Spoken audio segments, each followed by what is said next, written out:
The second season of The Count's Youngest Son is a Player kicks off right here. If you missed Season 1, you can catch up using the link in the I button or in the description below. Now, let's dive into today's recap.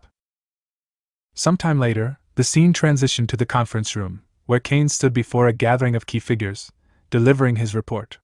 That's all for now, he concluded. We've detected abnormal activity in 3 separate territories. Based on multiple eyewitness accounts, a mysterious night order, comprising dozens of unidentified knights, was seen driving out monsters and securing the main roads.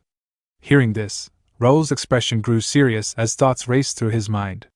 After the gate incident, the barony barely held itself together by mustering what little remained of its forces. And now this?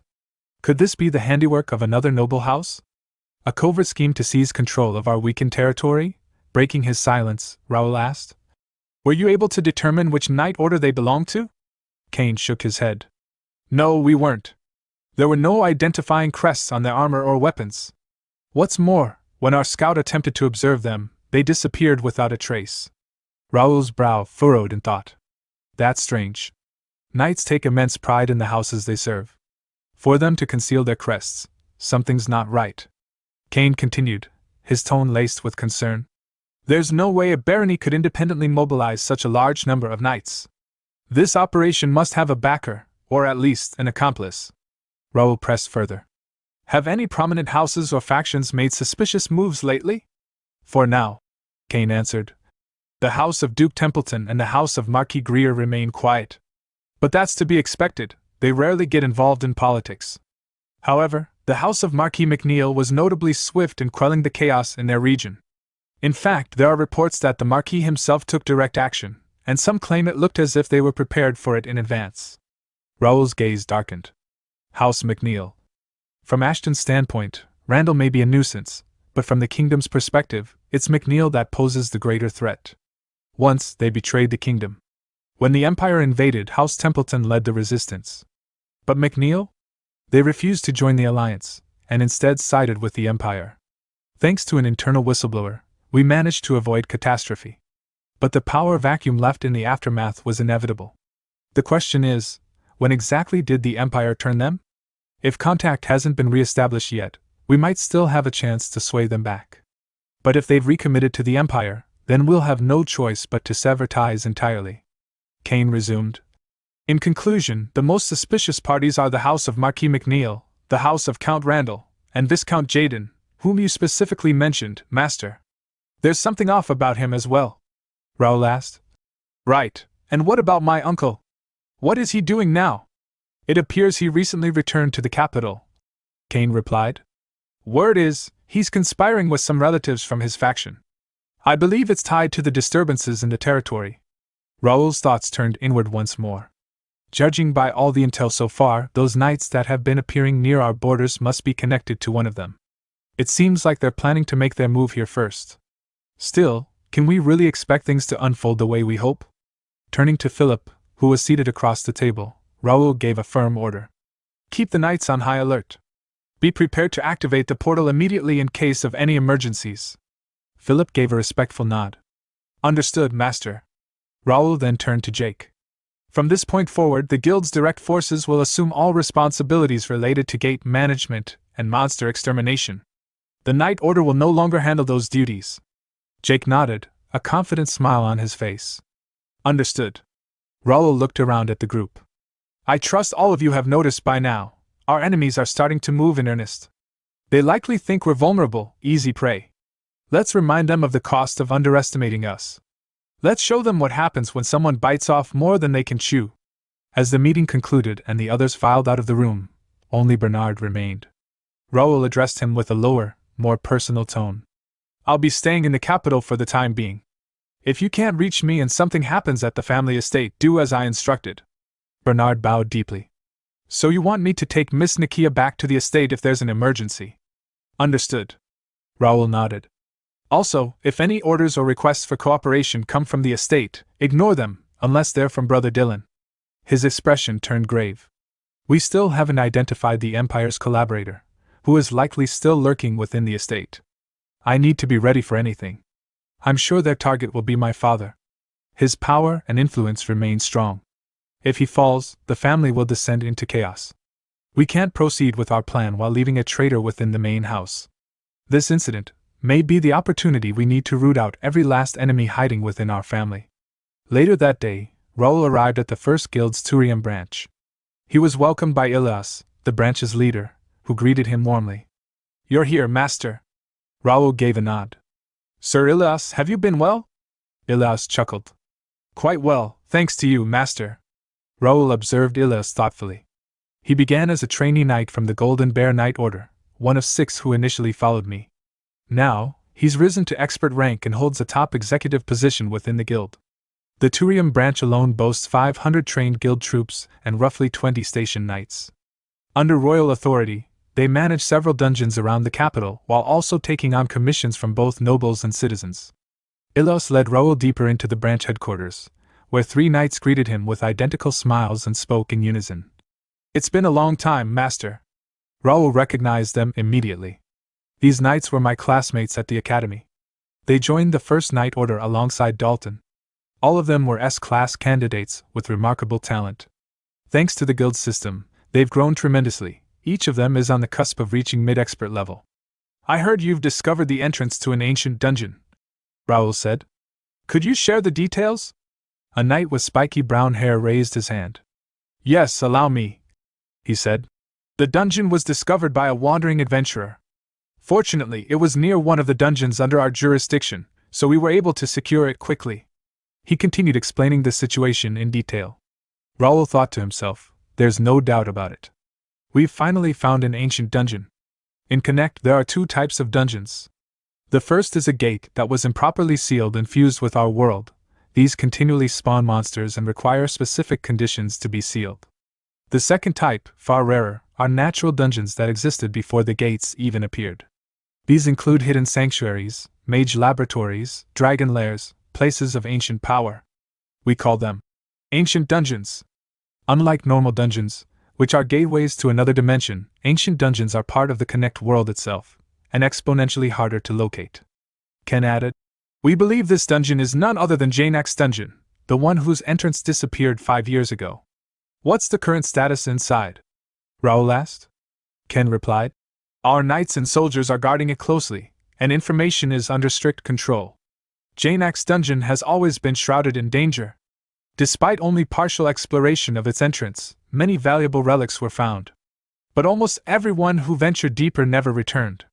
The last known expedition, 5 years ago, ended in tragedy when the entrance collapsed after a noble house's team entered."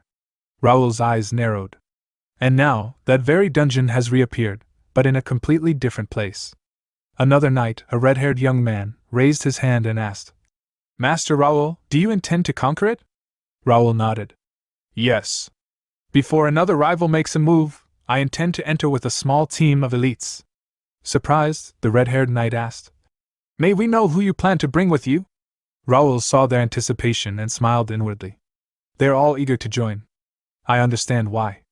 "I'm sorry," he said aloud, "but I've already chosen the members." He turned to Ken. "What do you think? Do you believe you have what it takes to conquer an ancient dungeon?" Ken asked with firm resolve. "Of course. I absolutely want to come with you." Before the assembled knights, Raoul announced his decision. "Among all the knights, I'll be taking only Ken with me on this raid. Is everyone fine with that?" Though a few sighs and murmurs rose in the room, Ken's fellow knights quickly came around. "It's unfortunate, but if it's Ken, we can't complain," one of them said with a supportive smile. "Congratulations, Ken. Do your best, for all of us." As Raoul looked at Ken, he couldn't help but reflect. Among the 10 who joined the First Knight Order, Ken stands just behind Dalton in terms of skill. He's also the only one to have reached expert intermediate rank. Though smaller in stature, his build is lean and quick, optimized for speed and precision. But more than that, it's his mana control, elegant and highly refined, that allows him to push beyond physical limits. He's not just a strong choice, he's the linchpin of this dungeon raid. I'm already looking forward to seeing what he'll achieve in the ancient dungeon. Later that day, the two were alone in a quiet meeting room. Raoul poured Ken a cup of tea and asked, "Is there anything that makes you uncomfortable about life in this Knight Order?" Ken replied without hesitation. "Not at all, Master. With our efficient training system and top-tier facilities, I truly believe there's no better place to grow.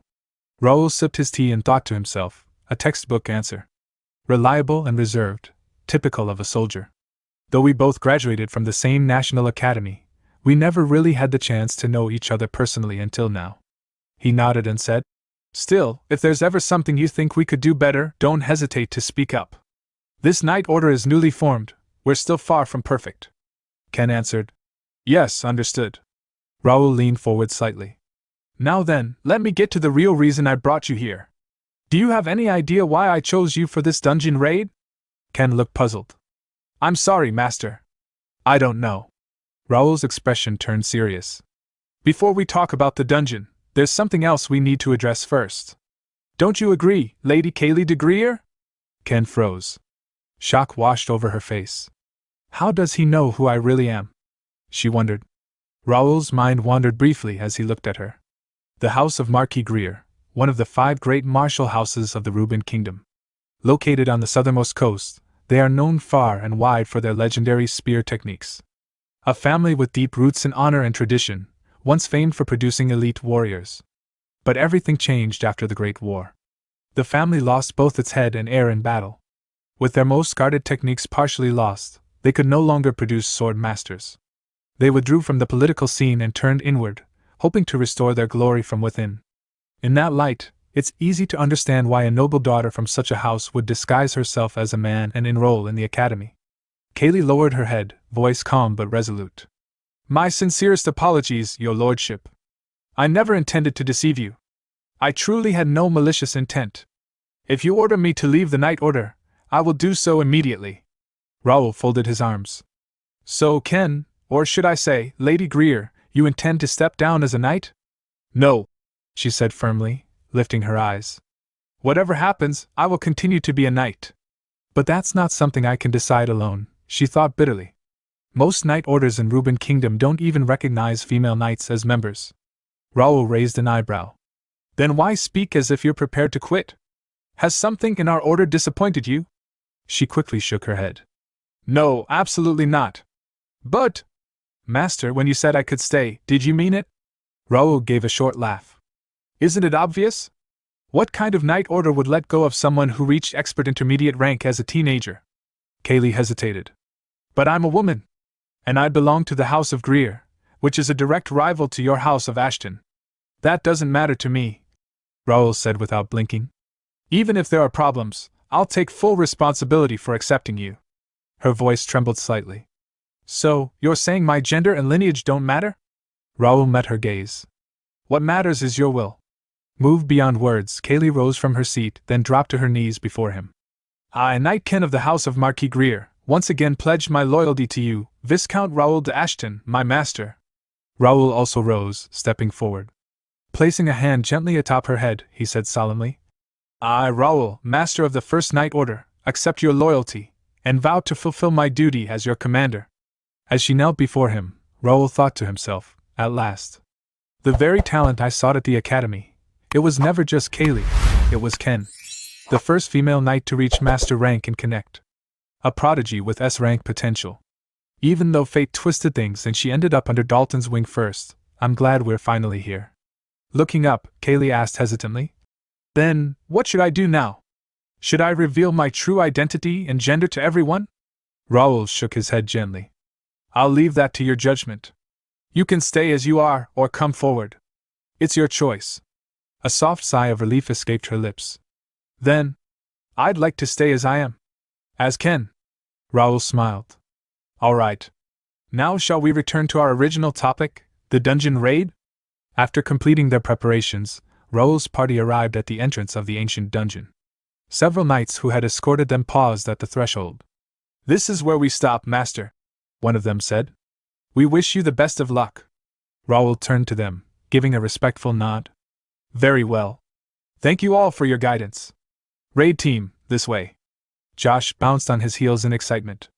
I can't believe I was chosen for the dungeon raid team. It's truly an honor, master. Going on missions like this always gets my heart racing. He then pulled something from his bag. Look, I even brought the magic lamp you left in my care. Raoul chuckled. It's good to see you fired up, Josh. But this time, I brought something better than the lamp. With a wave of his hand, Raoul summoned Ravel, the forest fairy. She fluttered into the air, sparkles trailing behind her, and immediately cast a spell. "Leave the lighting to me," she said cheerfully. Suddenly, the dark dungeon corridor lit up with a warm green glow. The faint shimmer of ancient magic danced along the walls. Everyone looked around in awe. The ancient dungeon, with all its mystery and danger, now seemed almost alive with energy. Raoul gestured forward. "That should be enough. Shall we begin our raid on this ancient dungeon?"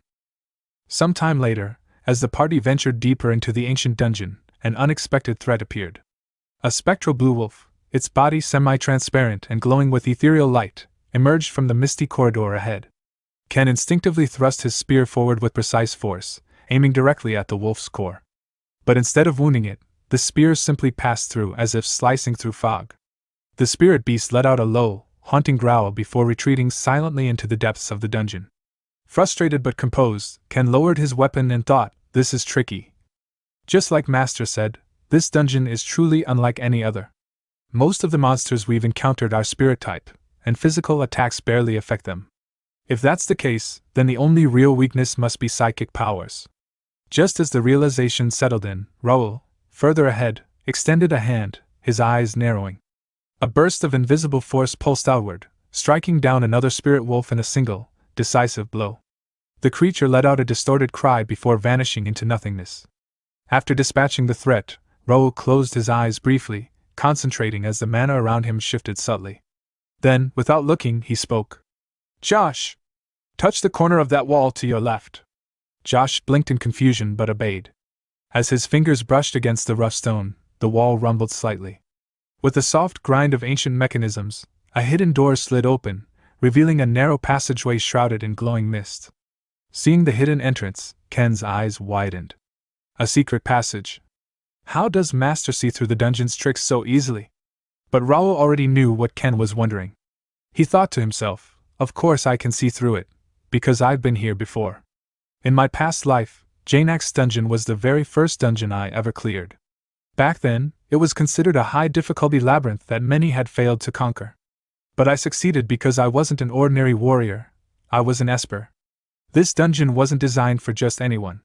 It was a proving ground built specifically for those with psychokinetic powers. Jainax himself, once revered as the ancient fist master, or the combat master, was an esper. As espers vanished from the continent of Connect, so too did the ability to clear this place. And his closest companion back in the day was none other than the ancestor of House Greer. They pressed deeper into the heart of the dungeon, when suddenly, the narrow path gave way to a vast, open area. Before them stood an enormous stone mansion under a ceiling of enchanted sky, as though they had emerged outside. Josh gasped. "Wait, did we come outside somehow? Is this place still part of the dungeon?" Raoul looked around, eyes scanning the grand structure. "Yes, it's exactly like I remembered. You can never predict what you'll find in an ancient dungeon. This mansion was part of it too." Ken's gaze fell on the stone walls, the carvings, the architecture. Something about the building tugged at his memories. This place, it looks so familiar. "Master, over there!" Josh suddenly pointed toward a large arena-like area where two imposing statues stood facing each other. "There's something here!" Ken followed his gaze and stopped. His breath caught. A bronze statue stood tall, its design unmistakable. The scene faded to several days earlier, in the meeting room of the Turian branch. Raoul leaned back in his chair. "Now then, let's return to the topic of the dungeon raid. Ken, you've heard the rumors, haven't you? About the hidden treasure left behind by the ancestor of Marquis Greer in Jainax's dungeon?" Ken nodded gravely. "Yes. In fact, most of the artifacts unearthed in past expeditions were related to House Greer. The Marquis attempted multiple raids over the years whenever the dungeon reappeared. But the cost was devastating. Few ever made it back." His tone turned somber. "The most recent attempt was 5 years ago. My older brother Sean Greer, the heir of our house, led that expedition. When news reached the Academy of the Dungeon's discovery, he mobilized his escort knights and soldiers and rushed there. But he never came back." Ken clenched his fists. "Master, no matter what, I must go. I have to reach that place, for my brother's sake, and for my family." Now back in the present, Ken stood frozen, staring at the bronze statue. Raoul looked over. "What do you think? Could the rumors have been true?" Ken stepped forward, voice firm. Yes. I'm certain of it. That's him. That's Jeremiah de Greer, the founder of the Greer Marquette. The three of them approached the statues together. But just as they stepped closer, a glowing system window appeared in front of Raoul. Warning, this is a forced quest area. Unauthorized entry may result in death. Recommended qualifications, spear technique rank B or higher. Proficiency level, 1 or above. Bloodline holder from House of Marquis Greer. Seeing the message, Raoul turned to Ken and gave a confident nod. Looks like it's finally your turn. Can I trust you to handle it? Ken nodded, determination burning in his eyes. Please, master. Leave it to me. He stepped forward slowly, approaching the statue of Jeremiah de Greer. As he entered the activation range, the statue's eyes gleamed with light. It began to move. With a metallic echo, the statue's arm swung its spear wide, and a deep voice boomed through the chamber. Who dares disturb my eternal sleep? Ken immediately assumed a combat stance, spear raised in front of him.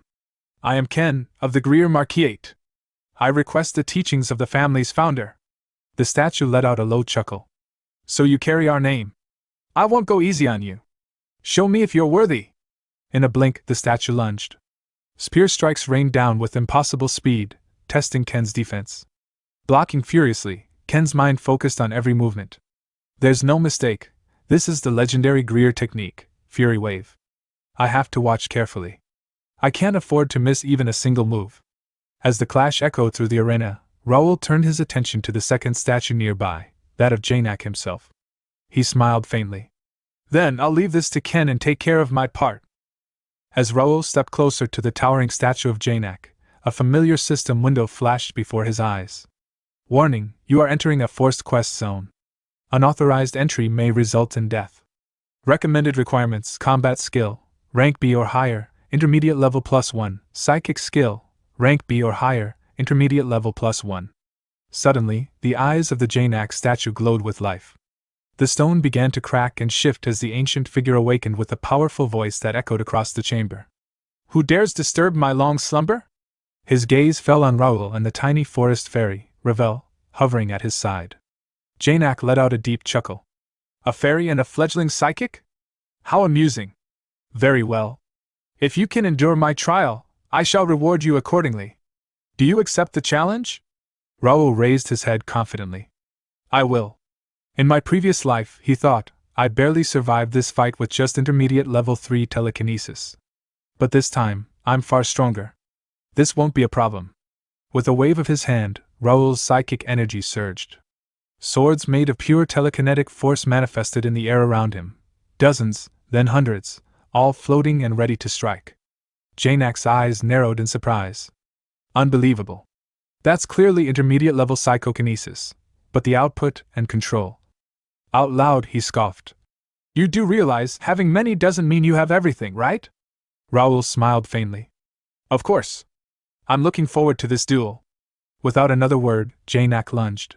His fist, wrapped in a greenish martial aura, tore through the air with immense pressure. In response, Raoul launched his psychic swords forward. But Janak twisted and dashed through the formation, slipping between the blades with uncanny speed. He swung his fist directly at Raoul.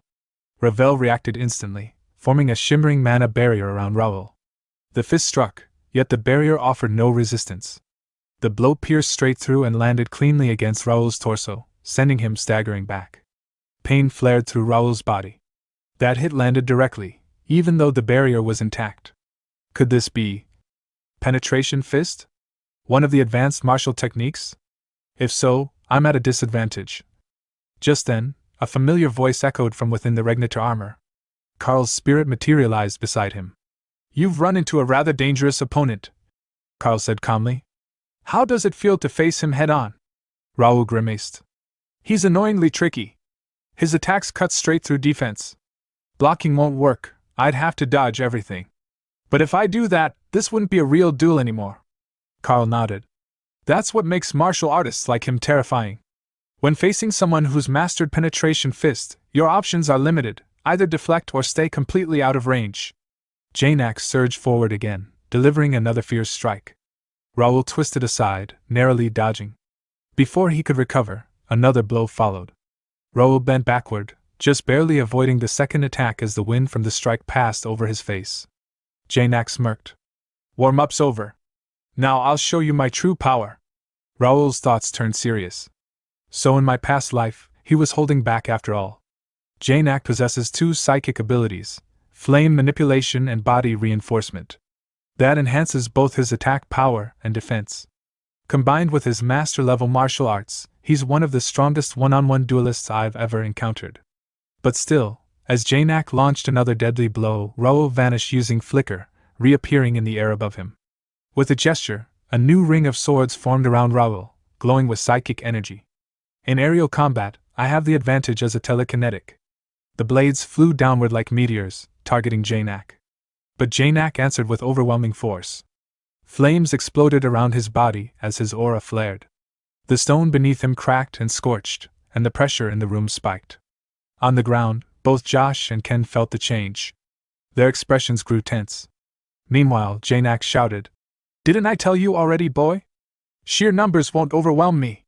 He raised his fist again. "Junk like this, I'll cut down." With explosive strength, he swung his arm and shattered many of the incoming blades. But something unexpected happened. One of Raoul's swords sliced into Janak's forearm, drawing blood. Janak's eyes widened. "What? That's a mana blade." He glanced around. "No, all of these swords are imbued with mana? For a rookie like him to maintain this many enchanted weapons." Letting out a roar of frustration, Janak released a psychic pulse that caused the blades to clash against each other in midair, colliding and shattering into fragments. Raoul frowned. My mana blades were overwhelmed. I need to reinforce them again with psychic energy. Before he could act, Janak raised both hands, gathering flaming energy into a monstrous shape. An enormous dragon formed entirely of flame and aura, its jaws wide open. The beast lunged toward Raoul like a comet. Damn it! Raoul thought, panic rising. There's no way to dodge this. No matter where I run, I'm toast. Just then, Carl reappeared beside him, calm and composed. Relax, Raoul. Open your eyes and observe. That's not a real dragon, it's condensed flame aura. The form is just an illusion. What you need to find is the mana core. That's its weak spot. Raoul's eyes sharpened, focusing. He scanned the flaming dragon, and then saw it, a swirling orb of concentrated mana at the center of its mouth. There it is. Channeling his power, Raoul conjured a new set of telekinetic blades, sharper, stronger, more refined than before, and hurled them directly into the core of the incoming dragon. A massive explosion erupted midair. Flames surged, smoke filled the air, but as the dust settled, Raoul emerged from the smoke, unharmed. Janak stared at him in disbelief. His mouth opened slightly, and he muttered, I have to admit it. You've surpassed a level I can judge. He slowly lowered his fist, and bowed his head slightly. This duel is your victory. The statue of Janak spoke, its deep voice echoing through the hall. Thanks to having met such an outstanding junior, I can leave in peace. A sudden chime sounded in Raoul's ears, and a system window appeared before him. Forced quest, Janak's test, completed, rewards, mansion warehouse key, type B, 50,000 player coins, large amount of EXP, title obtained. The one who received Janak's acknowledgements. Before Raoul could fully process the notification, a brilliant golden light began to radiate from the statue's chest. Slowly, a shimmering golden core emerged, floating in the air. I look forward to the day your psychokinesis reaches the level of a master. The statue continued. May the experience you've gained from today's battle guide you along your path. Raoul's brows furrowed. What's this? Wasn't the reward for the hidden quest already fixed? The moment the golden core drifted away, Janak's statue fell silent and still, returning to lifeless stone. Across the hall, the statue of Jeremiah stopped mid-swing against Ken. Time's up. I concede, this match is over. Ken, panting heavily and drenched in sweat, could barely keep his stance. Jeremiah's statue inclined its head in respect. You've endured far longer than I anticipated. I respect your perseverance. Ken of Marquis Greer, you pass. From the sidelines, Josh let out an enthusiastic cheer for both Raoul and Ken. Yet another system notification popped up before Raoul's eyes. Forced quest, Janak's test, completed, rewards, mansion warehouse key, type B, 50,000 player coins, large amount of EXP. Raoul smirked to himself. Good, just as planned. That means Ken has cleared his trial too. Once they stepped inside the mansion of Greer, Josh couldn't help but marvel. It's on par with the mansions in the capital. Raoul waved a hand dismissively. You've both worked hard. Take a short break. I'll contact you through guild communications when I need you. Until then, rest in your rooms. Yes, master. Thank you for your hard work, Josh and Ken replied before heading off. As their footsteps faded, Raoul placed his hand on a table and opened his system interface. All right, time to sort through the rewards. A window displayed the details. Title: The one who received Janak's acknowledgements. Grade S. Effect: increases combat power, psychic skill strength, and skill proficiency by 20%. Raoul tilted his head thoughtfully. Not bad, though a swordsmanship buff would have been nice. Well, I can always get that somewhere else. From his inventory, he pulled out the golden core. Item: Janak's spiritual core, grade S. Effect: enhances certain psychic abilities of the consumer. A special core left behind by Janak for future generations. Grants unique powers based on the consumer's choice. Raoul froze for a moment, stunned. An S-grade core? In my previous life, the first dungeon clearer only got grade B, and everyone after that received grade C. Without hesitation, he swallowed the core whole. Golden light flared across his body. You have consumed the S-grade spiritual core, Janak's spiritual core. The core's effects are spreading throughout your body. Choose 2 growth effects suited to your aptitude. 3 new system windows materialize before him. Psychokinesis, power growth, increases the total movable weight by 10 times. Psychokinesis, control growth, increases the number of manipulable objects by 10 times and improves fine control. Psychokinesis, range growth, doubles both detection and spirit projection range. Raoul's eyes widened. I have to choose between these? That's insane. Taking a deep breath, he analyzed each. Power boosts the weight I can move and the speed of heavy objects. Control lets me handle more objects simultaneously and with precision. Range expands my area of influence and detection. After a moment of consideration, he made his decision. You have selected range growth and control growth. Golden light surged through his body, his eyes now glowing with radiant gold. Every object in the room rose into the air under his will, spinning and floating in perfect harmony. So this is how it feels. This sensation is completely different from when I reached Meister level in my past life. Honestly, I could crush the past life me in a psychic duel right now, and not just maybe, but definitely. With a thought, everything returned neatly to its place. Just then, he sensed a faint but unusual aura. Come to think of it, just as I got a hidden reward, Ken must have gotten one from Jeremiah. That ring and spear, looks like he awakened his abilities. Good for him. A smile touched his lips, until Josh burst into the room, face pale and breathless. Master! There's a big problem. Raoul turned sharply. What happened? Josh swallowed hard. I was walking around the back of the mansion during break, and I found something. A place that looks like a graveyard. A little later, Raoul, Ken, and Josh hurried toward the rear grounds of the mansion. The air was heavy, and an unsettling silence blanketed the area. As they rounded the last corner, the sight before them made them all tense. Hundreds of human skeletons lay scattered across the ground, bleached and brittle with age. Raoul's gaze swept over the grim remains. He turned to Ken, his voice low and grim. It's even more horrific than I expected. There's something in particular you're looking for, isn't there? Ken nodded solemnly. Yes, master. Without another word, Raoul stepped forward, extending his right hand toward the field of bones. His thoughts focused inward. Let's use the spiritual core's effect. An invisible wave pulsed outward, scanning the skeletal remains one by one. His senses sifted through the dead until something caught his attention. There, nestled on the finger of a golden-armored knight's skeleton, was a distinctive ring. Raoul recognized it instantly. The crest belonged to the house of Marquis Greer. Raoul stepped toward the armored corpse. The faint glint of gold contrasted with the weathered bones. Behind him, Ken's eyes widened as he fell to his knees, despair written across his face. Moments later, Josh approached, holding a bundle of weathered papers. Master, we found this right beside the corpse. Raoul took the documents and began to read. The ink was faded, but the writing was still legible. September 7th, I heard from Fabian about Janak's dungeon. We've never gotten along, not since I took the top spot in the entrance exam. It's suspicious he'd offer me this kind of information. September 10th, Fabian of House McNeil says he wants to make amends. He proposed we tackle the dungeon ourselves, No adults, no interference. September 12th, after some thought, I agreed. Waiting for my family's support would take too long.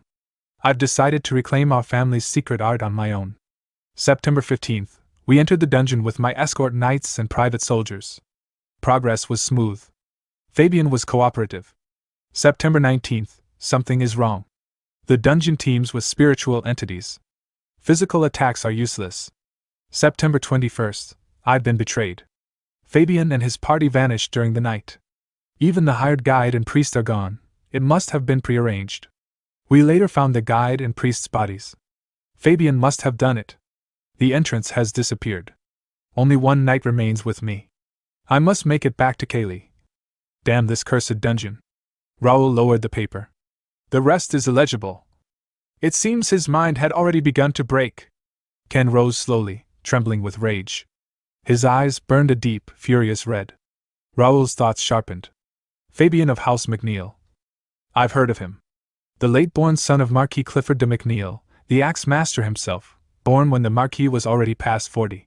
Not gifted, yet spoiled beyond reason. The Marquis even created a knight order for him. Wait, why does this sound so much like my own story? Turning to Ken, Raoul spoke with measured sympathy. I'm sorry for the tragedy here. As for Fabian of House McNeil, Ken cut him off, his voice steady despite his fury. I have already pledged my loyalty to you, Master. I will not tarnish your name over personal vengeance. But if conflict with House McNeil ever comes, please allow me to stand at the front. Raoul paused for a moment, then nodded. I swear it. You will have your chance to take rightful revenge, but you must do it with your own strength. Ken bowed his head. Thank you, Master. I will never bring dishonor to your name. Raoul's eyes narrowed slightly. Eliminating Fabian won't be difficult, but there's no need to rush. Sooner or later, House McNeil and I will clash. They're not the only ones who can scheme. When the time comes, I'll repay them in full. In the weeks that followed, the dungeon expedition concluded. Jane X's dungeon was relocated entirely to Calypso's territory, possible only because Raoul had received an extraordinary reward, Jane S. Dungeon Core, Grade EX. Effect, grants administrative control over the ancient dungeon. Jane X's dungeon. Function, create or seal entrances at any location. Warning, destruction of the core will annihilate the dungeon entirely.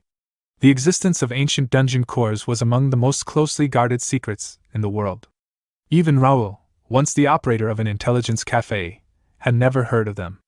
Using the core, Raoul salvaged every remaining treasure from the dungeon and reconfigured it into a personal training ground, complete with the guidance of 2 ancient masters. Even Bernard, the Wind Mage, used it to elevate his psychic abilities to a higher level. Now, Raoul's focus shifted to strengthening the knights and readying his forces for the inevitable conflicts ahead. 1 month later, Mira First Guild Academy, Dalton greeted him warmly. Long time no see, Raoul. It's been a while. Raoul replied with a faint smile. How are the trainees? You mean the foreigners? Their growth rate is astounding. Now I see why you're so interested in them. Dalton, both headmaster of the academy and the swordsmanship instructor, oversaw their training personally. And the guild recruitment? Raoul asked. I've been focusing on the talented ones, but fewer people are interested than I expected. That's fine, Raoul said. Just make sure you secure the ones I named. Of course, Dalton replied. I won't take my future subordinates lightly. Raoul thought back to a special item he had obtained long ago, a rare consumable from a main scenario quest that allowed the creation of a second guild, bypassing the rule that each person could only join one. With it, he would form the Purple Guild, a secret player-only organization rivaling the First Guild in power. I'm counting on you, Raoul told Dalton. I'll give you most of the Purple Guild's authority. Dalton smirked. Leave it to me. Those old lords won't even imagine we're building something like this in secret. With that, Dalton departed. Alone now, Raoul's form shimmered, shifting into the appearance of Bei Dohayan. Then, time to update today's record. Some time later, a student from the First Guild Academy burst into one of the classrooms, his face flushed with excitement. Hey! Big news! Bei Dohayan just showed up at training arena number 1, he shouted. The room stirred instantly. Really? One student exclaimed. How high is he planning to push his score this time? Another jumped from his seat. Let's go! If we're lucky, we might even get a party play with him. It had already been 2 months since the Academy's first batch of students enrolled. 600 of them were being rigorously trained under the Academy's specialized methods, and their skills were improving at an extraordinary pace. Among the many programs offered, one stood out as the Academy's pride: virtual battles via the Illusion Magic Circle. This system could create complex, lifelike battle environments filled with monsters, designed to evaluate a student's ability in real combat scenarios. Every week, the students' performances in these simulations were compiled into a ranking list. The final graduation exams would also use the same system, making it a vital part of their training. But since the program's launch, one thing had remained constant: the number 1 spot had never changed. The undisputed top ranker was Bae Do-hyun, a name synonymous with dominance. His position in the Academy wasn't just first place, it was untouchable. Training Arena number 1 was alive with the sound of combat. Inside, Bae Do-hyun was cutting through monsters with effortless precision, each strike clean and decisive. Outside, students huddled around the ranking display. "Whoa," one student said, wide-eyed. "That monster just broke another record. I thought we were finally catching up this time." Another muttered in frustration. A third asked, "He barely even shows up to classes. How does he keep getting scores like that? Even the instructors have acknowledged him." A fourth replied, "Rumor says he's busy running missions for the first guild." Moments later, Bae Do-hyun stepped out of the training room. At once, rank students like Blake hurried over. "You're sparring today, right?" Blake asked eagerly. "How about with me?" Before Bae Do-hyun could answer, another student cut in. "Don't be ridiculous." Someone behind Blake scoffed. "I booked him last week." That person was promptly shoved aside by Wang Tianming, who declared, "Move aside, everyone. Today, I'm going to avenge my last defeat." Bae Do-hyun let out a tired sigh. "Don't you guys ever get tired of this?" he asked. Wang Tianming smirked. "Not until I beat you. We can't graduate with a loss hanging over our heads.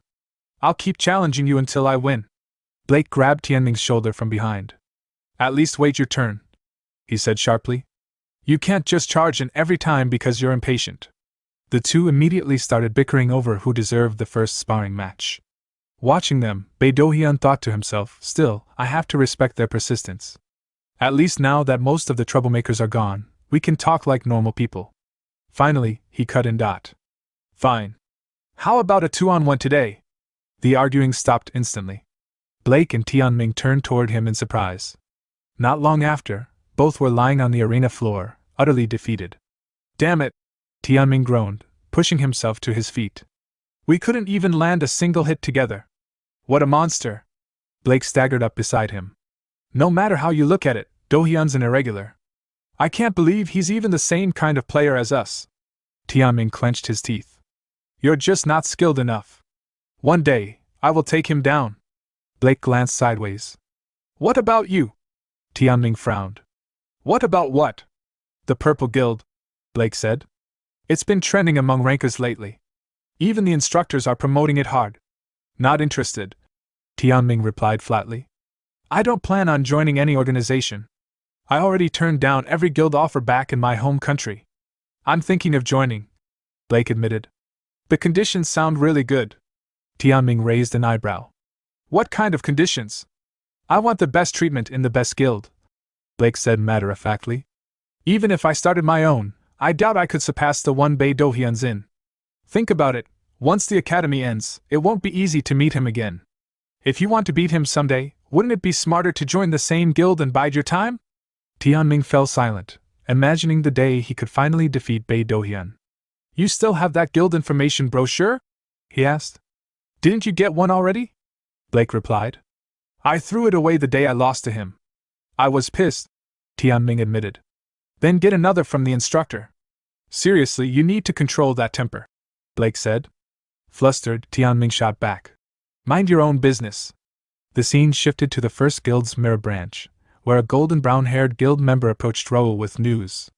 "The business targeting outsiders is finally turning a profit," the man reported. Raoul smiled faintly. "Is that so? That's good to hear. We expect a steady flow of newcomers in the future," the man continued. "So we're planning to expand our shops in case we get more visitors than expected. The guild has secured both the manpower and the funding," Raoul assured him. "If you need anything, we'll gladly cooperate." We're truly grateful for your personal assistance, Baron Raoul, the man said sincerely. Suddenly, a system window appeared before Raoul, an incoming guild audio message. He opened it. The voice of Bernard came through urgently. Master, we have a problem. We just received word from our informant in Cauford Castle. Count Melvin has collapsed. Raoul's expression hardened. Damn it. Is the scenario starting exactly as I predicted? He immediately activated emergency transmission to all guild members. All forces, maintain maximum alert, he ordered. From this moment, consider this a wartime situation and prepare accordingly. Yes, master, came the unified reply. Raoul strode quickly down the corridor, flanked by knights, continuing his orders through the link. All knights of the Mirror Branch, head to Calip's castle. Also, there will be officer meetings tonight. Stand by until then. That's all. He cut the transmission and pushed open the door to a room, where Nikia, Dalton, and Kane stood near an active portal. What's the current situation? Raoul asked. Kane reported. The Count hasn't regained consciousness yet, but healers and priests have begun treatment. Then follow me to the main estate, Kane, Raoul ordered. Dalton, join Bernard at Calip's castle with Nikia. Yes, master, they replied. Raoul then turned to Nikia and used a secret transmission directly to her mind, issuing a confidential order. Finally, he addressed Kane. First, we hurry to the main estate. Inside, his thoughts burned with determination. When I opened my eyes as Raoul Ashton, I made a vow to accept this life and face whatever comes. The tragedy looming over the Count's family, I will stop it, no matter what. The scene shifted to Cauford Castle, ancestral seat of House Ashton. Raoul strode through the main gates, his voice echoing with urgency. I came as soon as I heard Ivan. The butler, Ivan, was visibly trembling as he bowed low. Lord Raoul. I failed to properly serve the Count. I have no excuse. Raoul shook his head. Don't blame yourself too much, Ivan. What matters now is father. Let's see him first. He signaled to Philip, one of the household retainers.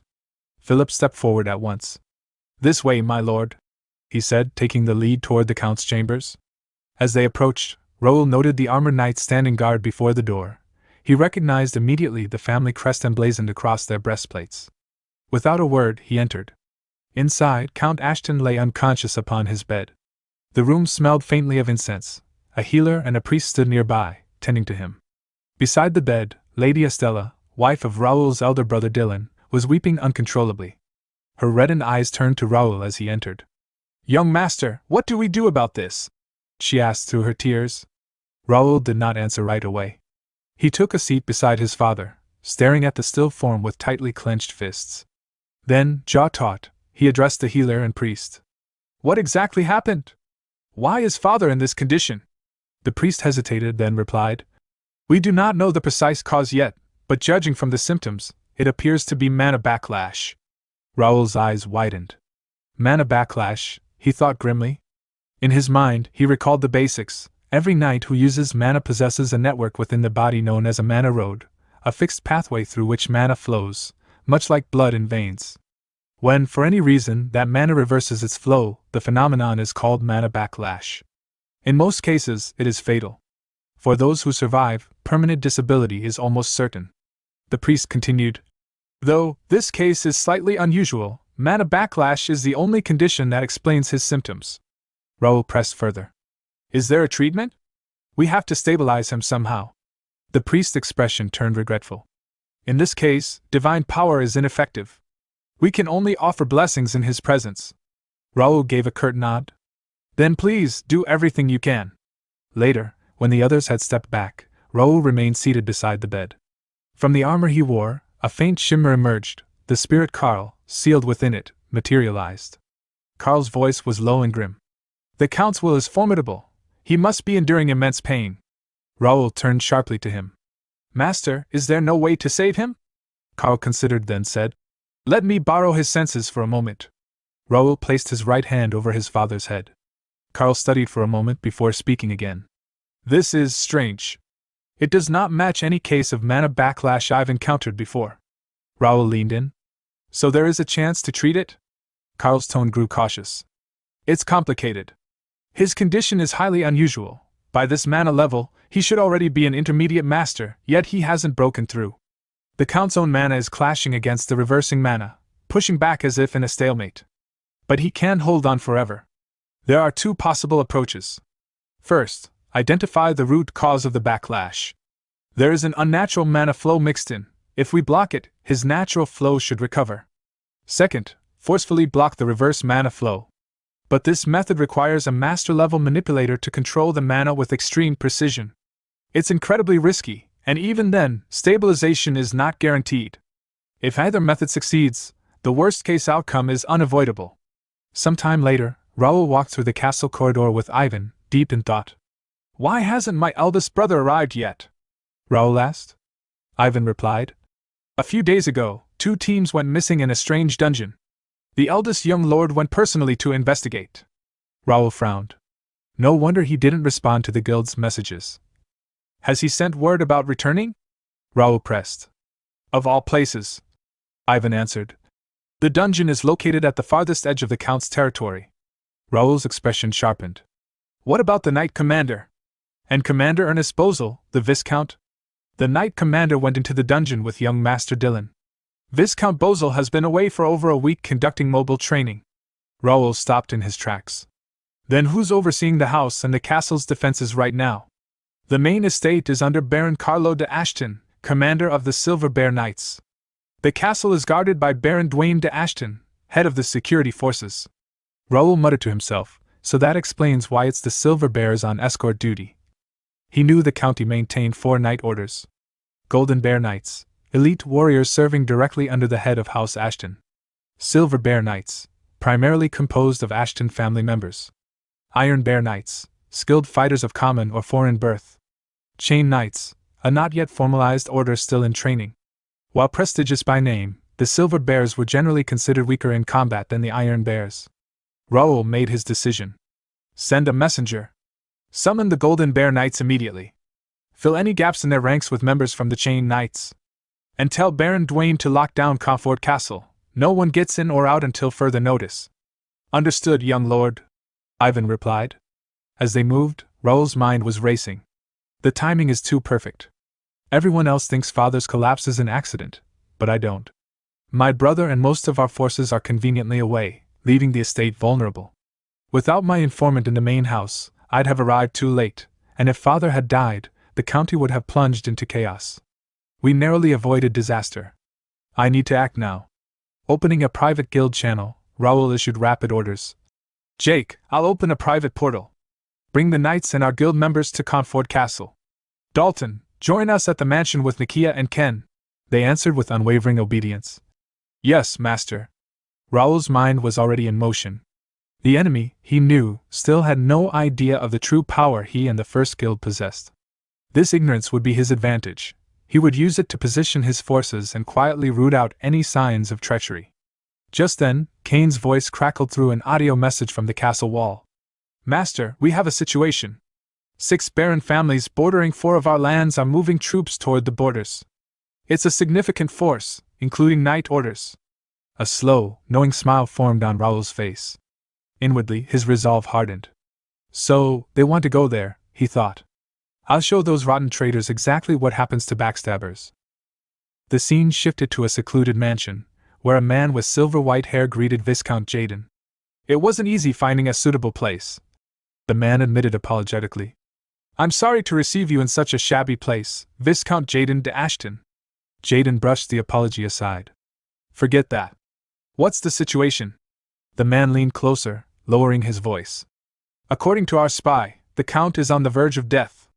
Most of the castle's main forces are away for a dungeon subjugation." A cold smile curved across Jaden's face. "Serves him right. He should have known his place, bringing death upon himself with his foolish actions. Dylan took the bait too. Nothing else we need to worry about, right? There's no one else who could rally them," the man assured him. "But I've just received word. Somehow, Raoul Ashton has shown up at the mansion." At that, Jaden's expression darkened. "That brat Raoul? After what happened in the capital, he's been far too active." The silver-haired man quickly reassured him. "Don't worry. We've stationed troops in his territory. He'll be rushing back in no time." "He'd better," Jaden replied sharply. "We paid a lot to move those worthless pawns." Keep a close eye on him and report to me immediately, he replied. Yes, sir. Jaden then turned toward his assembled knights. His voice carried with authority as he declared, Men, you've waited long enough. Our great cause has finally begun. This is the crucial task of setting the Ashton line straight. Let us drive out the vile ones who disrupted the family's order, and we will rewrite Ashton's history with our own hands. The knights roared behind him, raising their hands in unison. Those of the Count's line. Jaden thought darkly. I'll tear them down from top to bottom. Meanwhile, at Comfort Castle, Raoul was making preparations. Then I'll be counting on you, he said. Leave it to me, my lord, replied Weyron, a senior knight of the Golden Bear Knights, the man Raoul considered the best choice for the task at hand. Raoul reflected inwardly that Weyron's loyalty and strength made him the ideal guardian. A day after his father's collapse, knights from nearby had returned to the mansion, and after careful observation, Raoul had entrusted his father's protection to Weyron and his order. It was then that Baron Carlo, commander of the Silver Bear Knights, stepped forward. Isn't this a bit of an overreaction? He questioned. Are you saying that adding extra guards means you don't trust the Silver Bear Knights? Raoul met his gaze firmly. It's not that I don't trust you, Baron, it's that I don't intend to trust anyone. I'll keep strengthening the guard until my brother returns. I hope you understand. In his mind, Raoul calculated further. 5 Golden Bear Knights will rotate guard duty on the 5th floor, where Father's room is. No one may enter without my permission. This plot began within this very manner. Right now, I cannot trust anyone. I must strengthen the guard even more. Later, Raoul visited his father, Count Melvin Ashton, who was bedridden under the care of Bishop Alonso of the Xenon Order. Is there any improvement? Raoul asked. I'm sorry, Alonso admitted. Just maintaining the Count's current condition is already overwhelming for me. Raoul looked at his father's fragile state for a long moment, then said gently, You've done well, Bishop. Could you step aside for a moment? Understood. The bishop bowed and left the room. Immediately, Nakia entered. Raoul asked her quietly, How does it look? After carefully observing the Count, Nakia nodded. I think your guess is correct, Master. This is definitely a case of maniphilaria. Raoul's heart sank. Maniphilaria. I've seen this before. In my previous life, it was revealed that key figures of the kingdom were assassinated this way. The exact cause was never uncovered, but it sparked a great bloodbath. I always suspected it was connected to the downfall of the Count's line. Is treatment possible? He asked. Based on the data you gave me, I've already developed a cure, Nakia replied. Treating the maniphilaria itself won't be a problem. However, I can't guarantee what the Count's condition will be after treatment. Still, I'll do my best. I'm counting on you, Raoul said. If it's you, Nakia, I believe you can do it. Nakia bowed and left, while Raoul thought grimly, Now then, shall we go catch the tail of the ones who caused this mess? Sometime later, Raoul met with Philip. You're saying forces have been spotted at the Calip's estate's border? Raoul asked. Yes, Philip confirmed. It's said to be composed of a private knight order and mercenaries. No official report yet, but judging from the scale, there's a real possibility of a territorial war. They'd need royal approval to declare one, wouldn't they? Raoul pressed. Still, Philip warned. The enemy has already completed deployment. They could declare war at any moment. Then time is of the essence, Raoul said decisively. Let's return to the territory. Inform the commanders of each domain about the movements in neighboring lands. Have all knight orders prepare for combat, he replied. Yes, master.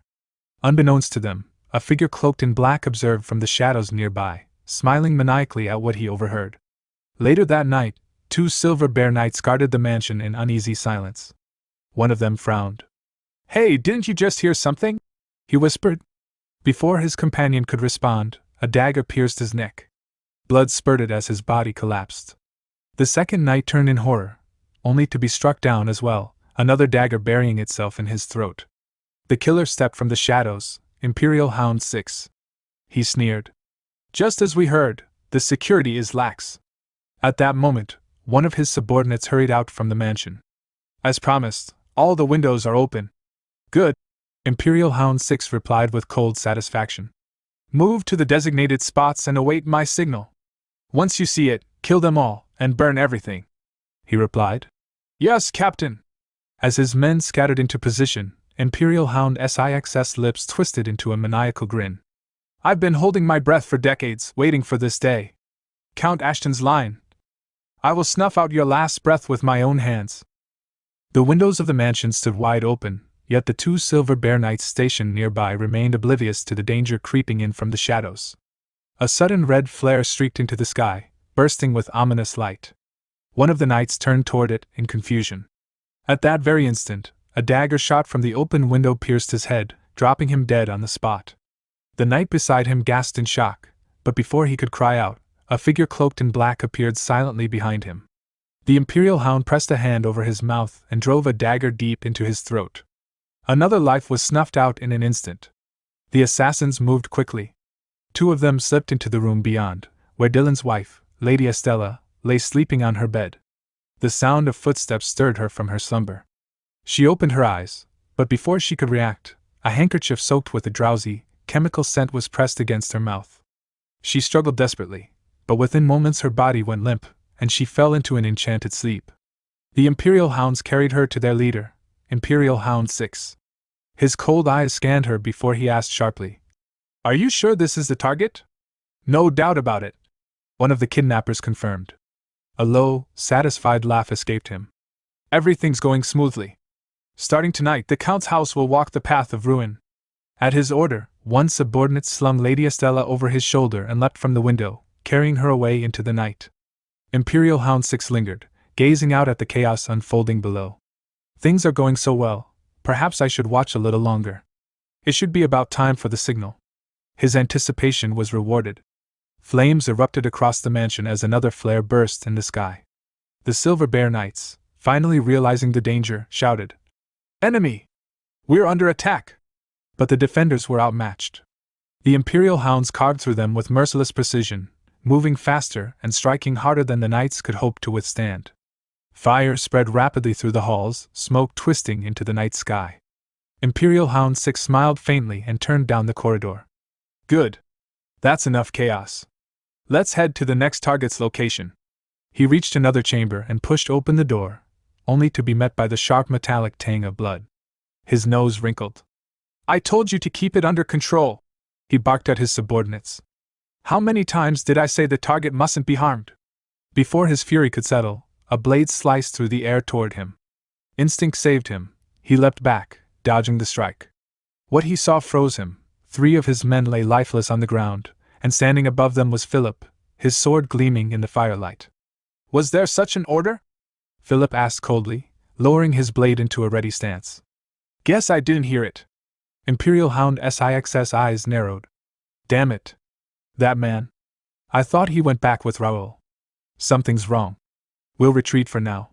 He spun on his heel and fled through the smoke-filled corridors. Glancing back, he saw Philip had not pursued. Relief flickered through him. Luckily, he's not chasing us. So, protecting the target really is his priority. Looks like Raoul secretly kept troops hidden. Foolish bastard. Even so, tonight will still be our victory. Later, within a meeting room, tension boiled over. Whereon, a Golden Bear Knight slammed his fist onto the table. "Just how was the guard set for such a disaster to happen?" he roared. Baron Carlo, commander of the Silver Bear Knights, snapped back immediately. "What?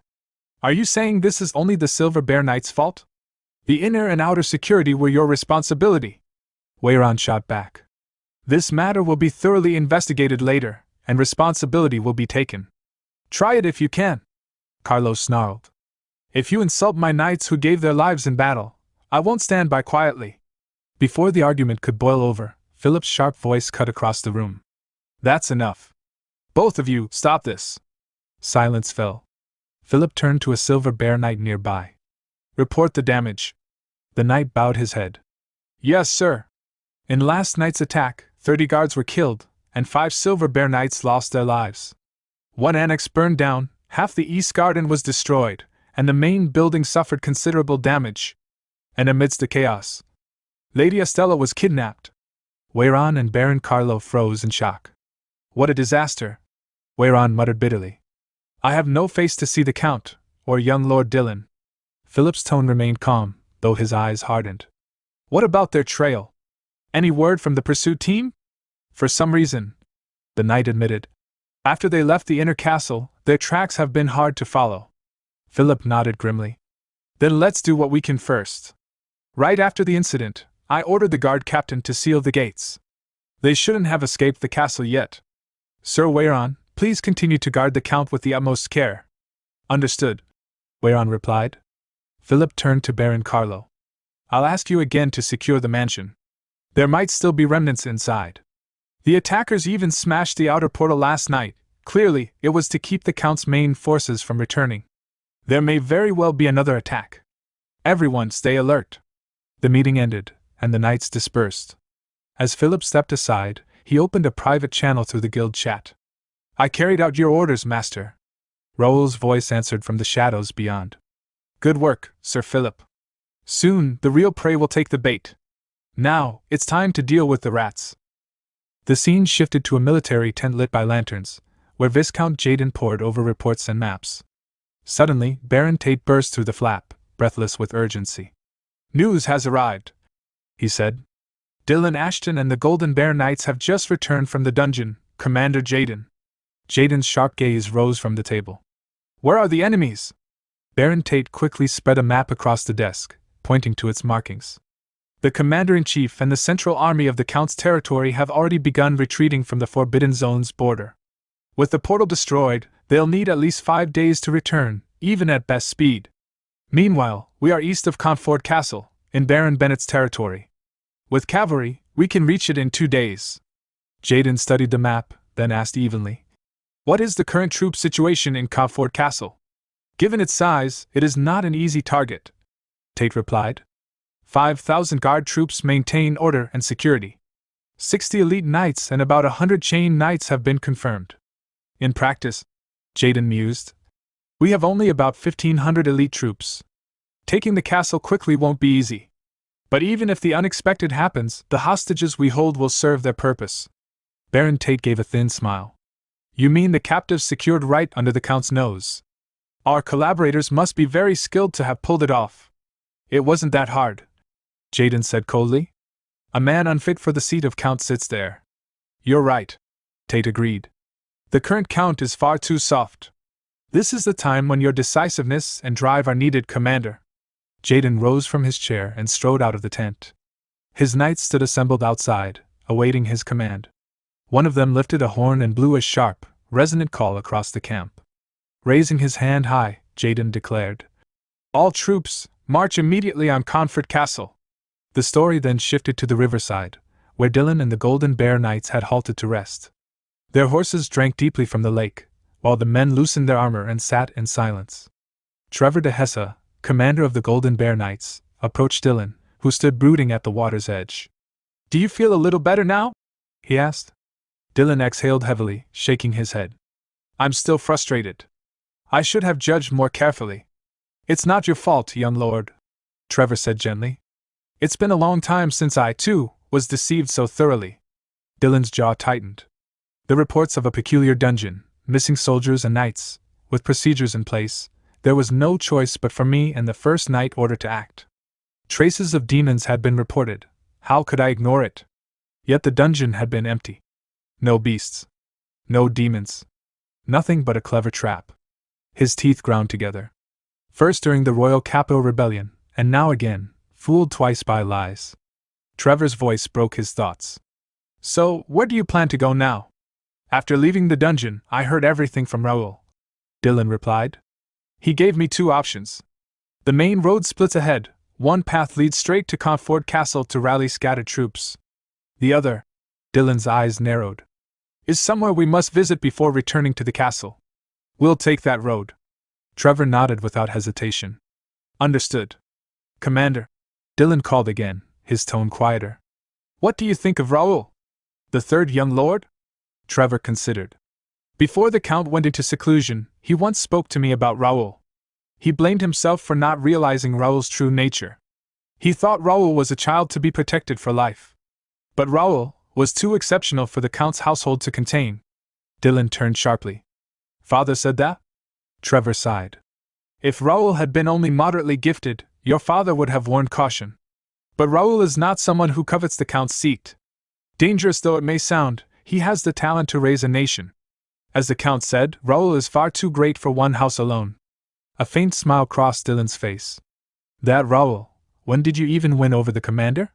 He straightened, resolve burning in his eyes. Let's move. Those who dared betray the Count's house must pay the price. He mounted his horse and called to his knights. Move out again. Leave behind anyone who falls behind. Stay sharp and keep up. The Golden Bear Knights rallied, ready to follow. Far away, in the depths of an Imperial Hound hideout, Imperial Hound 6 returned with his subordinates after their mission. His teeth clenched as he surveyed the surviving troops. The last operation caused more damage than expected. Raoul left behind variables deadlier than we imagined. But it doesn't matter. No matter who survives, the result will not change. The Ashtons will tear each other apart, until only one remains. And that will be the perfect moment to cut off the Count's family's last breath. From the shadows above, he watched over the Empire's mana soldiers, his expression twisted with grim satisfaction. Imperial Hound 6 stood in the shadows of the underground chamber, his expression calm yet calculating. Should we have deployed the cavalry earlier? He wondered. No, they must not reveal themselves yet. Whether Baron Jaden seizes Comfort Castle or not, it no longer matters. Once the battle begins, our agent will neutralize the castle's magical defenses.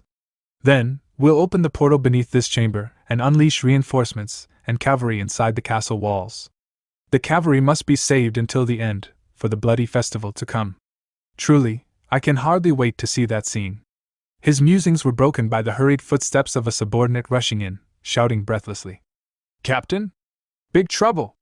The captive we took from the Count's family has escaped. Imperial Hound 6's eyes widened in shock. What were the guards doing? Those fools couldn't even keep watch over one woman? She can't escape the underground. Search inside, quickly! Yes, sir! The subordinate barked, rushing off. But before the search could begin, a voice echoed from behind. Sorry for calling me just some woman. Imperial Hound 6 spun around in alarm. Lady Estella stood there, cold fire in her eyes. In an instant, she struck, killing the subordinate beside him. An escaped prisoner! The captain barked. What are you doing? Catch her already! 2 of his men lunged toward her, blades flashing. But to their shock, she moved with deadly precision, cutting them down before they could react. Their lifeless bodies fell to the ground. Imperial Hound 6 froze, his heart pounding. That movement, what the? She wasn't an ordinary woman? Before his eyes, her form began to waver, shifting like rippling water. Her features melted away, and a mocking voice filled the chamber. That damned bronze mask! I never thought the day would come when I'd remove it with my own hands. The disguise collapsed, and the truth was revealed. It was not Lady Estella at all, but Cain. His eyes burned with vengeance. The revenge for my men who died so miserably, he growled. Today, I will repay it in full. Imperial Hound 6's composure cracked. That one, no doubt, the master of the Wings of Freedom, the Information Guild. Damn it, he disguised himself as a target just for this moment. How did he get this far? Cain sneered. This is just the kind of filthy trick you bastards pull. What's wrong? Upset you got burned by the same games you play. Arrogant brat! Imperial Hound 6 roared. This is the Imperial Hound's den. Don't think you'll leave here alive! At his command, several subordinates rushed forward, weapons drawn. Cain leapt into the air, his daggers flashing. Swallow waltz! The steel blades spun through the air like deadly comets, striking enemies in their heads and shoulders. Some dropped instantly dead. Others screamed in agony as they staggered, grievously wounded. Damn you! Imperial Hound 6 lunged, slashing with his dagger. Cain met the strike head-on, his own blade locking against it. You bastard! The captain snarled. To charge into enemy territory so recklessly, there's a limit to stupidity. You may have gotten this far by luck, but since you've seen everything, you cannot be left alive! Their blades clashed, sparks bursting into the dark chamber. More Imperial Hounds swarmed in, their numbers growing. Cain only smiled coldly. So you've all crawled out? Before the clash could continue, the ground shook violently. An explosion erupted at the entrance, smoke and fire blasting into the chamber. From the haze, a voice thundered. Wipe out every last one of them. Leave no survivors! Raoul Ashton emerged with his knights, their weapons gleaming. They surged forward, cutting down Imperial Hounds and Empire Mana soldiers alike. Imperial Hound Six's eyes widened in disbelief. What? How are you here? Raoul's gaze fell upon him, calm and commanding. From the looks of it, you must be the one in charge of this tunnel. Why are you here? The captain shouted. Didn't you return to your territory? Raoul glanced around the chamber, almost fascinated. Truly interesting. Does the Empire have a mole unit? How do you always manage to dig these underground tunnels? Imperial Hound 6 ground his teeth. Hundreds of cavalry, over 100 enhanced soldiers and Imperial Knights, all being completely overwhelmed. When did he gather such a force? This is nothing like the scale I saw at the investiture. Raoul's eyes followed the battlefield, pride flickering in his thoughts. For the past 6 months, I've been recruiting talent using the developer's analysis. With the system's aid, we conquered gates and trained without rest. One by one, they rose to expert-class knights. Now, all that effort is finally bearing fruit. But as the slaughter continued, Imperial Hound Six's expression twisted in desperation. My plan, 10 years in the making, is falling apart like this? No. I cannot give up here! He roared, summoning his full strength.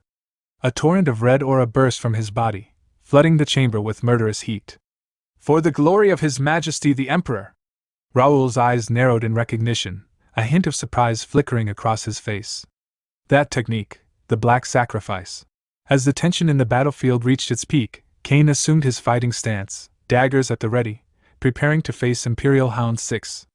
Raoul watched silently, contemplating the situation. What do you think, Cain? He wondered. The opponent was no ordinary foe, an expert-level fighter with activated tattoos, now in a berserk state, making them even more dangerous. Yet there seemed to be a flicker of emotion left within them. Would Cain take on such a challenge? Cain's form glowed with a greenish aura, the energy enveloping his daggers as he spoke with quiet resolve. I'm honored that you'd entrust this to me. For the sake of our fallen comrades, I'll make sure to take you down with my own hands. Without hesitation, Imperial Hound 6, fueled by his berserk state, lunged forward, striking with devastating force. Cain met the assault, his daggers clashing with the attack, sending waves of energy and dust scattering across the battlefield. At that moment, Jake approached Raoul and reported, Master, we've taken care of all the Imperial Knights and Demon Cavalry below. Raoul turned, relief flickering in his eyes. That ended faster than expected. Good work, everyone. Observing the duel between Cain and Imperial Hound 6, Jake commented, The berserk monster seems to have the advantage. Will it be okay? Raoul's gaze remained fixed on the fight. He's defending much better than expected. At this rate, the match will be decided soon, he thought. Jake, with a teasing grin, called out to Cain. Lady Cain, if this White Knight's help is needed, just say the word. Cain, flustered and angered by the remark, turned sharply. Not necessary, he growled, his eyes blazing. In a flash, he struck with lightning speed, slashing Imperial Hound 6 across the body. The berserker screamed in pain as blood spilled, falling to his knees, yet his dark aura still lingered. Turning to Jake, Cain asserted confidently, I'm more than enough on my own. Raoul nodded approvingly. It was an excellent match. Your skills have really improved. Cain replied humbly. I showed a shameful performance. Raoul's attention shifted to the fallen enemy. Now don't think this is the end, he said, activating his skill aura of radiance. Golden daggers surged forward, piercing Imperial Hound Six's body. Slowly, the dark, blood-infused aura began to fade. Cain observed silently, recognizing that the attack had severed the demonic energy that had possessed the hound. Raoul then commanded his knights to remove the corrupted power armor and take the fallen soldier away, still breathing.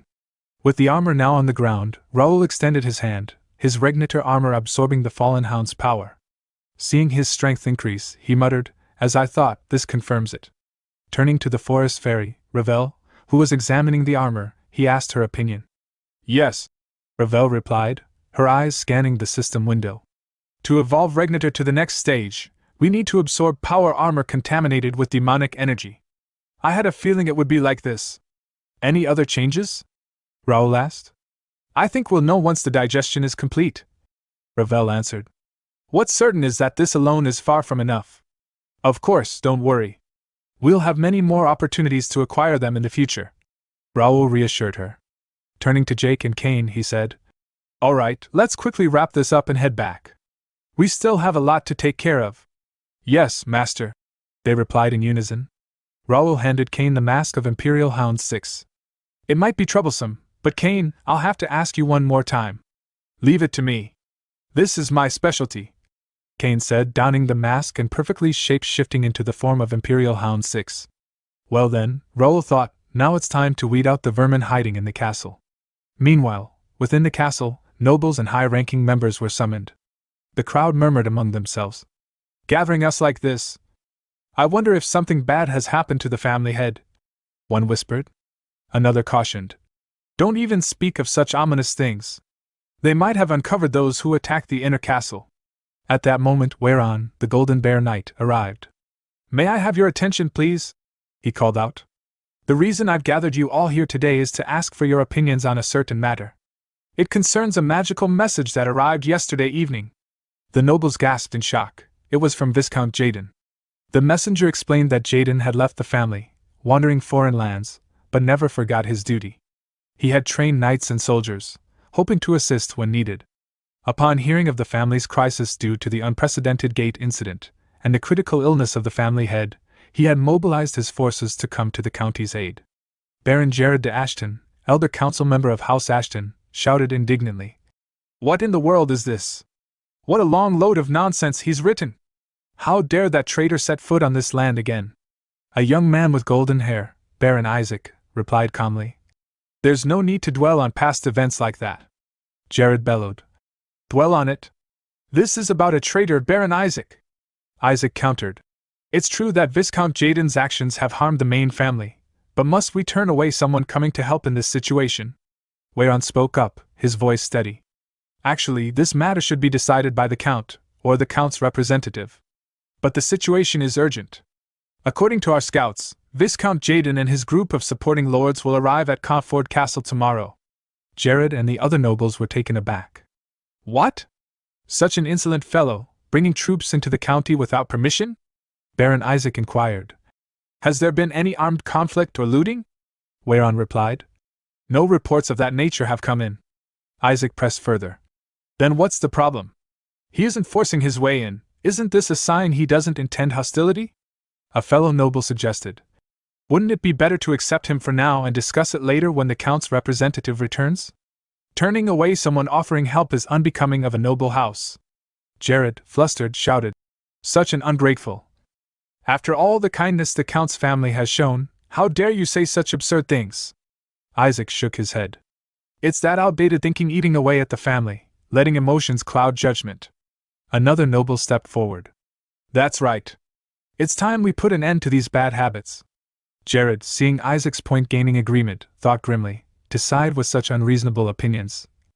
I fear something terrible is about to happen in the county. The Ashton family was no ordinary noble house. Bearing the title of Border Count, the Ashtons stood as the western shield of the kingdom, entrusted with defending the lands against the ominous Forbidden Zone. Because of this responsibility, the royal family had granted them extraordinary privileges. Several territories paid taxes directly to the Count instead of the crown, and the Count in return forwarded only a portion to the kingdom. He raised and commanded his own military forces, and any land reclaimed near the Forbidden Zone automatically became part of his domain. He even possessed the authority to appoint lords. Thanks to these powers, the Ashton household ruled over so many vassal families that people often called it a small kingdom, its territory vast, comparable to the size of the Korean peninsula. Naturally, within such a realm, nobles frequently clashed over rights and interests, and factions formed according to their political stance. Before leaving the estate, Raoul had warned Philip, keep an eye on some of the relatives who raise their voices while I'm gone. They'll do anything for a slice of power. Baron Isaac, on the other hand, argued, since we're family, shouldn't we discuss things with them directly? Philip stepped forward, bowing slightly. Forgive the interruption. I've just received contact from the acting count, and I will convey his orders. The hall fell instantly silent. Philip gestured toward the wall. Everyone, please direct your attention to the screen. A large screen lit up behind him, revealing acting Count Dylan. People of Conford Castle. Dylan began, his voice steady despite the tension hanging in the air. I apologize for the delay. This is Dylan, acting Count. I thank you all for fulfilling your duties during this time of turmoil. I will now announce several decisions made during the meeting. The crowd leaned forward. First, Dylan continued, from this moment onward, all gates of Comfort Castle will be closed, and entry or exit is strictly prohibited. Second, I appoint Chief Knight Wayron as temporary commander of the castle. All forces within the castle are to obey his orders until the commander-in-chief or my unit arrives. Violations will be punished under wartime law. The screen faded. Philip lowered his head. That is all. The briefing is over. You may be dismissed. Baron Isaac's expression darkened. He turned sharply and left without a single word. Philip watched him go with a grim expression. If only they backed down quietly, but no. If they could, none of this would have started. At night, Baron Isaac's mansion, meeting room. Baron Isaac sat at the head of a long table. So, did you find out the current troop placements? Divany, commander of the Guard Corps and a chain knight, nodded. Of course. The Count's central army is stationed entirely inside the inner castle. The Guard forces occupy the two outer walls, and the Silver Bear Knights are holding the outer gate. Baron Dwine, captain of the Guard, stroked his beard. Concentrating the direct forces in the inner castle, that works in our favor. Isaac turned to Divany. Who ordered the Silver Bear Knights to be stationed outside? Divany answered. It seems temporary Commander Wayron made the request to their knight commander. Isaac shifted his gaze to another man. And? Will that be a problem? Baron Lamar, vice commander of the Chain Knights, replied confidently. If you're referring to the Silver Bear Knights, no. We've already brought several to our side. Handling the separated ones won't be difficult. Isaac leaned back, thinking. The Chain Knights, a probationary knight order awaiting positions in the regular orders, also commanded the Guard Corps at Comfort Castle and other key forts. In other words, aside from the elite knight orders, every other force was already under their influence. Good, Isaac said. We'll leave the Silver Bear Knights to Baron Lamar and the Chain Knights. A noble raised a concern. Are you sure it's safe to ignore the inner castle? Without securing the manor, won't all of this be meaningless? We're not here to start a civil war. Isaac explained calmly. Once Baron Jaden enters the castle, legitimacy will follow naturally. He's bringing several hundred knights. Even if they force their way in, taking the manor will be easy. After that, we'll seize the families of the county's key figures as hostages. A silver-haired noble nodded. Then the Central Army and elite knight orders won't be able to act. Exactly, Isaac said. Once the tide shifts, the surrounding vassals will have no reason to side with Dylan. Prepare yourselves. Soon, the true master of the county, Baron Jaden, will arrive. One by one, the nobles left the meeting room. And as the door closed behind the last of them, a faint smile curled onto the face of Baron Lamar, who was, in truth, Cain, perfectly disguised by his shape-shifting skill. The next morning at the Comfort Castle, a Silver Bear Knight burst into the operations room, shouting, Disaster! Wayron, the temporary commander, rose immediately. What happened? The knight saluted shakily. A coup, sir. Overnight. A blood-soaked Silver Bear Knight arrived at the inner gate moments ago. He said the rebels, and traitorous Silver Bears, have seized all the outer gates. Baron Carlo, commander of the Silver Bear Knights, slammed his fist on the table. What disgrace is this? Tarnishing the name of Silver Bear so shamelessly? Philip asked urgently. Where is Captain Dwine? It appears he's joined them. The Silver Bear Knight said bitterly. The moment news spread, he went out saying he would assess the situation. He never returned. Wayron clutched his head. Baron Jaden is expected to arrive around noon. Baron Carlo grabbed the hilt of his sword. Damn it! I'll cut down every last traitor. If we can break through even one gate before they gather more forces, we can end this siege. Stop, Wayron commanded. Our top priority is protecting the Count's household. A reckless attack will doom us all. If we're ambushed like last time, everything will collapse. Carlo grit his teeth in frustration. Philip stepped in. The commander is right. If fighting breaks out inside the castle, soldiers and civilians alike will suffer. Carlo growled. Then what do you suggest? Are we just going to sit and watch Jaden's forces march in? A calm voice answered from the doorway. No, Raoul said as he entered. Of course we can't. You've all endured enough. The knights turned in shock. Baron Raoul? How are you here? Raoul smiled faintly. I've come to tell you that I have a way to resolve this situation. Some time later, at the outer walls of Comfort Castle, A cluster of silver bear knights stood wrapped in robes, some loyal, some already swayed by Baron Isaac and Baron Dwayne. Baron Isaac and Baron Dwayne arrived at the wall. One of the silver bear knights called out, "Captain of the guard, you've arrived. What's the situation?"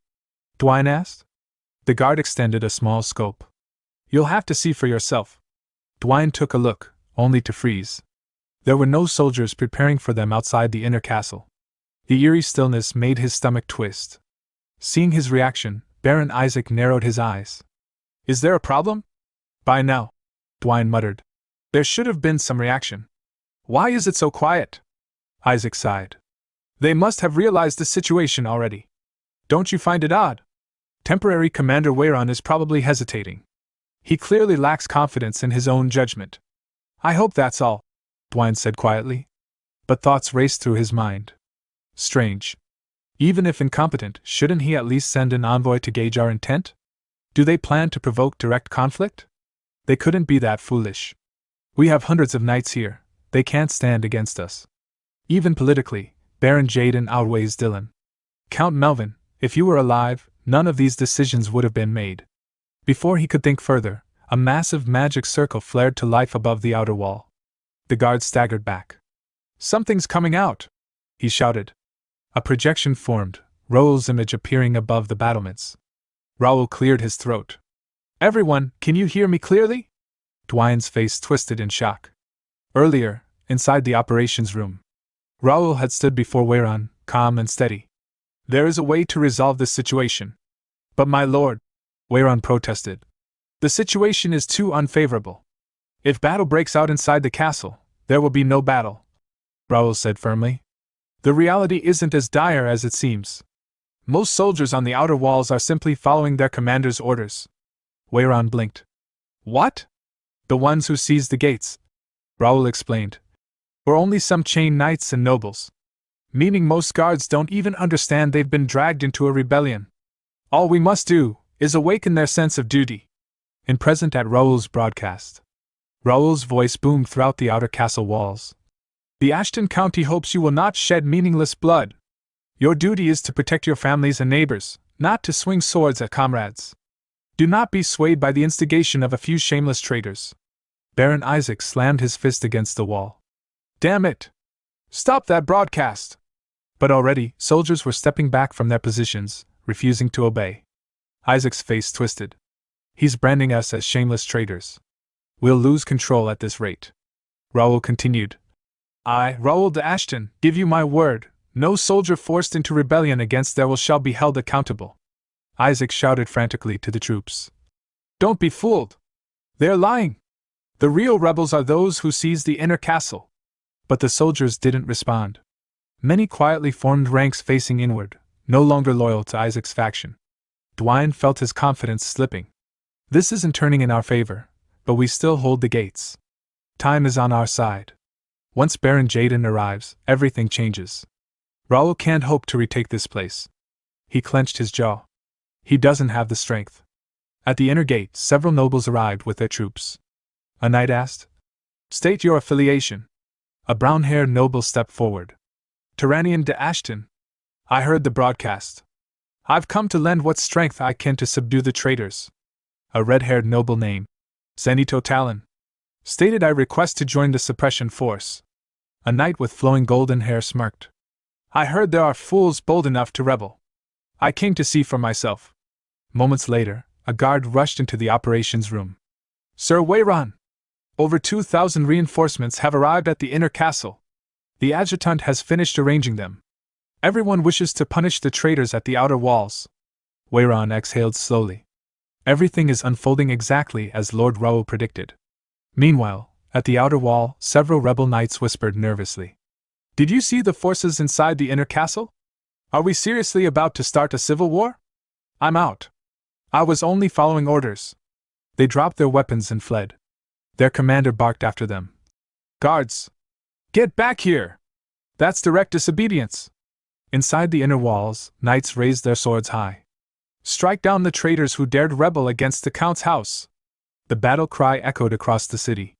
On the outer wall, Baron Isaac and Baron Dwayne watched the overwhelming force forming before them. Isaac swallowed hard. "Lord Dwayne, What should we do? We can't possibly stop a suppression force of that size. But Baron Jaden will be here soon. Dwayne remained silent for a long moment. His eyes drifted to the trembling soldiers behind him, morale shattered at the sight of united forces in the inner castle. Finally, he said, "Tell the archers to ready fire arrows.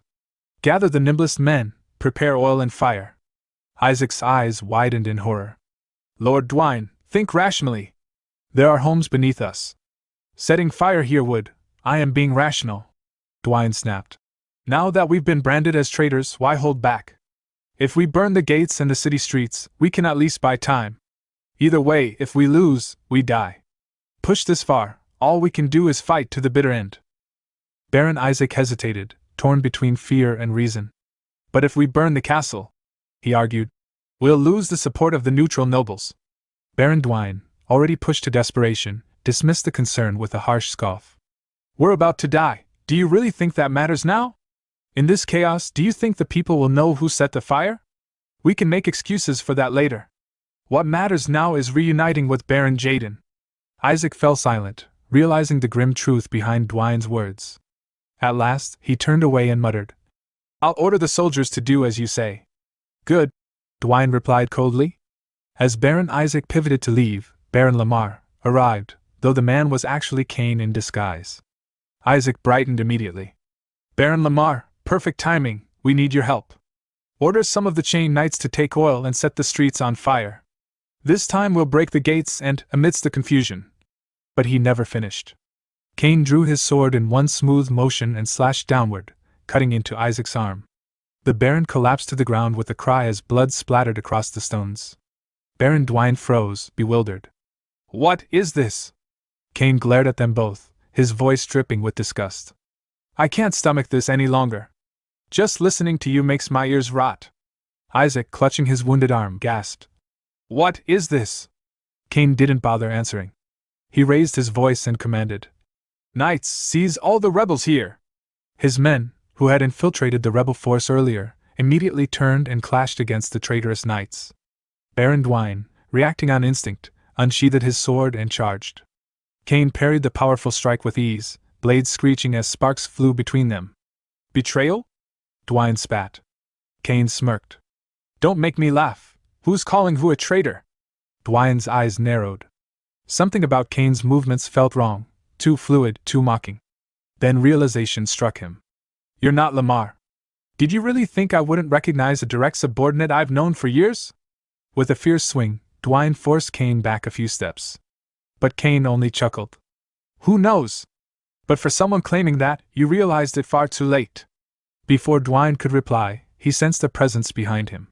He spun, raising his sword just in time to block a brutally heavy attack. The sheer force sent tremors through his arms. "Who swings a sword with such monstrous strength?" he thought. He turned fully and found Jake standing there, eyes sharp and cold. "You can still stand?" Jake asked. "It's been a while, senior. Or should I call you a traitor now?" A bead of sweat rolled down Dwayne's face. Jake stepped closer. "Ever since you left the Golden Bear Knights, it seems your head's gone mad. Doing things you didn't dare even 10 years ago." Dwayne stared at Jake, horrified. When did he become this strong? 2 years ago, I could overwhelm him easily. Cain's form shimmered as he returned to his original self. He approached Jake and asked, "You two knew each other?" "Something like that," Jake muttered. "But not on good terms." Meanwhile, the remaining rebel knights were subdued and restrained. Baron Dwayne let out a bitter laugh. "If you've shown up, that means Raoul is here too. To be toyed with by a brat. I really have grown old." Cain bristled with anger. "Watch your tongue when speaking of the master." But Jake stepped past him, his expression turning cold and murderous. In a split second, he rushed forward and slammed his fist into Dwayne's face with devastating force. Dwayne spat blood and collapsed, unconscious. Jake then opened the guild communication channel. "The rebels who seized the outer walls have been suppressed, master," he reported. Raoul's calm voice answered, "Good work, everyone. Lock them all in the castle's underground prison. And place guards at the estates of every implicated family."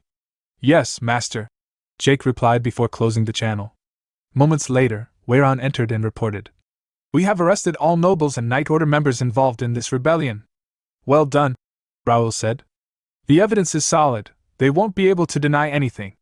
Inwardly, he thought, with this, the trash inside the main house should finally be cleared. Now, only one unwanted guest remains. He asked, "Where is Viscount Jaden? He should arrive within an hour." Whereon replied. Raoul stood, resolving himself. Then it's time to make preparations. Baron Carlo, commander of the Silver Bear Knights, stepped forward. "My lord, I will follow the Baron as well." Raoul studied him briefly. Baron Carlo, casualties among his knights, traitors among his ranks, and yet he's trying to take responsibility. Philip approached and quietly asked, "What do you intend to do?" "For now," Raoul said, "we should at least try to talk. After all, he is, at least in name, my elder uncle." "And if they launch a reckless attack?" Philip asked. Raoul's eyes hardened. "Then we'll sweep them away without mercy." Far from the castle, Viscount Jaden and his knights marched along the road, steadily approaching Comfort Castle, unaware of the storm waiting for them. Some time later, when Viscount Jaden and his knights were still a few kilometers away from the castle walls, he paused and scanned the distance, searching for a signal. Turning to Baron Tate, he asked whether there was still no contact. Baron Tate replied that the last message had come 2 hours ago. He urged calm, suggesting they think positively. The fighting, he reasoned, must be so intense that no one had found the time to send a magic orb. Viscount Jaden's son then spoke up, agreeing with Baron Tate. Even the weakest forces, he said, could not possibly hold the outer walls for 2 or 3 hours. Even if the situation was unfavorable, the defenders would have suffered heavy losses fighting among themselves. Viscount Jaden nodded in agreement, saying that was likely the case. With that, the group continued their march toward the castle. However, when they finally arrived, shock spread across their faces. They exchanged nervous glances as they took in the scene before them. Standing at the front gate was Weyron, flanked by the Golden Bear Knights. Weyron stepped forward and announced himself as the temporary commander of Comfort Castle. From that point onward, he declared, no one would be allowed to enter without permission, and he ordered them to leave. For a brief moment, silence fell. Then Viscount Jaden spoke, his tone sharp but controlled. He acknowledged Weyron's resolve in protecting the castle, but criticized his lack of discernment. He claimed he had come only to protect his sick sibling and the castle itself, and questioned by what right someone outside the Count's household dared to block his path. He insisted that the acting Count had ordered that no one be allowed entry except authorized personnel, and demanded Weyron stop making a fuss and stand aside. Those words ignited Viscount Jaden's anger. He raised his voice and shouted, asking who Weyron thought he was to decide whether he could stay or leave. He ordered the gate to be opened at once. In response, Weyron's knights immediately shifted into their fighting stances. At that moment, Raoul arrived and calmly stated that Viscount Jaden would not be allowed to enter the Count's castle. The sight of Raoul made Viscount Jaden visibly tense, shock and unease flashing across his face. Raoul introduced himself, explaining that this was their first meeting. He was Raoul de Ashton, the Count's third son and the current temporary lord of Comfort Castle. Viscount Jaden ground his teeth in frustration, thinking bitterly that the crafty bastard had supposedly returned to his own territory. Aloud, he accused Raoul of failing to learn from his father how to treat his elders. Raoul smiled faintly, but his expression quickly turned serious. He replied that if Viscount Jaden truly wanted respect as an elder, he should not have betrayed the family. His name, Raoul reminded him, had already been struck from the family register, yet he still acted without shame. Hearing this, Viscount Jaden's eyes reddened as he clenched his teeth. Raoul then signaled to Weyron for the letter. Weyron immediately handed it over, and Raoul began reading it aloud, calling out the names, Viscount Jaden, Baron Esteban, Baron Kian, Baron Amos, and Baron June. At the sound of their names, the barons stiffened, fear creeping into their faces as they began to tremble. Raoul continued, declaring that those named had committed rebellion by bringing in outside forces and moving troops without authorization. In the name of acting Count Dylan de Ashton, he ordered them to disband immediately. One of the barons cried out nervously, insisting it was all a misunderstanding. He claimed he had only been escorting the Count's elder brother, and that calling it rebellion was absurd. Raoul replied coldly that if they were innocent, they should come to the Count's castle and prove it. If they had no intention of escalating the situation, they were to leave at once. The Baron fell silent, glancing uneasily toward Viscount Jaden.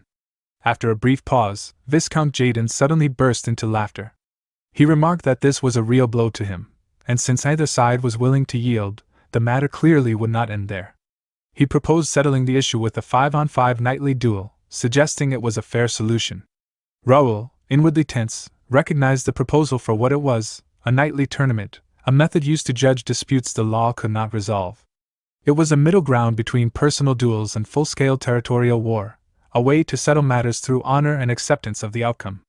Outraged, Weyran shouted, demanding how someone without honor could even speak of a nightly duel. Viscount Jaden responded that he believed it was a proposal that would not put them at a disadvantage. If that method was unacceptable, he said, then there was no choice but to fight it out right there. Raoul could only think of it as a nuisance. At that moment, Jake, standing beside Raoul, sent a message through the guild channel, suggesting it would be better to simply fight and wipe them out. He volunteered to take the vanguard. Raoul admitted to himself that he wanted to do exactly that, but knew the decision was not so simple. Kane responded to Jake, advising against a direct clash. The losses on their side would be severe. Jake questioned that assessment, pointing out that the knights Raoul had prepared were twice the enemy's number. Kane explained the real problem. They were missing the most crucial force. All of Viscount Jaden's knights were equipped with power armor. That realization made Jake uneasy. Raoul, meanwhile, acknowledged the truth of it. Power armor was the real issue. Although they had gathered some themselves, their numbers were far too small for the manpower involved. Even if a battle began, the castle walls would suffer massive damage against armored knights. To fight here would mean accepting enormous losses. A proper battle, he knew, was one fought on chosen ground, at a chosen time. Letting out a slow sigh, Raoul finally asked Viscount Jaden what he wanted. Viscount Jaden answered that if his side won, a few lords, including himself, would be allowed to return to the inner castle to meet the Count. If they lost, they would quietly withdraw their troops. In his heart, Viscount Jaden reflected that having come this far, they had to at least fulfill their stated purpose of paying respects. Only then could they seize future opportunities. Though they treated him as an outsider now, everything would change if Melvin died. What he needed was a clear justification to aim for the next countship. Raoul remained silent for a moment before giving his answer. Very well, he said, they would accept the nightly duel. Hearing this, Weyran and the other knights looked on in confusion at Raoul's decision. Meanwhile, Viscount Jaden's lips curled into a sinister smile as he thought to himself that this was exactly what he wanted. Today, right here, he would prove beyond doubt that Raoul's way was wrong. Viscount Jaden nodded with satisfaction and declared that the negotiations would begin. He immediately ordered Baron Tate to handle the formalities. Baron Tate stepped forward and announced that, according to continental law, the nightly duel would follow a best-of-5 format, with the first side to claim 3 victories being declared the winner. A match, he explained, would be decided when one combatant was rendered unable to continue or formally declared defeat. He then asked if there were any objections. Raoul answered calmly that he had none. Baron Tate smiled and confirmed the arrangements. The duel would take place in 30 minutes on the plains outside the castle. Both sides were instructed to complete their preparations and assemble at the castle gates. With the terms settled, Raoul and his knights returned inside the castle, the massive doors closing behind them. Inside, several knights gathered around Raoul as he turned to face them. Weyran spoke first, volunteering the Golden Bear Knights to take the vanguard. Baron Carlo, commander of the Silver Bear Knights, added that his order was equally confident. A Chain Knight then spoke up hesitantly, apologizing before asking whether the Chain Knights might also be given a chance, if only to bolster the morale of the reserve forces who would one day become the backbone of the county. Raoul observed their enthusiasm in silence, thinking that everyone was brimming with confidence. As knights who valued honor above all else, it was only natural that they wished to step forward in such a moment. At that point, Jake stepped forward and asked Raoul to leave the matter to him, declaring that he would personally crush the traitors. Raoul refused immediately. Surprised, Jake asked why. Raoul reflected that, strictly speaking, the First Knights, Jake's order, answered directly to him. For an issue of this magnitude, it was better to resolve matters through the Count's direct authority, with minimal personal involvement from Raoul himself. To firmly consolidate control of the county, the strength and resolve of the Count's household had to be demonstrated. Since Raoul had already declared independence as the Lord of Calypso Castle, stepping in personally would only complicate matters. As he pondered who should be sent instead, a voice suddenly called out behind him. Baron Raoul. Raoul turned toward the speaker. The scene then shifted to Viscount Jaden's camp barracks. Baron Tate remarked that things had become messy, but in the end, they had worked out well. He expressed disbelief that their opponents had agreed to a nightly duel so easily, concluding that, impressive as they might have seemed, they were ultimately hot-headed youths. Viscount Jaden smiled and dismissed their opponents as nothing more than a night order hiding in some rural backwater. There was no way, he claimed, that they could defeat the Black Bear Knights, who had trained for 15 years. He turned as he spoke to a massive, muscular man, Luciano, commander of the Black Bear Knights. Luciano answered confidently that there was no reason to lose to lazy fools clinging stubbornly to outdated sword techniques. Their opponent's tiresome style was obvious at a glance, and since they knew nothing about the Black Bear Knights, the duel was already decided. At that moment, another man lowered his hood and spoke up, saying he would like a turn as well. Viscount Jaden welcomed the offer, though he found it curious that the man had suddenly volunteered. The speaker was Graham of the Delanian family from the Bread-Den Republic. He explained that he had grown tired of simply following along, and wanted to experience the great sword style praised as the finest in the kingdom of Reuben. Viscount Jaden inwardly scoffed at the insolence. After sparring with his men, Graham had suddenly developed an interest in the ancestral great sword art. Turning away, Viscount Jaden told him he would leave it in his hands. Graham replied casually, telling him to go and take care of things properly. Viscount Jaden smiled to himself. No matter how it unfolded, this would mark the end of the foolish main house. Whoever stepped forward, he intended to crush them all. Some time later, at the castle gate, a Golden Bear Knight acting as referee raised his voice and announced the start of the nightly duel, calling both sides to step forward. From Viscount Jaden's side, Luciano advanced, gripping his long sword. From Raoul's side, a man in his 40s stepped forward, holding a ripper. At the sight of him, Luciano burst into laughter and mocked the Count's household, asking if they truly had no talent left, to the point of sending a retired old man into battle. The man answered calmly that Luciano, for all his loud boasting, seemed no different from how he had been 16 years ago. Hearing this, Luciano ground his teeth in anger and hurled an insult at the old man. From the sidelines, Raoul watched the exchange in silence. The referee ordered both fighters to prepare. They each took their stances, and with a sharp command, the referee declared the first match to begin. Luciano immediately swung his massive sword, sending a slash of reddish aura roaring toward his opponent. The old man drew his sword in an instant, dodged the attack with swift movement, and charged straight at Luciano, taunting him by asking whether he was going easy on a dying old man.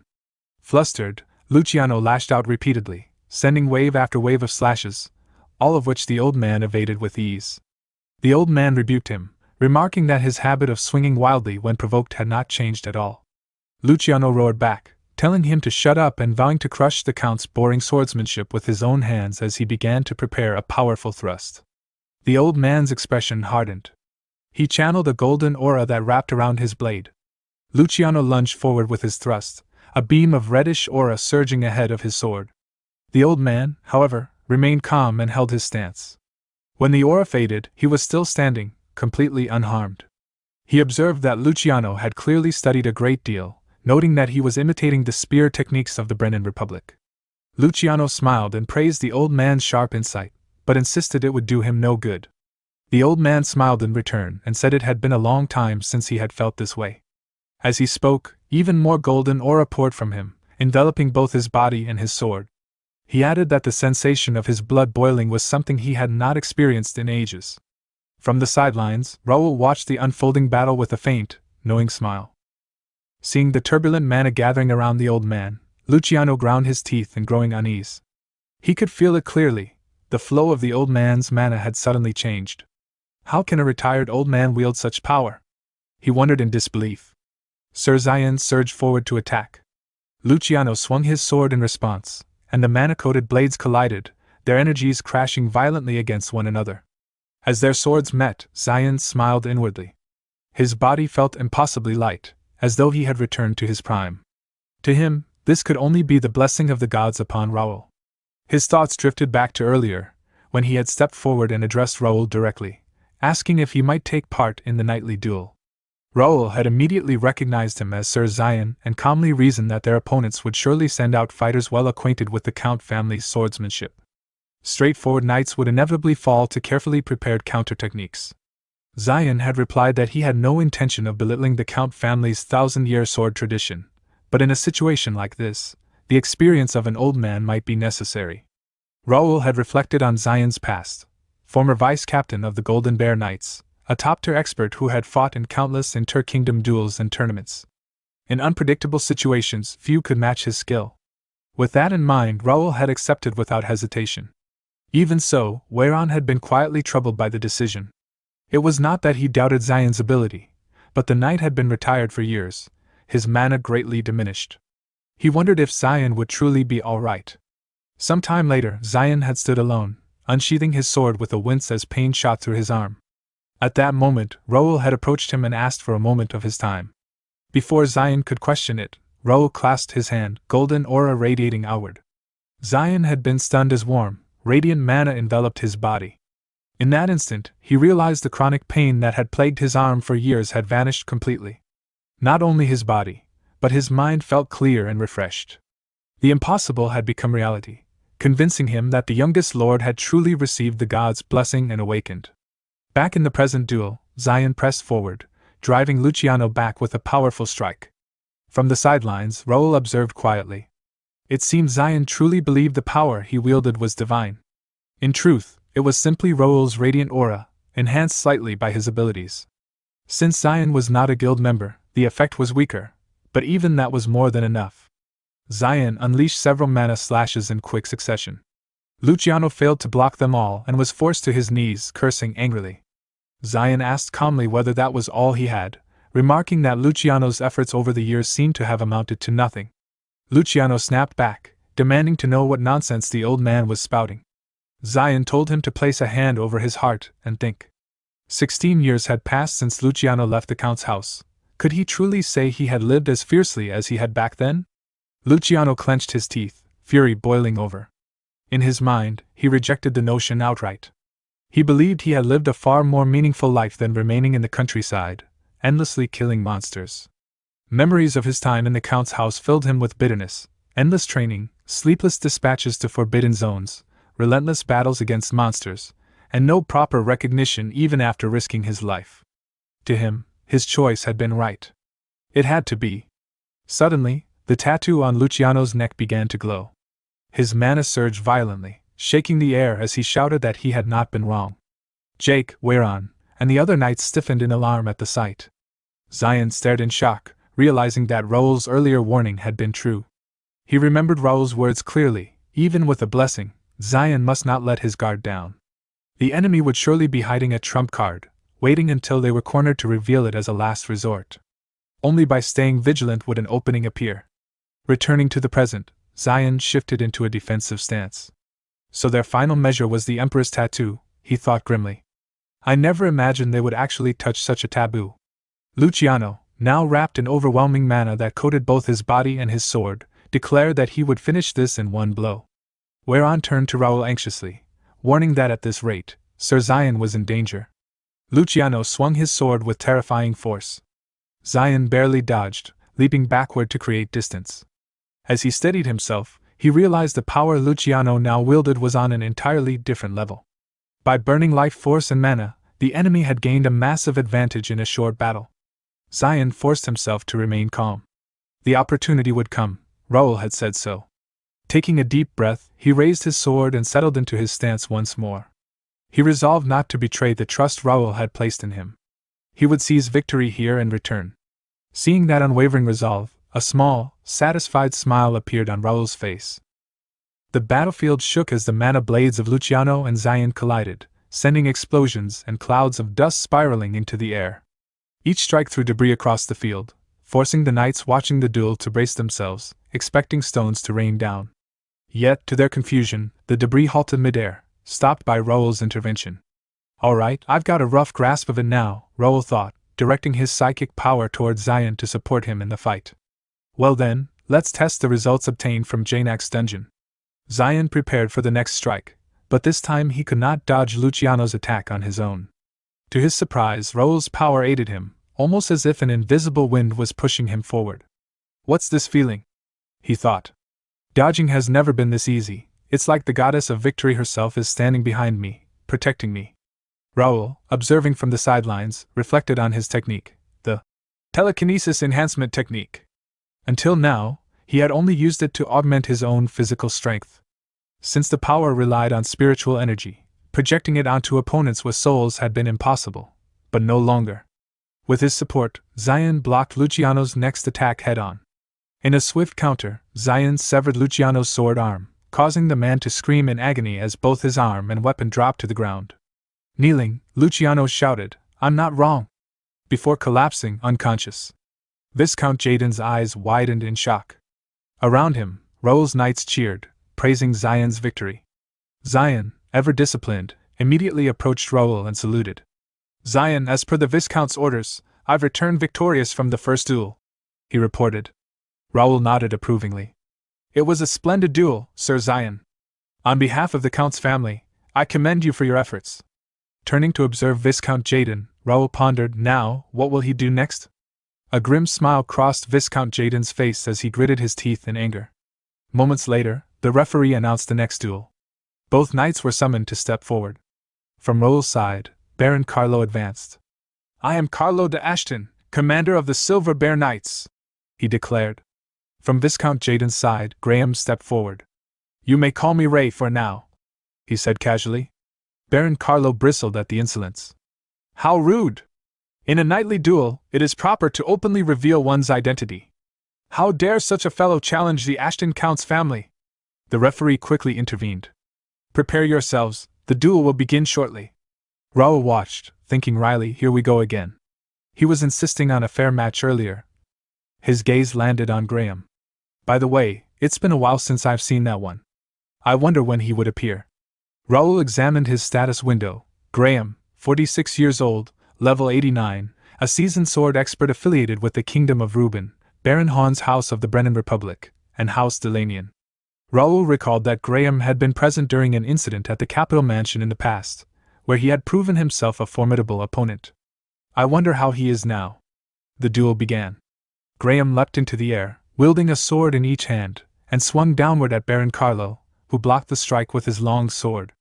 Sparks flew as their blades clashed.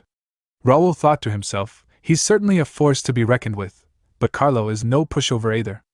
Baron Carlo dropped into a defensive stance, then charged. Graham barely blocked the incoming attack, grinning as he activated a tattoo. "Good. As expected of the kingdom's strongest swordsmanship, but that's the end of it now." Mana surged around him, and in a blur of speed Graham moved around Carlo, leaving multiple afterimages in his wake. Graham's mind raced. "Unlike the foolishly self-destructive Luciano, I can properly handle this power. When dual swords move this fast, the opponent is bound to reveal an opening. One moment of distraction, and their life is over." Carlo's grip tightened, his sword trembling slightly as Graham prepared his next strike. Graham adjusted his position with incredible speed, closing in on Carlo from behind. "He's shown an opening, regret it in hell, you fool," Graham thought. Swinging his long sword with deadly precision, he struck. Blood spattered as Carlo's blade met Graham's attack, and Graham began to fall to the ground from the impact. Raoul's Golden Bear Knights were stunned by the display. Carlo, gritting his teeth, shouted, "What's with those superficial movements? You're all show and no substance, you idiot!" Graham lay defeated on the ground as Baron Carlo turned back toward the Count's side. The knights erupted into cheers at the sight of his victory, and Raoul smiled faintly in approval. In his heart, he acknowledged the result with calm confidence. Indeed, a top 10 active knight of the Count's family would not fall so easily. With one round remaining, the knights' duel would end in overwhelming victory for their side. Meanwhile, inside Viscount Jaden's tent, fury exploded. He hurled the papers from his desk, his furious shouts causing the guards stationed outside to tremble in fear. Inwardly, Jaden seethed. Both fighters he had sent out to seize the upper hand had been completely defeated. This outcome should never have happened. At that moment, 2 Black Bear Knights entered the tent. One stepped forward urgently, begging to be sent out and vowing certain victory. The other claimed familiarity with the Count family's swordsmanship and requested the chance to fight. Viscount Jaden roared at them to be silent. Even Luciano, he reminded them, had been helplessly defeated by the Count's old knight. What made them think they could succeed where he had failed? This duel had to be won, no matter the cost. The 2 knights fell silent, their confidence crushed. Then Viscount Jaden's son entered the tent. With a composed expression, he declared that he had a method to change the flow of the duel and asked his father to entrust the match to him. Jaden hesitated, knowing that if they lost now, everything would be over. Yet he needed to overturn the situation by any means necessary. Finally, he agreed, ordering his son to go and win, no matter what trick he used. The young man bowed and promised not to disappoint him. Inside Comfort Castle, Raoul stood with Zion, Carlo, Weiran, and another knight. Raoul was about to assign the next fighter when a golden knight stationed at the gate approached and apologized for the interruption, requesting that Viscount Raoul step outside for a moment. Confused, Raoul climbed the castle wall with the others and looked down beyond the gate. There, Viscount Jaden's son stood, shouting repeatedly. He introduced himself as Titus de Ashton, heir of Viscount Jaden and senior knight of the Black Bear Knights, declaring that he had something to say to Raoul de Ashton of Comfort Castle. The guards informed Raoul that the man had been shouting the same words for quite some time. Raoul called down from the wall, asking what Titus wanted to say. Titus raised his head and accused Raoul of unjust actions in the name of House Ashton, challenging him to determine right and wrong with their swords. Raoul calmly asked whether Titus was the third knight representing Viscount Jaden's side. Titus denied it, insisting this was a personal duel, unrelated to the knight's duel. Hearing that, Raoul turned away and refused outright, questioning what qualifications Titus had to issue a challenge without even holding a proper title. Titus was stunned. Raoul had seemed hot-blooded, yet he rejected the duel without hesitation. Realizing that the knight's duel was turning against them, Titus resolved to invalidate it by any means necessary. If Raoul de Ashton, the one responsible, could be incapacitated, the situation might still be salvaged. Acting quickly, Titus shouted again, declaring himself the third dual knight. He taunted Raoul, daring him to cross swords and claiming that a true descendant of the prestigious Ashton Count's family would not fear defeat. Raoul stopped and turned back at once. If Titus was the third contestant, then the matter was different. He accepted the duel. Titus smiled darkly, convinced that Raoul had taken the bait. Zion immediately voiced his concern, urging Raoul not to accept. They already held the advantage, and letting other knights handle it would be safer. Stepping forward himself was far too dangerous. Raoul reassured him calmly, asking for his trust. After all, he was the one who had received divine blessing. Some time later the duel began. Raoul and Titus stood facing one another with swords drawn. Titus lowered himself into a fighting stance, while Raoul calmly observed his status window. Titus was 28 years old, a level 69 mid-level sword expert affiliated with the Kingdom of Reuben and Viscount Jaden's house. His abilities were impressive, bolstered by noble bloodline traits and sharp instincts. Raoul acknowledged silently that Titus was talented. Not even 30, yet already a mid-level expert. If he activated his tattoo, few of his age could rival him. Titus, on the other hand, sneered inwardly. Raoul stood too openly, full of apparent openings. Arrogance, he thought, had its limits. Whatever Raoul had accomplished at the knighting ceremony meant nothing, he was still only a mid-level expert. Even geniuses could not reach mastery so quickly. Confident of victory, Titus activated his tattoo. In the next instant, Raoul swung his sword and unleashed mana slashes. Titus froze in shock as he felt the overwhelming pressure behind them. A monster, he realized. Raoul had been hiding his true strength. He had already reached upper-level expert, so powerful that Titus could not even touch a single strand of his hair, even with his tattoo activated. Raoul's mana slashes struck again and again, sending Titus flying backward and crashing into the ground. Viscount Jaden watched in disbelief, equally stunned. Raoul approached the kneeling Titus and calmly asked whether he acknowledged his defeat, his sword pointed at Titus's head. Coughing blood, Titus admitted defeat without protest, accepting it cleanly. Raoul sheathed his sword and turned away, declaring the knight's duel finished. He would now receive the official declaration of defeat from Viscount Jaden. But as Raoul turned his back, Titus's voice rang out behind him. Though the duel was lost, it was not over. With a desperate snarl, Titus leapt forward from behind, swinging his blade down, and shouting that this would be the end for Raoul as well. Raoul sensed the attack at the last possible moment, and glanced back. Behind him, Titus wore a sinister smile, convinced of his victory. In his mind, Raoul's mistake was already fatal. At such close range, even if Raoul blocked the mana blade, internal damage would be unavoidable. This, he believed, was the price of carelessness. But before Titus could reach him, Raoul activated his psychokinesis. Titus's body froze in midair, halted as if crushed by an invisible force. Terror flashed across his face as overwhelming pressure wrapped around him. No matter how he struggled, his body refused to move. He could not comprehend what power had seized him. Raoul turned fully to face him, his voice cold and steady. He condemned Titus for attempting a surprise attack during a sacred duel and calmly warned him that such audacity carried consequences. With a subtle motion, Raoul intensified his psychokinesis and twisted Titus's leg. A sickening sound echoed as Titus screamed in agony and collapsed to the ground. Clutching his shattered limb, he cried out that he had been wrong and admitted defeat, his voice shaking with pain and fear. Raoul drew his sword, his expression unforgiving. Admitting defeat now, he declared, was meaningless.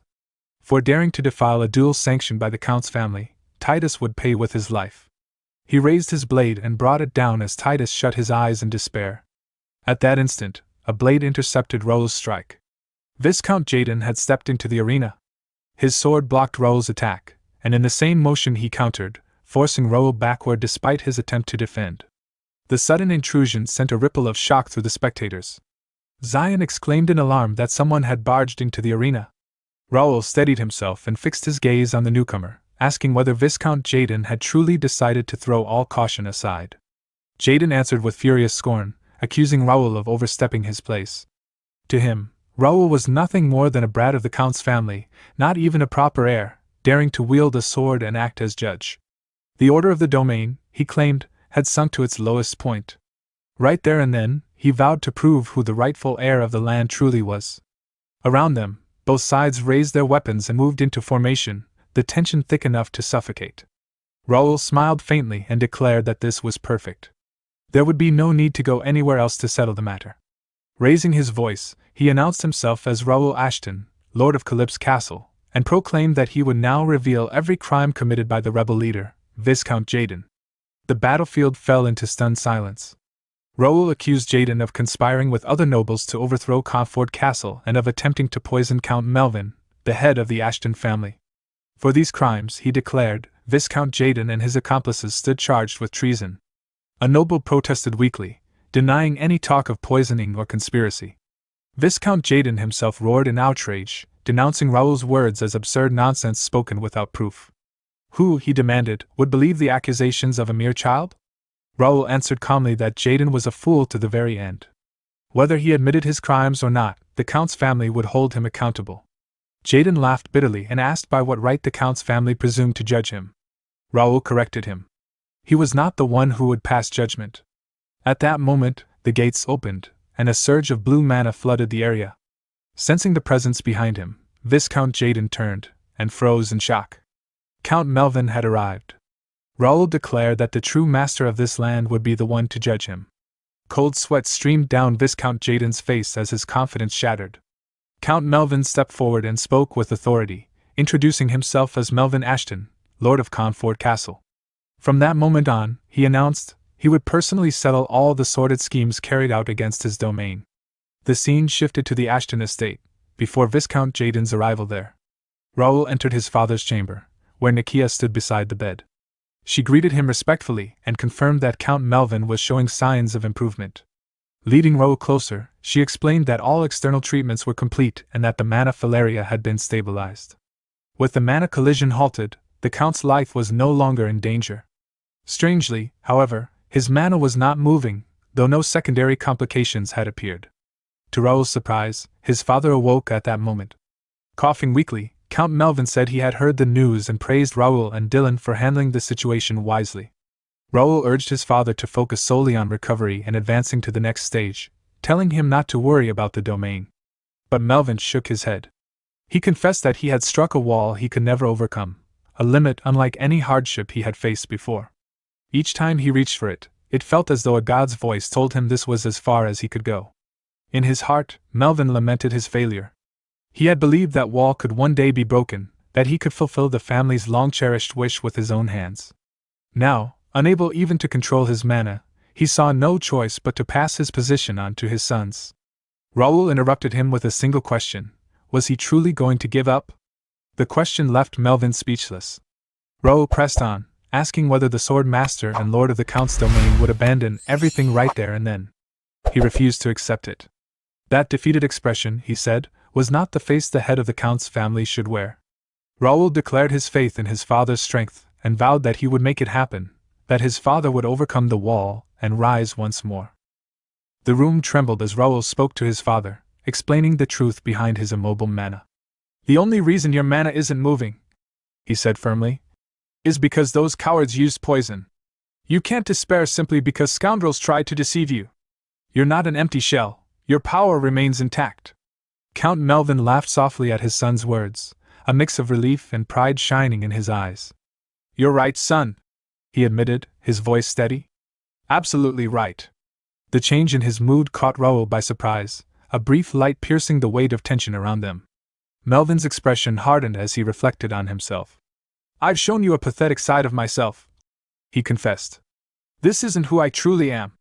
I had almost forgotten that my life has been forged through endless challenges and effort, that it's what made me an outstanding swordsman and head of the House of Ashton. Is this as far as I go? My destiny? If this is the will of a god, I'll break it, no matter what. Blue mana began to radiate from him as he focused on regaining control. Nikia's voice cut through the aura of power, alarmed. No, Count, you can't! If you force your mana like that, a backflow could occur. Your mana road might rupture. Raoul quickly stopped her, shaking his head. Everyone has something more important than their own life, he said. Right now, Father wants to reclaim his. Nikia, set up a barrier immediately to seal this area from the outside. Yes, Nikia replied, moving to follow his command. Raoul then summoned his forest fairy, Ravel. Can you help me? He asked, and she responded without hesitation. Of course. Stabilize the mana here, Raoul instructed. And cast support magic on my father. Ravel moved immediately to follow his order, her magic weaving into the room, while Nikia reinforced the protective barrier. Meanwhile, Raoul called forth the spirit of Karl, sealed within his regnator armor. Observing the Count's condition, Karl spoke with grave certainty. As I suspected, something is suppressing the Count's mana haul. That explains the imbalance between his mana capacity, his level, and his physical condition. Raoul's voice was sharp. Is there a way to fix it? Karl shook his head. This isn't about his skill or will. Something external doesn't want him to advance to the next stage. A being with power rivaling a god seems to have intervened. Count Melvin struggled, his body showing signs of strain as he tried to control his surging mana. Nikia warned, her voice urgent. Raoul, it's the initial symptoms of a backflow. At this rate, it's extremely dangerous. Raoul stepped closer, his eyes locked on his father. Father, he said with determination, that wall blocking your path is a curse. I know you would never yield to it, and one day you would overcome it yourself. But the world will not leave us alone, and the House of Ashton needs your strength now. Don't refuse my request this time. I will help you shatter that detestable wall and fight alongside us. Without hesitation, Raoul sent the guild invitation through the system to his father. The world seemed to freeze as several red warning windows appeared around him, each flashing dire messages, errors, forced scenario warnings, and calculations predicting catastrophic outcomes if Raoul's actions continued. The system cautioned that releasing Count Melvin's binding force could extinguish thousands of related quests, and drastically diminish Raoul's influence in the House of Ashton. But Raoul ignored the warnings. Screw that, he muttered, sending the guild invite to his father. Time resumed, and Melvin accepted the membership. The Count's mana erupted violently, thrumming through the room like a storm. Karl's voice rang out urgently. Get everyone away from the Count! Raoul reacted instantly. He grabbed Ravel and carried Nikia to safety, as the mana surged around the Count. Philip, stationed as guard, was equally stunned by the sheer power radiating through the room. Raoul checked with Nikia. How's the barrier? I've centered it on the room, she replied. It's a little unstable, but the effects won't reach outside the mansion. Ravel reassured Raoul. Leave the mansion's barrier to me. I can control it just fine. Raoul clenched his fist tightly, his mind focused on the warning windows he had seen moments before. With a quiet mutter, he made a vow to himself. I'm done living a life where I'm dragged along by a script someone else wrote. From now on, I'll write all my own scenarios. The Count's mana roared around him, but with the support of his allies and his own indomitable will, Melvin de Ashton began reclaiming control, a storm of blue light illuminating the room as father and son prepared to face the trials ahead together. The room bore the scars of raw power. Shattered windows and splintered furniture testified to the intensity of Count Melvin's uncontrolled mana. Yet now, seated on his bed, the Count had regained command over his energy. Raoul stepped forward, concern etching his features. Father, are you okay? He asked, feeling the lingering weight of his father's immense mana. Count Melvin's expression softened as he looked at his son. At last, he said, voice tinged with both relief and triumph. I have done it. The long-awaited wish of our family, something I could never fulfill. But now, the day has finally come when I accomplish it with my own hands. Raoul, it's all thanks to you. Raoul's lips curved into a proud smile. Congratulations on reaching the realm. You worked so hard, father. Nikia's eyes widened, unable to fully comprehend what she was witnessing, and even Philip joined in, bowing slightly. Congratulations, my lord Count, he said, voice filled with awe. As Raoul and the servants gathered around, Count Melvin reflected inwardly. Thinking I had to surpass the realm by my own strength, it was only stubborn pride. I thought I was alone, but I wasn't. I have people to protect, loyal subordinates, and a family I love. Raoul, I owe this boy yet another debt. Suddenly, a red warning window appeared before Raoul, flashing urgent messages. It declared that the main scenario NPC, Count Melvin de Ashton, had resisted compulsion and joined the first guild, triggering errors in the forced scenario. Fall of House Ashton. The system warned that misfortune might strike at any time, and the failure to follow protocol could jeopardize thousands of related quests. Raoul read it carefully, pondering the term karma for the first time. Players meddling with a mandatory scenario is nearly impossible, he thought. NPCs act as if guided by divine instructions. My existence. I must be a variable. What kind of obstacle will this create? Before Raoul could dwell further, Count Melvin attempted to rise. Nikia quickly intervened. You must not move yet. You've just reached the realm, the pain will be intense. Raoul added, voice steady. Father, you don't need to push yourself. My brother and I can handle this matter ourselves. Count Melvin smiled gently and patted Raoul on the head. I'm sorry for making you worry, he said. And thank you. You've done well all this time. You must have suffered having such a lacking father. I want you to stay by my side and witness the end of this matter. Will you allow that? Raoul's thoughts flickered. I don't know how this karma will affect me, but it's worth accepting. I won't regret it. Of course, father, he replied firmly. With that, Count Melvin moved toward Viscount Jaden, his mana radiating powerfully around him. Viscount Jaden, eyes narrowing, sneered. I heard your condition had worsened. You were on the brink of death, yet you look perfectly fine. Were you deceiving the Count's family? Melvin's gaze hardened. You are still the same, with that shamelessness. I heard you were living comfortably in another nation. What drove you to this point? Anger contorted Jaden's features as he bared his teeth. Wipe that pitiful look off your face. You've forgotten, everything you have, I conceded to you. And yet you repaid that with ingratitude and blame me? Are you out of your mind? Melvin's command cut through the tension. Come in. Into the arena walked Nikia, Bishop Alonso of the Xenon Order, and Sixth Circle Mage Carissa of the Mage Association. The bishop spoke first. According to the Xenon Order and the Mage Association, the Count's collapse was not an accident. It was a clear assassination attempt. Nikia added gravely. These are the findings we obtained while treating the Count. He is suffering from an illness called manifilaria, a method commonly used within the Empire. Raoul's voice thundered. Drag them in. The servants were forced forward, trembling under the weight of Raoul's authority. We have secured not only evidence, but witnesses, accomplices, and the mastermind, he declared, joining multiple swords and pointing at the culprits. Now then, speak clearly. What did you do? One servant quavered. We only followed orders. We were told to mix a measured amount of the drug into the Count's food. Raoul pressed further. Who gave the order? Viscount Jaden. The servant admitted. Viscount Jaden's lips curved into a sinister smile. I see now, he said. So this was your scheme, my dear brother.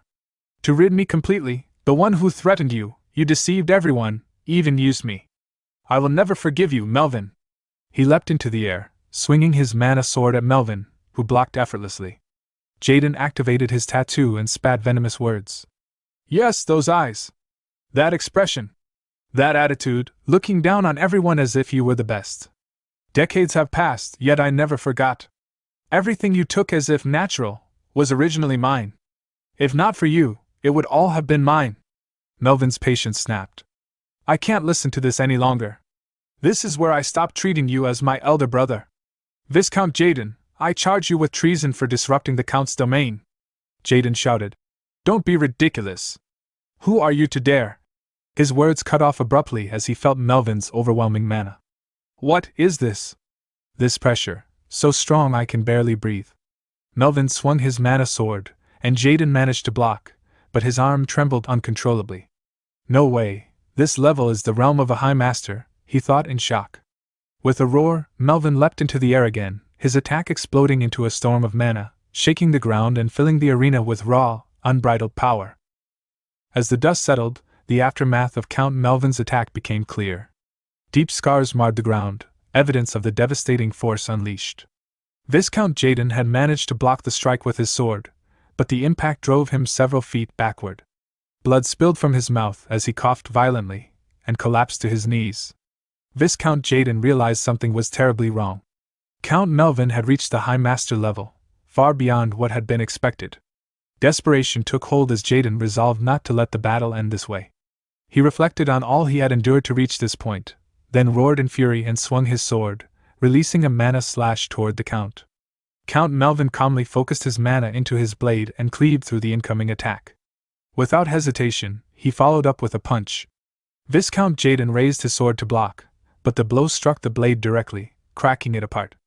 In an instant, the sword shattered. Viscount Jaden stiffened, finally growing truly serious, but before he could react, Count Melvin's fist slammed into his face. The sheer force hurled the Viscount backward. He clutched his face, overwhelmed by the pain. Count Melvin declared that he had been far too lenient in the past. Because of his misguided judgment, too many had suffered, and now the cursed feud had to end once and for all. Viscount Jaden burst into laughter and mocked Melvin's words. He accused the Count of being blinded by his own sense of justice, unable to see the rot beneath his feet, and thus unfit to rule the castle.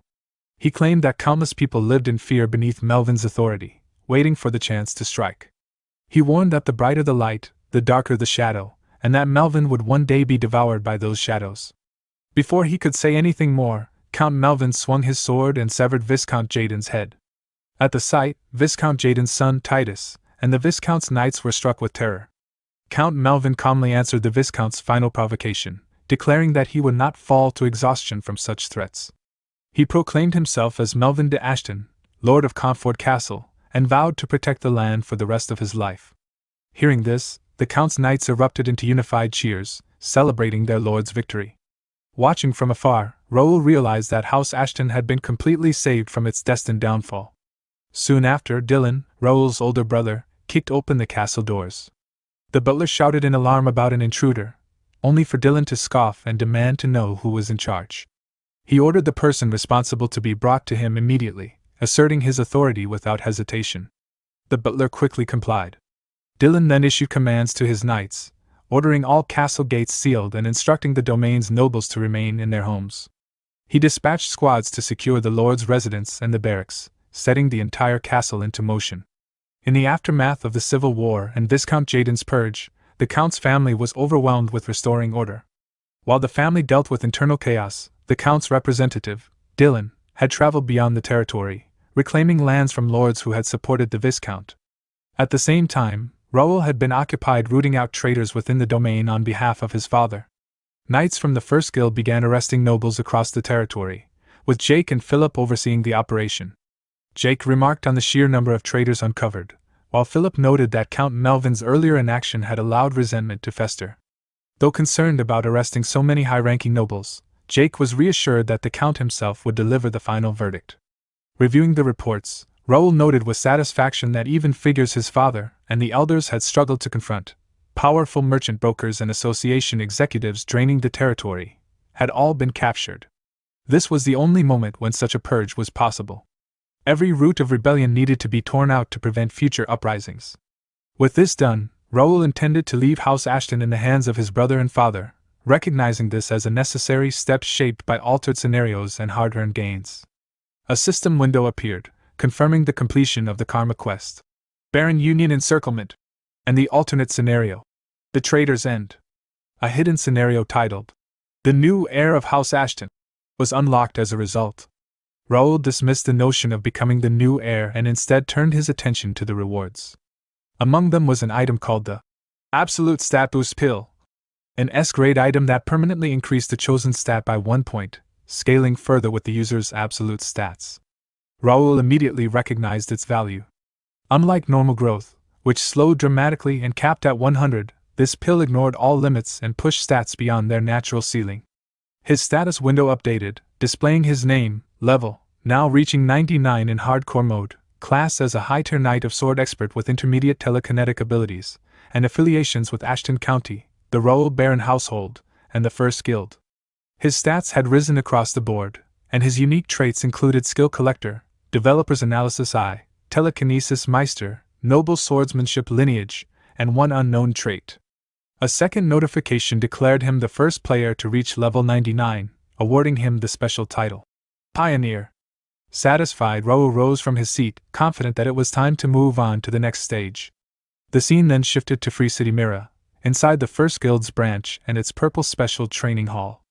Two figures were locked in combat, Wang Tianming and Kim Ilwu. Wang Tianming swung his sword, releasing a mana/technique known as Meiwa no Bang, the Plum Blossom Roadside. The strike detonated in a burst of mana upon impact. As the dust cleared, Wang Tianming stared in shock. Kim Ilwu was still standing, completely unharmed. Kim Ilwu raised his dagger, smiled calmly, and signaled that the exchange was over, and that it was now his turn. As Kim Ilwu rushed forward to attack, Wang Tianming swung his sword once more, releasing 2 mana slashes toward him while announcing the technique as Plum Blossom Butterfly Dance. Kim Ilwu dodged both strikes with ease and remarked that Tianming should stop giving unnecessary names to his techniques and shouting them out while attacking. He questioned why someone would announce a powerful move before using it. Wang Tianming replied that it was a sacred ritual and claimed that an ordinary person could never understand a warrior's struggle. Kim Ilwu let out a quiet sigh, thinking that although Tianming's skills were impressive, he became an entirely different person the moment he picked up a sword. While the two continued sparring, they were observed by others nearby. One of them was Blake, a flashy fighter from the United States, who commented that it was hard to tell whether Tianming's behavior was individuality or simple stubbornness. The other observer was Han Seohyun from Korea, a mythical beast summoner. She remarked that if something interfered with combat, it should be called stubbornness. At that moment, Kim Ilwu activated his technique, creating several figures identical to himself. Seeing this, Wang Tianming accused him of being a coward for using a secret technique again. Kim Ilwu smiled and calmly pointed out that Tianming had used his special ability as well, noting that it was not particularly underhanded. Watching the exchange, Blake commented that everyone's skills had clearly improved since graduating from the academy. He admitted that at first, he had wondered what they were even doing back then. Han Seohyun replied that all of their growth was thanks to that person. Blake asked if she meant Do-hyun, adding that they had not seen him in a while. Han Seohyun confirmed it, explaining that she had heard Do-hyun was away for his second job advancement. Nearly 2 weeks had passed without any news, and it was impossible to know where he was or what he was doing. The scene then shifted to the past, to the First Guild Academy's graduation ceremony. On the stage, an announcer declared the conclusion of the first graduation ceremony, wishing the graduates the Lord's blessings and glory in their future endeavors. The cadets erupted in celebration. 5 months after the open beta service began, the cadets who had trained for 3 months at the academy completed their graduation ceremony looking completely different from when they had first enrolled. Proving their growth, every graduate achieved the remarkable feat of ranking within the top 1,000. Guild scouts flooded in to recruit them, and their futures looked bright. However, the greatest source of frustration for many was the Purple Guild, a new player guild led by the rank 1 player, Bae Do-hyun. Entry into the Purple Guild was highly exclusive, limited only to top-ranking cadets, and even among them, only a select few received recruitment offers. At that time, Dalton summoned Han Seohyun, Kim Ilwu, Wang Tianming, and Blake to his office to present them with recruitment offers from the Purple Guild. Kim Ilwu asked if the offer was meant for all of them. Dalton smiled and confirmed that it was, adding that it was an offer too good to refuse and asking for their thoughts. Han Seohyun commented that it was an incredibly generous offer but wondered whether it was acceptable to join without permission from the guild founder, Bae Do-hyun. Dalton assured her that there was no need to worry, explaining that recruiting them was Do-hyun's intention. He then turned to Kim Ilwu and revealed an additional proposal. Do-hyun wanted Kim Ilwu to become the vice guild master. The revelation shocked everyone present. Kim Ilwu asked if Dalton was serious about entrusting him with such an important position. Dalton told him not to be modest, stating that Kim Ilwu's skills were second only to Do-hyun's, as the Academy's salutatorian. More importantly, He emphasized the deep trust Dohyun had in him. That alone was reason enough, and with the Purple Guild's benefits and First Guild backing, it would greatly support their future growth. Dalton concluded by asking them to accept the offer. The scene returned to the present as Wang Tianming was pushed backward by Kim Il-woo's attack. He stabbed his sword into the ground to stop himself. Kim Il-woo stepped forward and extended his hand, warning that if Tianming continued like this, he would not be able to defeat Dohyun, or even him. Wang Tianming grabbed his hand and stood up, replying that they would see if Kim Il-woo could still say that once his martial arts were perfected. As the sparring ended, Han Seohyun and Blake approached them. Han Seohyun remarked that Kim Il-woo's growth was amazing, noting how freely he was already using clones. Blake added that this was exactly what one would expect from the Vice Guild Master, and asked how much stronger Kim Il-woo planned to become. Kim Il-woo replied that Dohyun had once told him not to confine himself within the framework of skills. By embodying and applying skills directly, his growth rate had become incredible. Han Seohyun then asked if Kim Il-woo had heard anything from Dohyun lately, mentioning that the two were quite close. Kim Il-woo answered that there was still no news and that it seemed to be taking longer than usual this time. At that moment, a system announcement screen appeared before them. It declared that player, Bae Dohyun, had completed his second job advancement. Due to the emergence of a second job advancement holder, a graduation tower had appeared in each free city. The tower offered test courses for both combat and non-combat classes. Once a graduate emerged from even one class, the free city movement restriction would be lifted, granting access to the main quest. The announcement also warned of cooldown penalties for failure and recommended a minimum challenge level of 50 after completing the second job advancement. Seeing the message, Han Seohyun expressed her amazement that Dohyun had actually succeeded. Blake admitted that he had to acknowledge it. Wang Tianming, however, grew serious and began walking away. Kim Il-woo turned to him and asked where he was going. Wang Tianming replied that he was going to level up and obtain his job advancement, stating that he could not afford to fall behind Dohyun. Surprised, Kim Il-woo immediately sprinted after him, suggesting they go together. The scene shifted to Mira Square, where the streets were crowded with players. One player exclaimed in surprise to his companion that there was no place without the First Guild's mark. His companion replied that most of the stores were operated by the First Guild. Mira was a massive city with a population exceeding 100,000 and a constant influx of players. Thanks to Raoul's long-term development efforts, the city was filled with player-friendly facilities, restaurants tailored to player tastes, potion shops, byproduct purchasing offices, and stylish clothing stores. Although most contribution points belonged to the First Guild, players felt no resentment.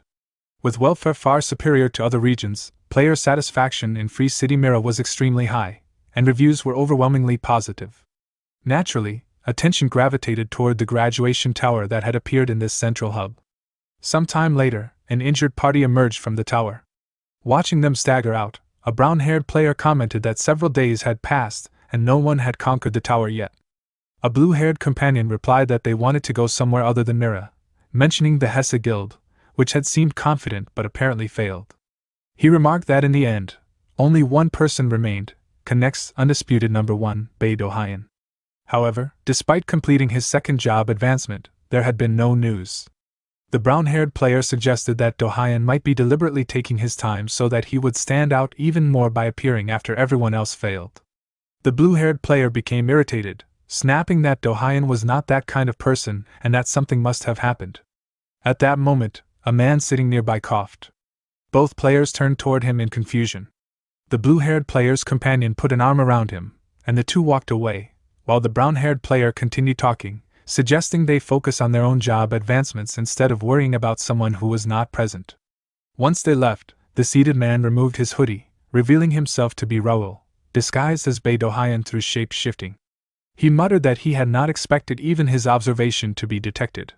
Having gauged the atmosphere, he decided it was finally time to make his entrance, just as desired. As Raoul walked through the streets, players who noticed him stopped in surprise. One of them wondered aloud if that person could really be him. His companion answered in disbelief that it was Bae Dohyun. Soon, players began shouting excitedly, asking him to look their way even once and declaring themselves as fans. Raoul waved casually in response. At that moment, his forest fairy companion, Ravel, emerged and remarked that it must be nice to be so popular. Raoul asked if that was meant as a compliment, and Ravel confirmed it with a teasing tone before shifting to a more serious concern. She questioned whether it was truly fine to leave the Calip's territory unattended, warning that any remaining troops could still spark a territorial war. Raoul smiled calmly and replied that there was no need to worry about that place at all. Ravel commented that his attitude was unusually carefree, to which Raoul responded that it was simply because he was confident everything would turn out fine. The scene then shifted to the Reuben Royal Palace, where Gerald D. Reuben sat upon the throne. In a thunderous voice, he ordered the knights to bring before him the lords who had deployed troops to Calops. Several noble lords were dragged in and forced to kneel. Gerald questioned whether they were the ringleaders who had attempted to wage a territorial war without royal permission. One lord hastily claimed there had been a misunderstanding, insisting that they had been threatened by Viscount Jaden. Gerald clenched his teeth in anger, and accused them of fearing a foreign power that had defected to another nation more than the royal family of Reuben. He ordered all of them imprisoned, declaring that the matter would be thoroughly investigated and punished accordingly. As the lords were dragged away, they pleaded desperately for mercy. Gerald then addressed everyone present, declaring that Calops was a territory he had personally granted to Sir Raoul in recognition of his tremendous contributions. He emphasized that Raoul was a benefactor of the nation and a precious friend, and that attacking him was equivalent to turning one's back on the crown itself. He warned them all to understand how grave such an act truly was. The scene shifted again to the graduation tower, where Raoul entered the structure. He remarked that it had been a long time since he had last been there. Ravel recalled that he had once passed through the tower before, and Raoul agreed, noting that it seemed largely unchanged. Ravel observed that the tower was an incredibly elaborate fusion of fantasy magic and spatial magic, admitting that even she would struggle to fully comprehend it. At that moment, a system window appeared, welcoming Raoul to the graduation tower, and informing him that he could test the skills he had honed in Connect. As the system scanned him, it requested a brief moment to measure his status. Another system window appeared, displaying a recommended test list that included close combat, range combat, telekinesis, magic, summoning, reconnaissance, assassination, crafting, and more. Seeing the long list, Ravel exclaimed in surprise, speculating that it was due to Raoul's vast collection of skills. Raoul explained that an individual could challenge up to 3 tests, and decided that telekinesis would be his first choice. Ravel reminded him that there was something he absolutely needed to obtain this time, and Raoul admitted that although he was not thrilled about it, he had no choice. After a brief pause, Ravel suggested that Raoul did not need her help for now and told him to call her when he needed her later. Raoul chuckled, told her to take a break, and turned his attention toward his first opponent. A statue window appeared, displaying details of the test. The objective was to defeat the telekinesis instructor of the graduation tower, with an additional condition of using only telekinesis skills. Both Raoul and the instructor were restricted to level 50 with intermediate level skill proficiency. The rewards included an exclusive Grade A equipment box, a Grade A title, experience points, 50,000 coins, and an exclusive skill enhancement. Seeing the rewards, Raoul reflected that they were incredible. In his past life, he had never been able to obtain such prizes, but this life was different. With that thought, he created several swords using his psychokinesis trait. Before long, Raoul seized his opponent by the neck with telekinesis and lifted him into the air. The instructor coughed in disbelief, muttering that it was impossible. Before disappearing, the instructor congratulated Raoul and wished blessings upon his path, marking the successful completion of the first telekinesis test. The second test was close combat. Raoul faced a red-haired sword master of the graduation tower and, after exchanging several sword strikes, defeated him with ease, passing the second test as well. Spirit Carl, clad in Regnitor armor and Raoul's sword instructor, praised Raoul, stating that his skills had improved greatly. Raoul credited his master and asked how he was finding the new environment. Carl replied that there was nothing particularly uncomfortable, explaining Regnitor's stealthy predation function, which allowed it to absorb lower-tier power armor to mimic their abilities. By concealing Regnitor's appearance through internal armor consumption, he had successfully disguised himself as Beidou Haiyan, even fooling the instructors. A system window then appeared, asking Raoul to select a course for the final third test. Raoul chose magic and declared his intention to face the magic instructor of the graduation tower.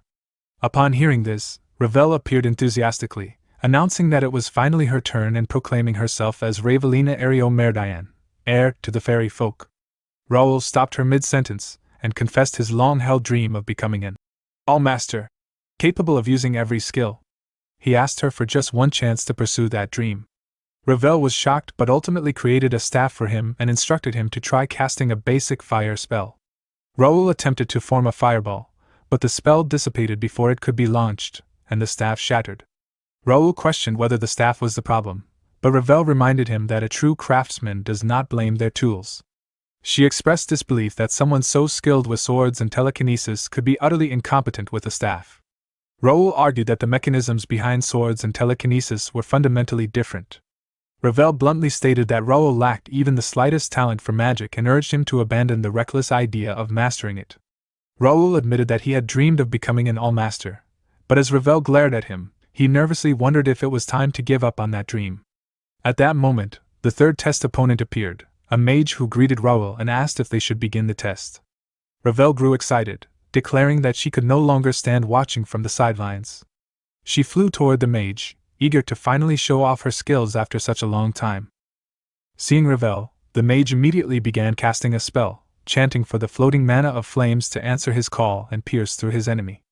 In response, several fire spears formed in the air and shot toward her. Ravel reacted instantly, casting an elemental shield to block the incoming attack. As the fire spears struck the shield, a massive explosion erupted. Despite the blast, Ravel remained unharmed, protected by her magic. Without hesitation, she counterattacked, casting a chain lightning spell and directing it at the mage. Startled, the mage quickly summoned a stone wall to intercept the attack. Watching the battle from a distance, Raoul was left in awe. Their spellcasting speed was so fast that his mind could barely keep up. The exchange was far more intense than he had expected. Ravel then cast two spells in quick succession, an explosive fire bomb and a windstorm, and fused them together. The combined magic transformed into a raging firestorm that surged toward the mage. He had no answer for it. The attack struck him head-on, overwhelming his defenses and defeating him. Acknowledging his loss, the mage spoke with solemn respect. He admitted that she had surpassed all the spells he had memorized and recognized her, the owner of the grimoire, as a true mage. Ravel smiled quietly at his words. Raoul thanked her, expressing his gratitude for fighting in his place. Ravel brushed it off lightly, saying it was nothing. Turning his attention to the system window, Raoul prepared to check the results. The window displayed a message congratulating him on successfully passing the graduation exam and asked whether he wished to graduate from the starting city and take on the challenge of the real Connect world. Raoul selected yes. A beam of light shot into the sky, and fireworks erupted around the tower as the system announced the achievement. Nearby players stared in shock at the spectacle. Inside, Raoul muttered to himself that the real game was finally beginning. At that moment, another system window appeared before him. It announced that player Bei Dohyun had become the first to pass the graduation tower test. He had proven that players, once strangers, were now qualified to become saviors of the Connect world. From that moment on, free city movement restrictions were lifted, allowing exploration of the entire Connect continent. However, players would no longer be protected outside designated areas. The main quest, Appearance of the Savior, had officially begun, and players were instructed to explore the continent and accumulate contribution points for its residents. The scene then shifted outside the game, to Seoul, South Korea. Several individuals were gathered in what appeared to be a high-level meeting. Most participants appeared as holograms, while only one man sat there in person. One of the holograms belonged to Suk-Yoon Jong, the current Prime Minister of South Korea. He explained that abnormal situations were emerging across multiple countries, including South Korea. While it might be premature to draw conclusions, signs predicted by that person were appearing worldwide. The man seated in person was Sang Yong-han, chairman of the Daesung Group. He noted that he had heard similar concerns were being raised in the United States and China and asked whether the VIP had made any statements. A young man questioned whether it was too early for the government to take direct action. A middle-aged man sighed, arguing that other countries had likely already begun moving and that they were falling behind. The young man sharply warned him to watch his words, reminding him that this was not a place for complaints. Unfazed, the middle-aged man insisted he was only stating the obvious and emphasized the urgency of finding solutions. At that moment, Dae-Yeet Kim, the half-bald Minister of Science and Technology, intervened and asked everyone to calm down. He summarized the situation, explaining that since Connect officially launched, the predictions made by that person were becoming reality. Recent data showed exponential increases in global temperatures, abnormal weather patterns, and changes in sunspot sizes. While global warming was a known issue, The current rate of change far exceeded predicted models, especially over the past 6 months since Connect's launch. Suk-Yoon Jong explained that this was precisely why the meeting had been convened. Even the slightest possibility could not be ignored. For the sake of the nation, he requested the private sector's cooperation until the government decided on further action. After a brief silence, Sang Yong-han agreed, stating that cost concerns were irrelevant under such circumstances. However, he hoped the next meeting would produce more practical and constructive agreements. The Prime Minister thanked everyone for their cooperation and emphasized the importance of sharing new information as major changes continued to unfold within Connect. With that, the meeting concluded. The holograms vanished, leaving Sang Yong-han alone. His expression hardened as he called someone into the room. His eldest son, Seon Woo-han, entered and commented that none of the attendees seemed truly certain and that they all appeared to be hiding something. Sang Yong replied that it was only natural, as they themselves had not revealed everything. He asked his son what they should do next. Seon Woo suggested gathering people and having them join Connect, stating that it would be a crucial move going forward and a major opportunity for the company. Sang Yong considered his son's words, thinking that his boldness likely came from youth, but acknowledging that he was not wrong. He then called for Secretary Lee. Lee responded immediately. Sang Yong instructed him to post a recruitment notice and form a support team, promising to provide as many capsules as necessary and to deploy more personnel as additional capsules became available. Lee acknowledged the order. Turning back to his son, Sang Yong reminded him that he hated losing. Seon Woo confirmed he understood. Sang Yong stated that if that person's words were true, Connect would become the key to their future. He warned his son not to tarnish the name of the Daesung Group. Some time later, the scene returned to Connect, inside the first guild building. Raoul reviewed his reward items one by one. When he reached the final item, he asked if it was the last one. Ravel confirmed that it was. Raoul sighed, complaining that most of the graduation tower rewards were nothing but useless junk. He wondered when he would ever clean it all up as he looked over piles of swords, daggers, gold coins, and miscellaneous items. Hoping for something worthwhile, he opened the final box. As it opened, a brilliant light spilled out. Ravel noted that the effect was different from before. From the light emerged a necklace. Raoul immediately checked its details. Its name was Song of Three Souls. The item was of unique rarity and S grade. Its effects included a 50% increase in spirit power recovery speed. Its special effect allowed it to store 3 telekinetic abilities in advance for later use. The description explained that it was crafted from fragments of ancient telekinetic souls, whose guidance enhanced spirit power recovery and allowed stored abilities to activate automatically or under preset conditions. Reading the description, Raoul realized it was a dream item for telekinetics. The options were perfect for him, allowing him to store finishing moves or evasive techniques as insurance. He continued muttering to himself while staring at the necklace. Ravel coughed lightly, clearly flustered, and asked how long he planned to stare at it. Raoul turned to her, realizing he had kept her waiting. He quickly agreed and said it was time to move on. The most important rewards still remained. Opening the system window, he read the next message. It displayed a quest achievement for defeating the instructor and announced an additional reward, skill effect enhancement. He was prompted to select one option. With quiet determination, Raoul declared that it was finally time to fulfill his long-cherished wish. Multiple system windows appeared before Raoul. One window displayed the information Infinity Sword efficiency growth. The second showed Infinity Sword speed growth. The third displayed melee weapon proficiency increase. The fourth showed telekinetic power growth. The fifth displayed magic casting speed growth. Raoul examined the options and realized that these choices could enhance various skill effects in the telekinesis, close combat, and magic fields he had been developing. All of them were useful, but he knew there was something Fairy Ravel wanted most. He continued scrolling through the windows and soon found another system window. It displayed the information magic item. Skill Collection Seal. Release. The sealed magic item, Skill Collection, was partially unsealed and bound to player Bae Do-hyun Dalton. Upon seeing it, Ravel became visibly surprised. She exclaimed that she had found it, then turned to Raoul and reminded him that she had told him it would appear as an option. Raoul acknowledged her, remarking that she truly was an internet expert. Without hesitation, he selected the option to release the Skill Collection seal.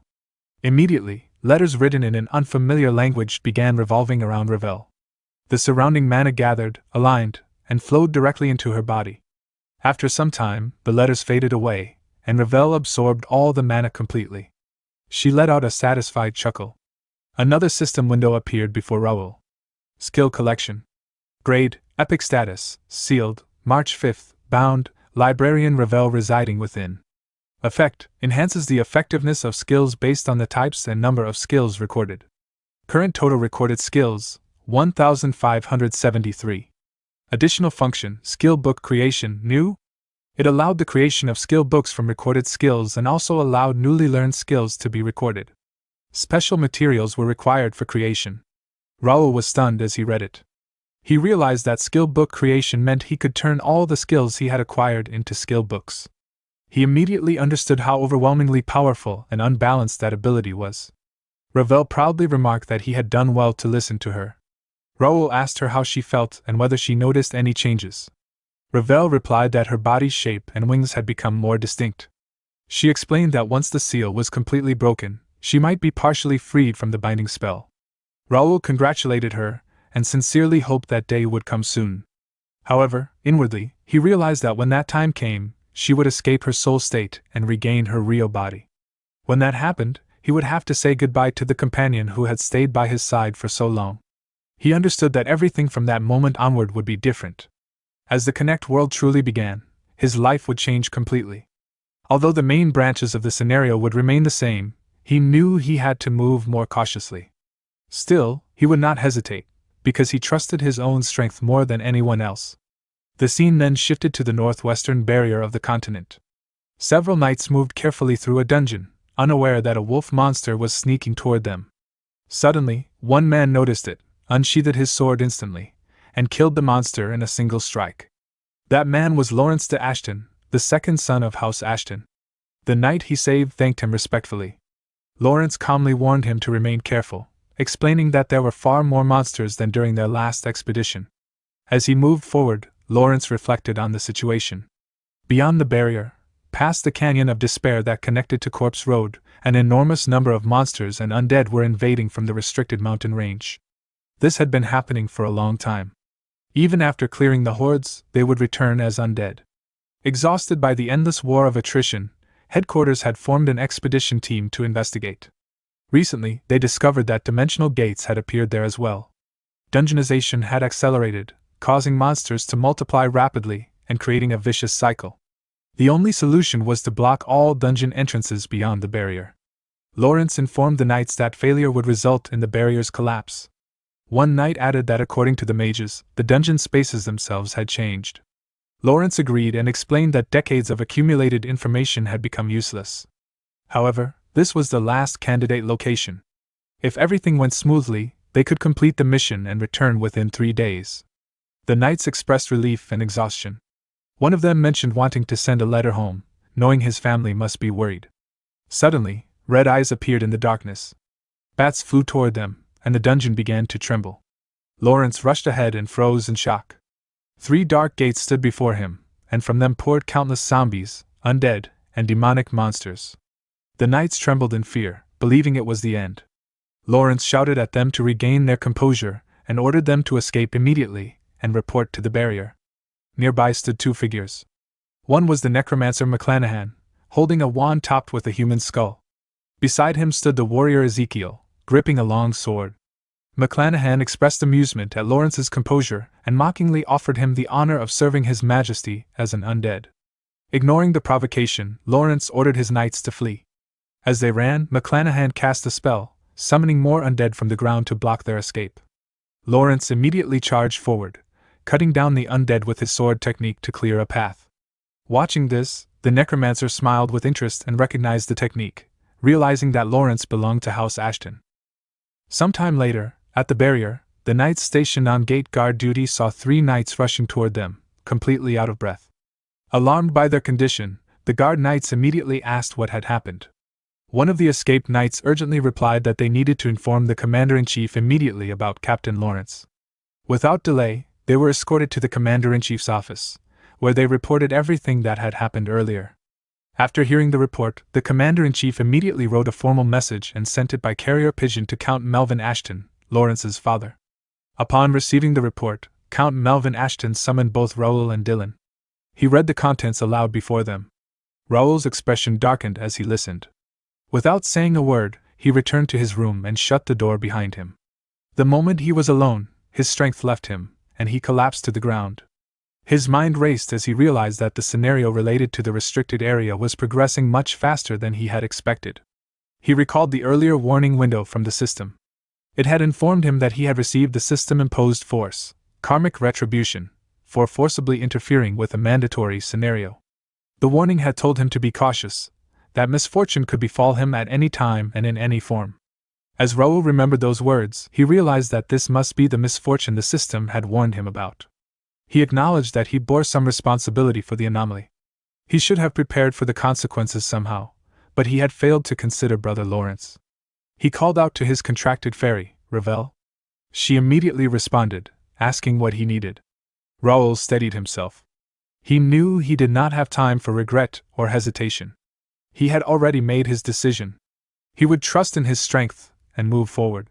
He asked Ravel if she could contact the guild chat for him, explaining that he needed to prepare to enter the restricted area. Sometime later, Raoul arrived at the northwestern barrier of the continent with a small group of his knights. Julius, the commander-in-chief of the Iron Wall Knights, welcomed him and remarked that he had arrived sooner than expected, adding that he must be tired from his long journey. Raoul replied respectfully that it was an honor to meet a legendary warrior like Commander Julius. Nearby, Josh turned to Jake and whispered that Julius looked more like a friendly neighborhood elder than a legendary commander. Jake, a veteran of barrier duty who had joined Raoul's Knight Order, remained silent. Meanwhile, Raoul observed Julius carefully. He realized that what made the man truly impressive was that, despite reaching the Master Realm, he did not emit any aura whatsoever. That meant he had perfect control over his power. Julius then asked if Raoul had come to request permission to conduct a search. Raoul confirmed that he had and asked for permission to venture beyond the barrier.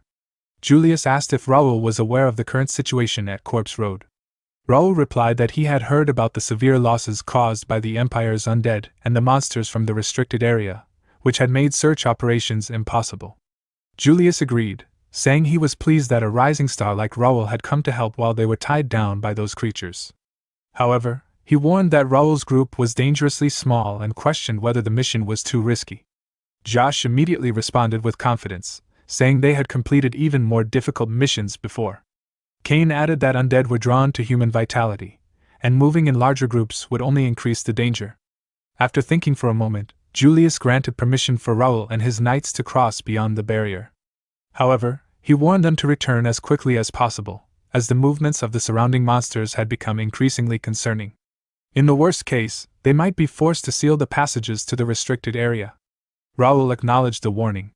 Julius then added one more important piece of information. He explained that barrier stones throughout the restricted area suppressed magical energy.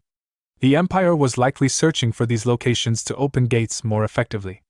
Until then, they would probably keep Lawrence alive as a prisoner. He apologized, saying that was all the advice he could offer. Raoul thanked him sincerely, saying the information had been more than helpful.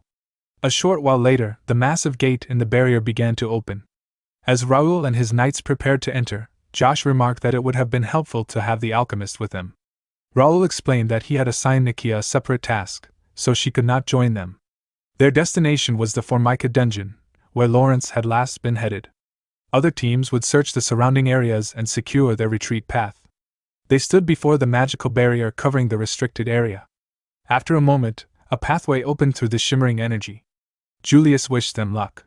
Raoul stepped forward and passed through the opening, silently praying that his brother would hold on a little longer.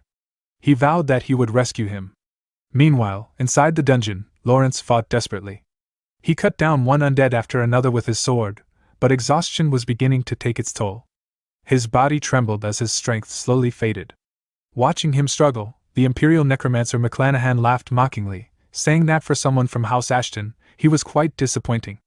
He urged Lawrence to try harder as he summoned even more undead.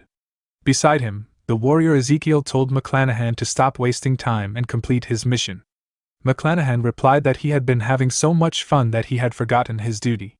He glanced toward two mages working nearby on a magic circle and asked about their progress. One of the mages reported that the barrier stones in the area were interfering with the gate signals. The two gates on the left and right were ready to transmit once a signal arrived, but the remaining one could not be opened. McClanahan acknowledged the problem, explaining that unlike the demons that had appeared without titles before, this one was the real deal. Ezekiel asked what he intended to do. McClanahan replied that for His Majesty's sake, they had no choice but to blow up the entire area. Hearing this, Lawrence was shocked. He immediately realized the consequences.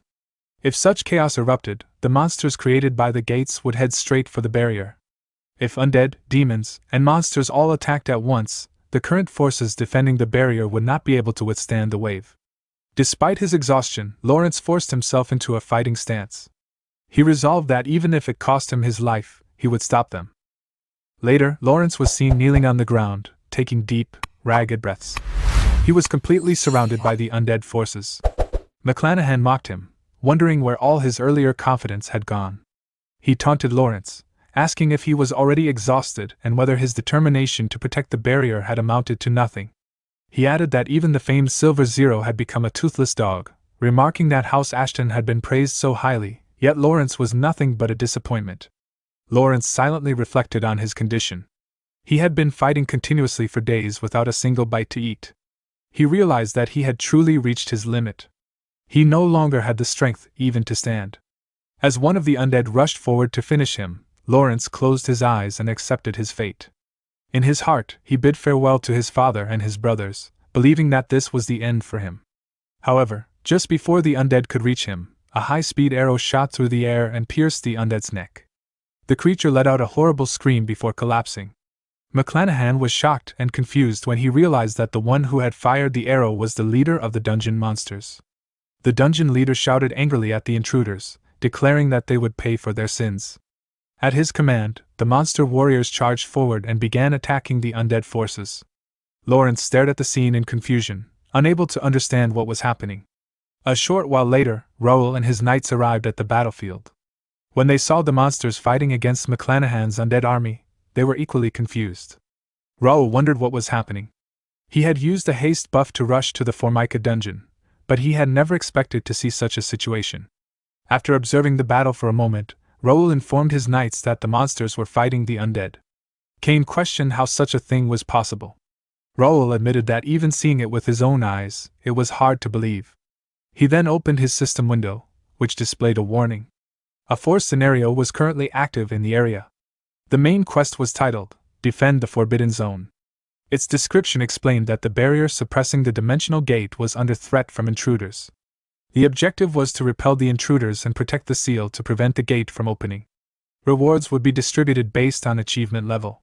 However, there was also a warning that the enemies present were excessively powerful for players to face, and that retreat was strongly advised. After reading the information, Raoul was stunned. Even though he was level 99 and at the highest tier of expert, the system was advising him to retreat. He wondered what kind of enemies could possibly warrant such a warning. At that moment, Josh spotted Lawrence in the middle of the battlefield and urgently pointed him out. Seeing his brother, Raoul's expression immediately filled with tension. Without hesitation, he rushed forward with his knights. He ordered them to assist the monsters, declaring that stopping the gate was their top priority. He activated his skill, Radiant Aura. A pair of golden wings appeared on his back as he descended onto the battlefield. A wave of golden energy spread across the ground, and the nearby undead were instantly destroyed upon contact. Cain slipped behind one of the enemy mages and struck him down. Josh used his sword techniques to defeat two enemies at once. Meanwhile, Pierce, positioned on a cliff above, located his target. Using his sniping skill, he fired a high-speed arrow that struck and destroyed one of the mage's magic circles. McClanahan gritted his teeth in fury and demanded to know who had dared interfere. Lawrence also turned and saw Raoul approaching with a strange, radiant technique. Raoul landed in front of him and smiled. He told Lawrence that he had come to save him. Lawrence was shocked by Raoul's changed appearance and strength. He hesitated before asking if it was really him. Around them, the battle continued as the monsters and Raoul's knights fought fiercely against the undead. Raoul asked Lawrence why the Naga monsters were fighting the undead. Lawrence explained that the monsters had their own reasons. The Empire was trying to blow up the entire area to destroy the ward stones installed throughout the Forbidden Zone. However, the Naga's home base was located there as well. They were fighting to protect their territory. Raoul realized that it was essentially a temporary alliance against a common enemy. Lawrence confirmed this and added that he had survived several deadly situations thanks to the Naga. He then pointed toward Ezekiel and warned Raoul that the Imperial commander was at least master level, judging by the mana he emitted. Raoul was alarmed. He understood now why the system had issued such a severe warning. Master-level forces had been deployed deep within the Forbidden Zone. Lawrence told him that even without Ezekiel actively joining the battle yet, the situation was already dire. He appreciated Raoul coming to help, but he urged him to retreat and bring reinforcements. Raoul refused. He declared that he could not leave his brother behind.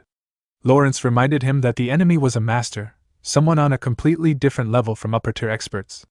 He warned that without someone capable of dealing with such an opponent, their current numbers would not be enough. Raoul calmly replied that there was someone capable of facing a master. He revealed that he had brought along someone who knew sword masters very well. Lawrence immediately looked around nervously, wondering who it could be. Raoul then glanced at his regnator armor. He declared that the time had come. He called out respectfully, asking his master to reveal his true power. As he spoke, golden aura began flowing from his body into the armor. A few days earlier, at Conford Castle, immediately after Baron Jaden's rebellion, Raoul stood inside his mansion.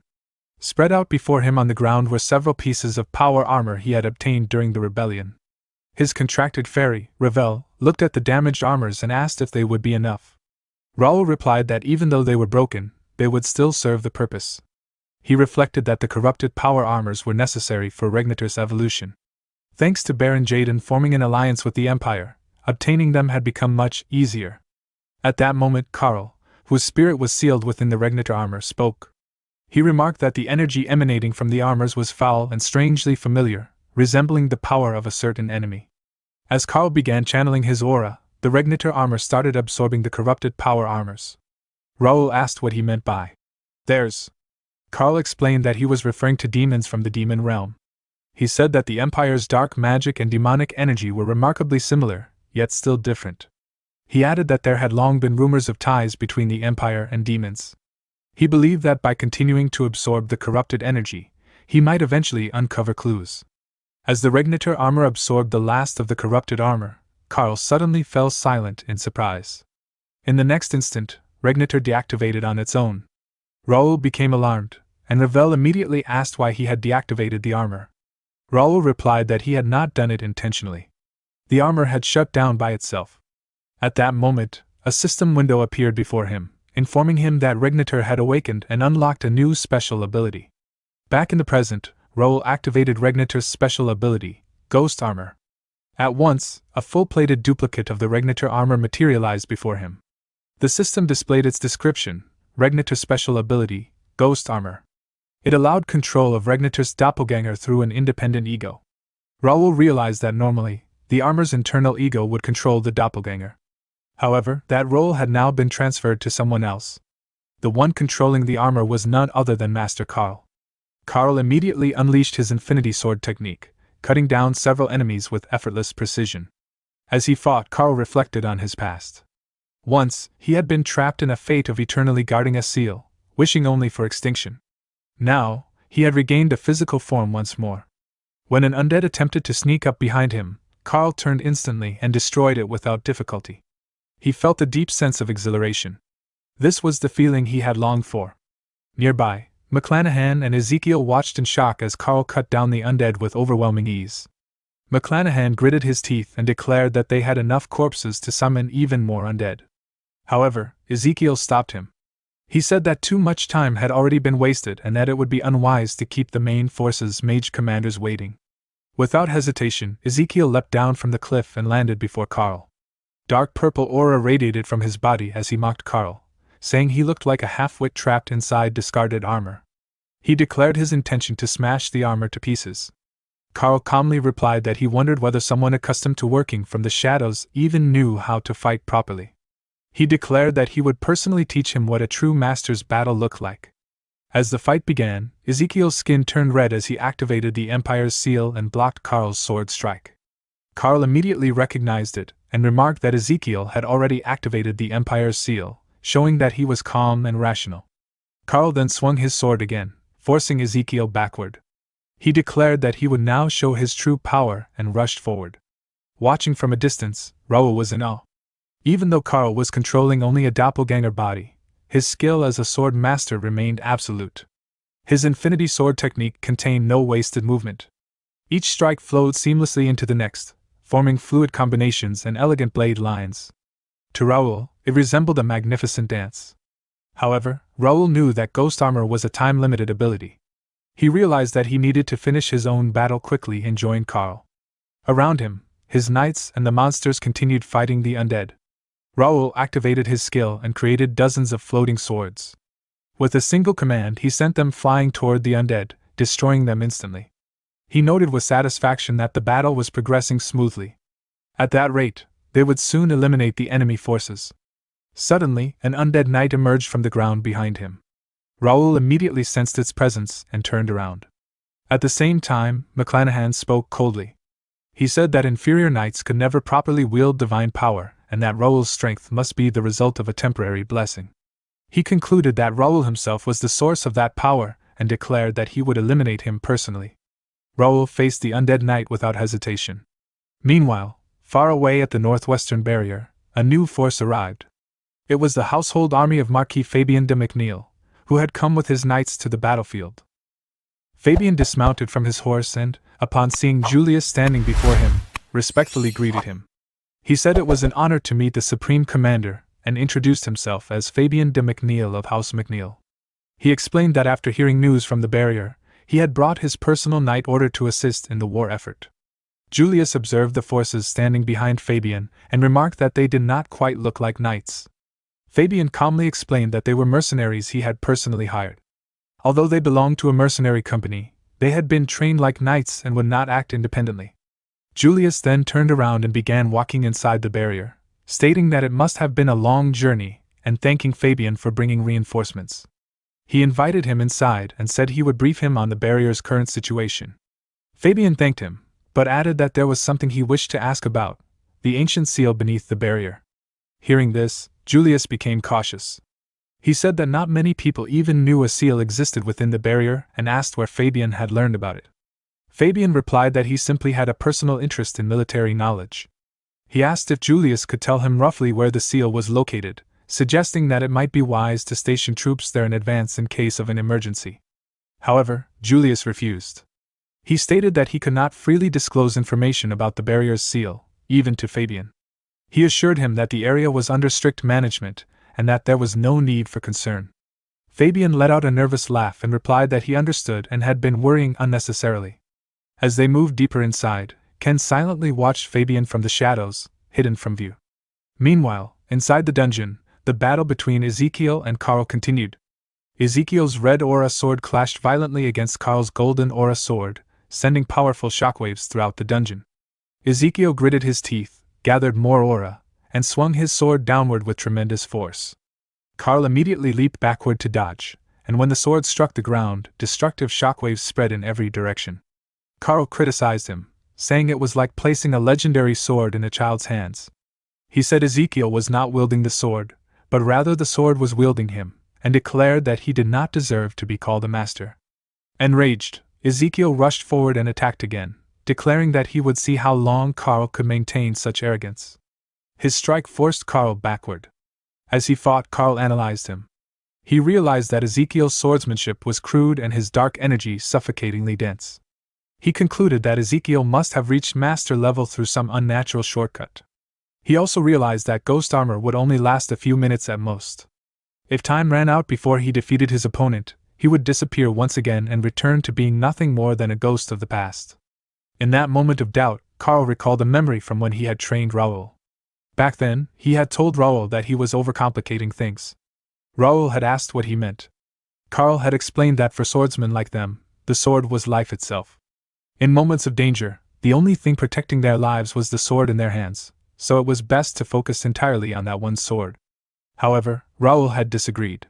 He had said that while it was possible to win with a single sword, it was not always the best option. He declared that he would fight using every sword he had. Back in the present, Ezekiel charged forward and declared that it was time for Carl to become scrap metal, swinging his sword with full power. Carl dodged by leaping backward, and in that moment he threw his sword toward Ezekiel. The sword embedded itself into the ground near him. Seeing this, Ezekiel mocked him. He said such a pathetic strike could never defeat him, and declared that Carl was a fool throwing his life away. He vowed to grind him into dust.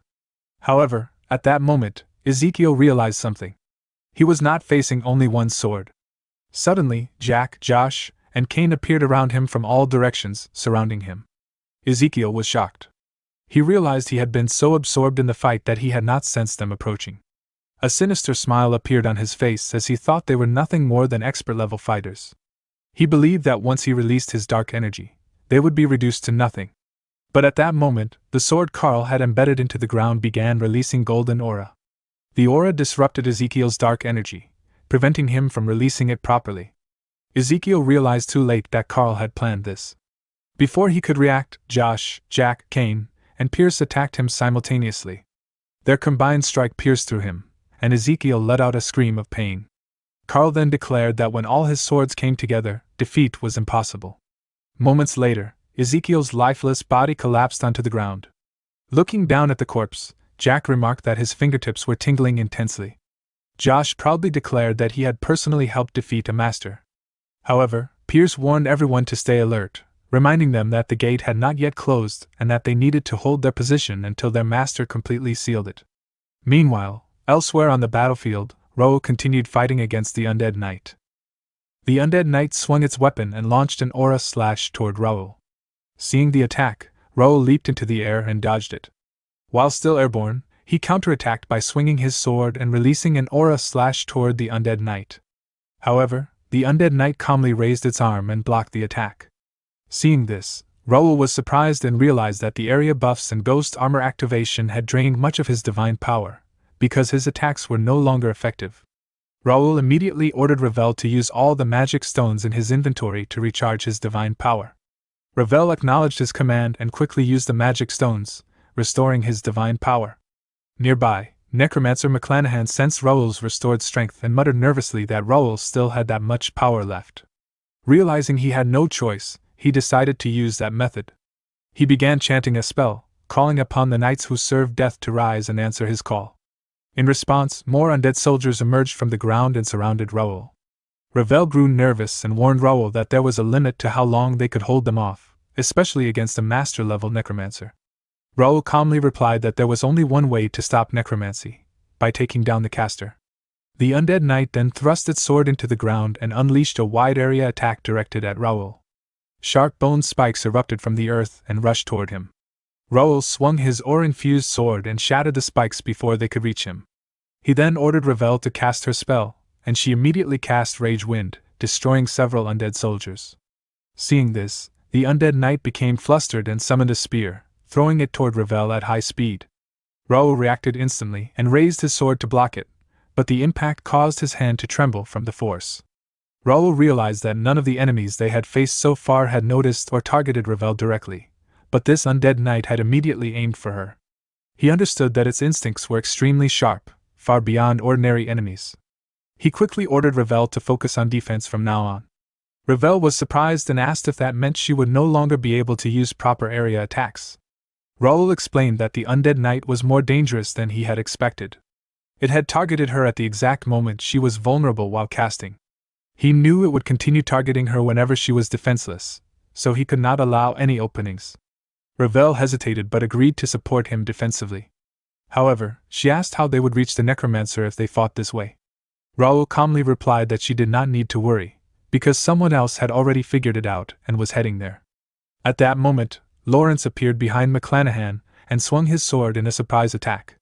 However, McClanahan sensed him and dodged. The undead knight immediately tried to assist, but Raoul used psychokinesis to create multiple floating swords that blocked its path. He declared that he would not allow it to interfere. McClanahan mocked Lawrence, pointing out that he had been too exhausted to even stand earlier, yet still dared to attack.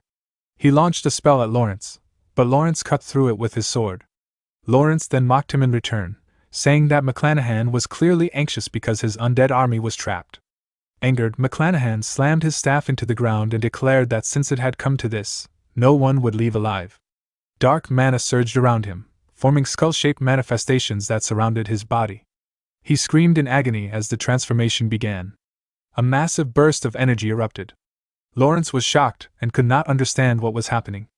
Raoul, however, immediately recognized it as lichfication. He understood that McClanahan was sacrificing his soul to become undead himself, gaining near-immortal vitality and forbidden dark magic in exchange for his humanity. Raoul realized that the only way to stop him would be to destroy the vessel connected to his soul, which only his analysis eye could detect. He knew he had to finish his current battle quickly and help Lawrence. As he destroyed another undead soldier, a system window suddenly appeared before him. Raoul looked at it in confusion. The message stated that player Raoul had reached level 100 and had qualified to challenge the realm. Raoul shouted in frustration, unable to believe the timing. Before he could react further, another window appeared, announcing that he was entering the room of enlightenment. Suddenly, Raoul lost consciousness and collapsed onto the ground. Seeing this, Ravel panicked and desperately called out to him. Meanwhile, McClanahan's spell transformed into a massive area attack that struck the nearby dungeon monsters and began absorbing their life force. At the same time, the undead knight raised its sword and attempted to strike Raoul, who lay unconscious on the ground. Seeing this, Ravel immediately cast a barrier spell to block the attack. The undead knight's sword collided with Ravel's barrier, producing a heavy impact. Pierce noticed Raoul lying motionless, and realized something was wrong with his master. He immediately shouted orders, commanding everyone not to let the enemies get close to him. The knights quickly gathered around Raoul and began cutting down the undead soldiers that approached. The undead knight continued attacking the barrier with relentless force. As Ravel maintained the barrier, she realized with growing alarm that the mana stored in the codex was draining rapidly. She understood that if Raoul did not wake up soon to replenish it, she would be trapped inside the book and rendered completely helpless. She looked anxiously at Raoul's unconscious body, fearing that the situation would become far more dangerous if he did not recover in time. Meanwhile, Raoul entered the room of enlightenment. He found himself standing in a familiar empty space, and he immediately realized where he was. He could not believe he had returned there again. He remembered that the room of enlightenment was the place players entered upon reaching level 100, where they fought powerful enemies to comprehend a new realm. He had experienced this place once before in his previous life. Unwilling to waste any time, Raoul called out, demanding that his opponent reveal themselves. In response, several daggers suddenly flew toward him, controlled by psychokinesis. Raoul reacted instantly, leaping aside to evade them as the daggers struck the ground where he had been standing. He then turned toward the direction they had come from and froze in shock. Standing before him was Beidou Haiyan, his past self. Raoul quickly realized that he could not manifest a mana blade or aura, as though his sword abilities had been forcibly sealed in that space. Accepting this limitation, he resolved to rely on psychokinesis instead, confident that he had already surpassed his former self long ago.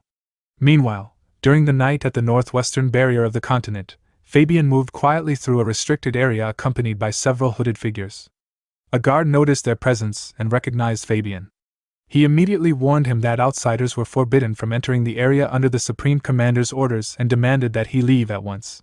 Fabian let out a nervous chuckle, but before he could respond, one of the hooded figures suddenly covered the guard's mouth and stabbed him with a dagger, killing him instantly.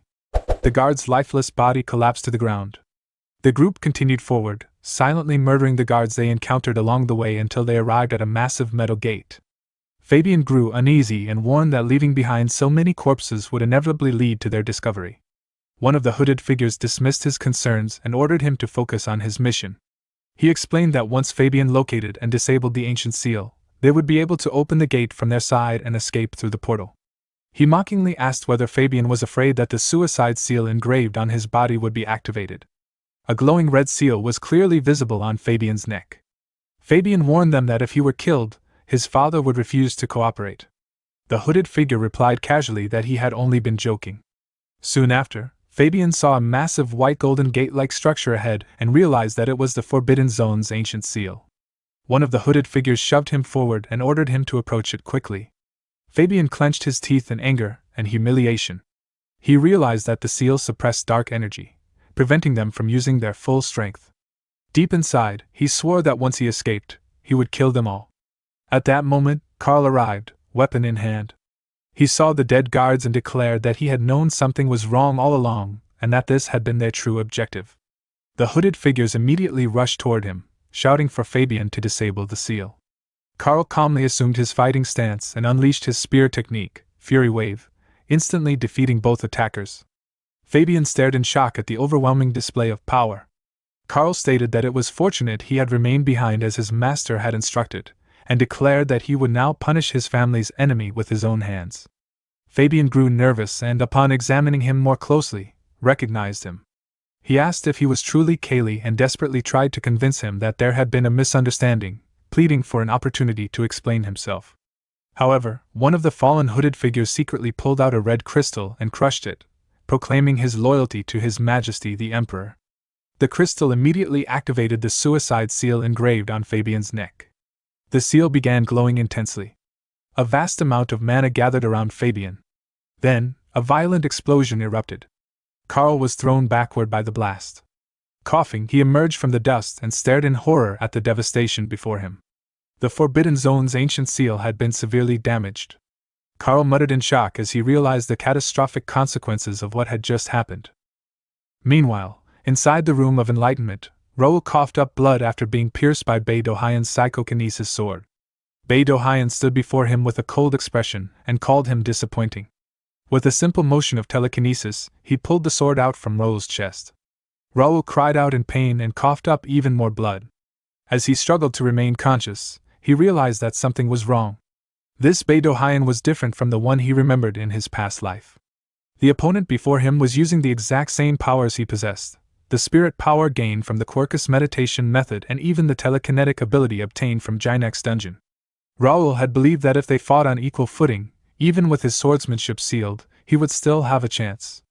Yet he could not understand why he was losing. Bei Dohyan questioned him, asking why he had become so weak and what he had been doing all this time. Raoul angrily told him to shut up and insisted that if he could use his swordsmanship properly, he would never lose to someone like him. However, Bei Dohyan calmly explained that Raoul had forgotten his foundation, and that was why he could not defeat him. He asked Raoul what the very thing was that had allowed him to stand at the top of all players. He reminded him that both players and NPCs alike had once feared him. As Raoul tried to respond, Bei Dohyan interrupted and reminded him not to forget his true identity. He declared that Raoul was not only Raoul of House Ashton but also Bei Dohyan, the greatest telekinetic. Hearing those words, Raoul suddenly smiled. He realized that he had indeed forgotten something important. He understood that telekinesis was never merely a support ability for his swordsmanship. It was one of his greatest strengths. Having realized this, Raoul regained his confidence and declared that they should fight properly once again. Meanwhile, in the real world, the undead forces had slaughtered most of the dungeon monsters, and Raoul's knights were desperately fighting to protect his unconscious body. At the center of the battlefield, a violent storm of mana swirled around McClanahan as his body underwent its final transformation into a lich. Lawrence, who stood nearby, was forced backward by the overwhelming pressure. Pierce rushed to his side and asked if he was all right. Lawrence immediately warned him to stay back, declaring that the lich transformation was almost complete. Powerful mana shockwaves burst outward, forcing both of them into defensive stances. Moments later, McClanahan stepped forward. His transformation was complete. His body had become that of a lich. Filled with ecstasy, he declared that the power he had long desired was finally his. Lawrence refused to hesitate. He charged forward and unleashed a powerful mana slash that struck the lich directly. However, the lich remained completely unharmed. It laughed mockingly and stated that such attacks could never scratch its body. Pierce asked in disbelief if it was truly useless. In response, the lich raised his wand and cast a spell. A magic circle appeared above Pierce, and deadly mana attacks rained down toward him. Pierce froze in terror, unable to react. Lawrence immediately intervened and destroyed the spell with a mana slash, saving him. But immediately afterward, Lawrence coughed up blood, his body showing clear signs of strain. Pierce realized the truth. Lawrence's mana was unstable. His recovery could not keep up with his consumption. If he continued, his body would collapse. Pierce desperately begged him not to overexert himself, and declared that he would take over. Drawing his bow, he fired an arrow that pierced straight through the lich's skull. Yet the wound regenerated instantly. Both of them froze in shock and frustration. Lawrence muttered that it was impossible. As long as the lich's soulbound catalyst remained intact, they could never truly defeat him. Despair filled his mind as he wished he had been stronger. The lich laughed cruelly and declared that this place would become their grave. He promised to kill them in the most painful way possible. Then his gaze shifted to Raoul's unconscious body. He declared that Raoul would be the first sacrifice. The Lich cast a devastating spell toward him. Ravel immediately created a barrier around Raoul, but she could tell that her barrier would not be enough to stop it. The Lich coldly declared that he would erase Raoul completely. Jake and Kane, who stood nearby, could only watch in horror. Ravel desperately begged Raoul to wake up. A massive skeletal construct formed from mana and unleashed a beam of destruction toward him. The attack struck, and a massive explosion consumed the area. But when the dust cleared, Raoul was still standing. He was completely unharmed. His radiant aura burned brilliantly around him, releasing holy energy. The Lich stared in shock. Raoul calmly reassured Ravel that he had arrived in time. Then he raised his hand, summoning several golden blades of energy around him. With calm confidence, he prepared to test his newly realized power. Some time earlier, in the Room of Enlightenment, Raoul finally felt a sense of completion. After enduring dozens of battles, he had at last managed to achieve a draw. He realized that if he had focused solely on being Raoul the Sword Master, he would never have reached this point, even if he had died and returned countless times. At that moment, a system window appeared before him, displaying a message of congratulations for passing the Room of Enlightenment. It informed him that he now possessed all the qualifications required to ascend to a higher realm. Soon after, a set of golden gates materialized before him and slowly opened. With a faint smile, Raoul remarked that everyone must be waiting anxiously, and he stepped forward without hesitation. In the present, a skeleton knight charged toward Raoul. Raoul stood firm, his expression turning serious as a golden aura radiated from his eyes. He unleashed an overwhelming wave of holy energy pressure, forcing the skeleton knight to drop to its knees while the surrounding skeletons collapsed onto the ground. Observing this, Raoul calmly questioned whether the knight intended to keep resisting, and wondered how long it could endure. He then intensified the pressure. In response, the skeleton knight forced itself forward and lunged at him. Raoul, maintaining a composed expression, delivered a single powerful punch. The blow struck true, and the skeleton knight's body began to shatter. Watching from afar, the Imperial Necromancer McClanahan, now transformed into a lich, muttered in astonishment that a skeleton general had been subdued in a single strike. Ravel turned to Raoul and acknowledged that he had finally succeeded. Jake congratulated him on his achievement, while Kane expressed that he had always believed in Raoul's success. Raoul smiled and thanked them all for holding out. He acknowledged that their efforts had prevented the situation from worsening. Turning his attention to the Lich, he declared that it was time to conclude matters in the Forbidden Zone and return. Without delay, he rushed forward. Seeing this, the Lich shouted arrogantly, declaring that Raoul was still alone and that he himself was a masterclass Lich. He launched a spell, but Raoul effortlessly blocked it with a holy barrier. Ravel warned that they had run out of mana stones to replenish holy power, and that they needed to finish the battle quickly. Raoul asked if there was enough holy power left for one decisive strike. Ravel confirmed that a single blow would be possible.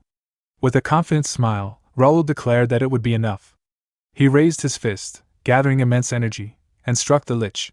His punch collided with the Lich's skeletal form, sending fragments scattering. The Lich scoffed internally, believing the attack to be futile.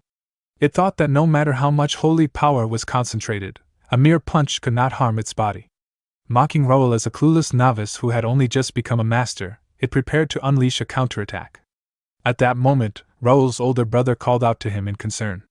Meanwhile, Raoul quietly muttered that he had found it. The Lich was momentarily confused, but its shock quickly turned to horror. Raoul had identified the vessel connected to McClanahan's soul. He explained that the presence of numerous overlapping souls had made it difficult to locate, but now that he had found it, there was no escape. With a final farewell, Raoul destroyed the vessel. The Lich screamed in despair as its form began to disintegrate, lamenting the loss of its immortality and infinite knowledge. Moments later, it vanished completely. Immediately after, a system window appeared once more, announcing the completion of the main quest, Defense of the Forbidden Zone. It confirmed that the invaders had been repelled and the barrier suppressing the dimensional gate had been protected. It also noted that an ally from the Temporary Alliance now held goodwill toward Raoul. Shortly afterward, Ragnisha, the great chief of the Naga tribe, approached Raoul. She addressed him as a young and brave human warrior and explained that she had come to deliver a message. Although contact with humans was usually forbidden, his actions had allowed the Naga to protect their sacred land and people. On behalf of the tribe, she expressed their deep gratitude. Raoul responded that he was equally grateful, stating that without the Naga tribe's assistance, he would not have been able to save his brother's life. Ragnisha then explained that once their barrier resumed full operation, the ominous gate would soon be sealed again. With their commander defeated, the remaining enemy forces had lost their morale. She instructed Raoul and his group to leave the cleanup to the Naga and withdraw safely. Raoul accepted the offer with appreciation. At that moment, Josh hurried over and urgently informed them that they had discovered a transfer gate installed by the Empire within a cave. The destination coordinates, he revealed, were set to the wall. The revelation shocked everyone present. Hearing this, Raoul's expression darkened as he wondered whether the Empire still had a hidden scheme in motion. He questioned what could possibly be happening at the wall, and what danger awaited them next. A short while later, Raoul and his group arrived in front of the transfer gate. Josh confirmed that the destination was definitely near the wall, adding that they had been receiving continuous signals for some time. He then asked Raoul what their next course of action should be. Raoul fell into thought, considering the Empire's strategy. He reasoned that they would not have launched simultaneous attacks and set up a transfer gate in only one location. Something significant must have already occurred at the wall.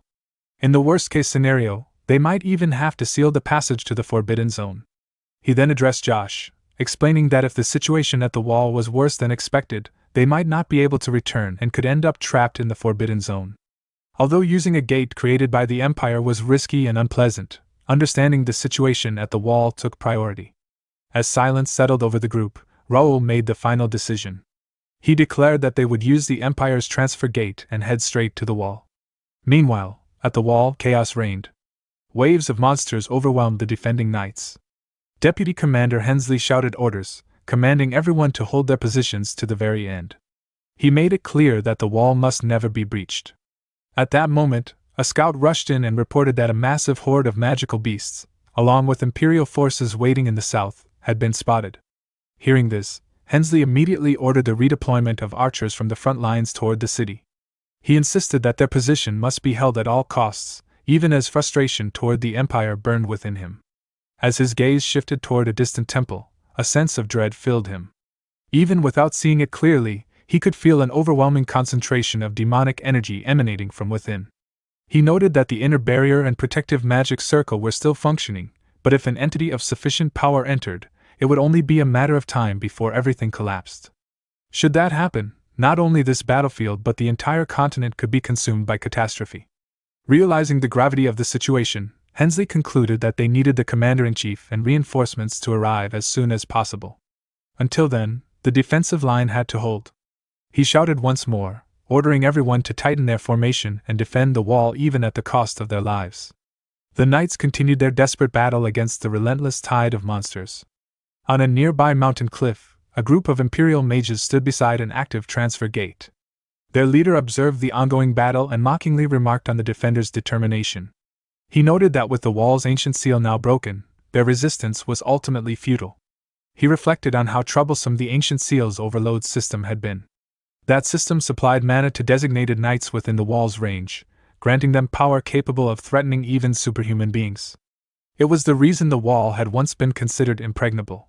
However, with the seal destroyed, it could no longer sustain such immense mana consumption. With their final hidden card in play, the wall's fall was inevitable. Turning to a junior mage, the leader asked whether there had been any response from the teleportation circle. The junior replied that it remained silent, for now. The leader concluded that once they summoned the undead and demon forces prepared by McClanahan, a full-scale assault could bring the wall down within a single day. At that moment, the junior mage reported that a signal had finally been received. The leader immediately ordered the transfer to begin. Laughing, he declared that the special unit had completed its mission and called forth the loyal soldiers of the Emperor, proclaiming that the long-awaited slaughter was about to begin. Before he could finish speaking, his body was split vertically down the center. Jake had struck him down instantly.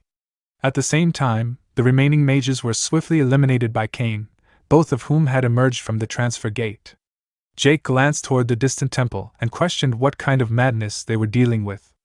Raoul soon stepped out from the gate as well. The moment his eyes fell upon the temple, his expression tightened with unease. He immediately recognized it as a demon god temple and wondered if it had emerged from the dark gate. Realizing the severity of the situation, he concluded that things were far worse than he had anticipated. Just then, a message from Ken appeared in the guild chat. Ken expressed relief that Raoul had finally received their communication. Raoul was momentarily surprised before reading further. Ken apologized, admitting that he had failed to protect the wall properly and that the ancient seal had collapsed. Raoul reassured him, telling him not to blame himself too much. He pointed out that the Empire would never have fought fairly in the first place. He then asked about the current situation inside the wall. Ken replied that, according to reports, the Imperial army numbered at least 30,000. They had joined forces with the monsters that had crossed through the gates and were waging a war of attrition. The commander-in-chief was urgently sending messengers to gather all forces back to base. Hearing this, Raoul reflected on his past life, wondering if everything had fallen into ruin back then because of this very incident. He then asked Ken whether he had heard anything about a floating castle. Ken replied that he had not received any information that far. Raoul analyzed the situation further. He understood that demons who descended into the world could not use their full power immediately. They required demonic energy, which took time to spread from the Dark Gate. The most efficient method for them was to summon a demon god temple from the demon realm, turning the surrounding area into demonic territory. With that realization, it became clear where he needed to go. Turning to his older brother, Raoul asked if he could entrust him with command of the Night Order. His brother questioned what he meant. Raoul explained that he intended to head straight for the demon god temple. The knights immediately objected, insisting that it was too dangerous for him to go alone and declaring their intention to follow him. However, Raoul refused. He emphasized that the main base was in grave danger and that they needed to support the rest of the Night Order under Ken's leadership to defend the wall. He added that their father and brother, who had received Sir Julius's message, would arrive soon. Until then, they needed to hold their ground. He reminded them that they were his trusted knights. Hearing this, they clenched their teeth and accepted the responsibility, assuring him that they would not fail. With that, Raoul turned away and told them he would leave this side in their hands. Without hesitation, he declared that it was time to deal with the monstrosity ahead. Accompanied by his contracted fairy, Ravel, Raoul began walking toward the demon god temple. At that moment, Raoul unleashed his radiant aura, and brilliant golden wings manifested on his back. With a powerful leap, he soared into the air and began flying straight toward the temple. As they approached, Ravel sensed the overwhelming presence emanating from within and remarked that the cold, dark energy could only be one thing. Raoul confirmed her suspicion, stating that it was the immense demonic energy released by the demon god temple. While flying, Raoul reflected on the phenomenon known as the demonification of the temple. The structure, having crossed through the Dark Gate, absorbed the surrounding mana and converted it into demonic energy. He realized that even to restore the overload system, the demon god temple had to be completely destroyed. However, they lacked the necessary information to conquer it. His master had yet to respond, likely still recovering, and beyond this point lay an unfamiliar part of the connected world. For a moment, doubt crept into his mind as he wondered whether he could truly accomplish this alone. Noticing his unease, Ravel reassured him. She reminded him of everything they had already achieved together, and expressed her unwavering confidence that they would succeed once again. Even in uncertainty, she urged him to trust in their bond and continue fighting side by side. Raoul looked at her and thanked her sincerely. Regaining his composure, he declared that it was time to see just how formidable their guest truly was. Upon entering the temple, they were met with a horrifying sight. The corridors were covered in thick, coagulated blood. Ravel instinctively covered her nose, overwhelmed by the oppressive demonic energy saturating the area. As Raoul observed his surroundings, he sensed the presence of a barrier. He noted that minor spatial expansion spells had been cast within the temple, but beyond that, there was an unsettling distortion in the space itself. He questioned what kind of ability could create such an effect. Suddenly, one of the blood clots exploded.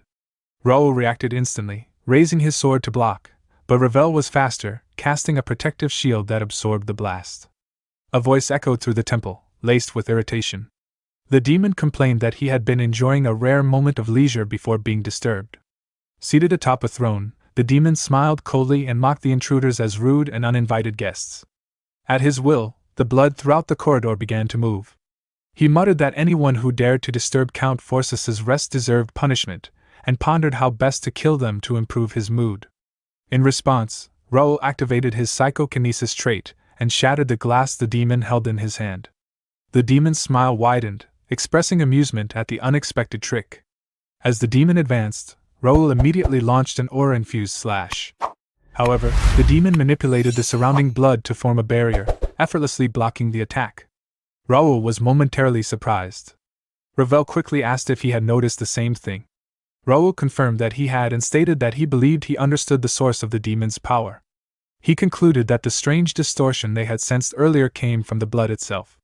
The entire space was saturated with demonic energy, and the demon was using the blood as a medium to neutralize incoming attacks.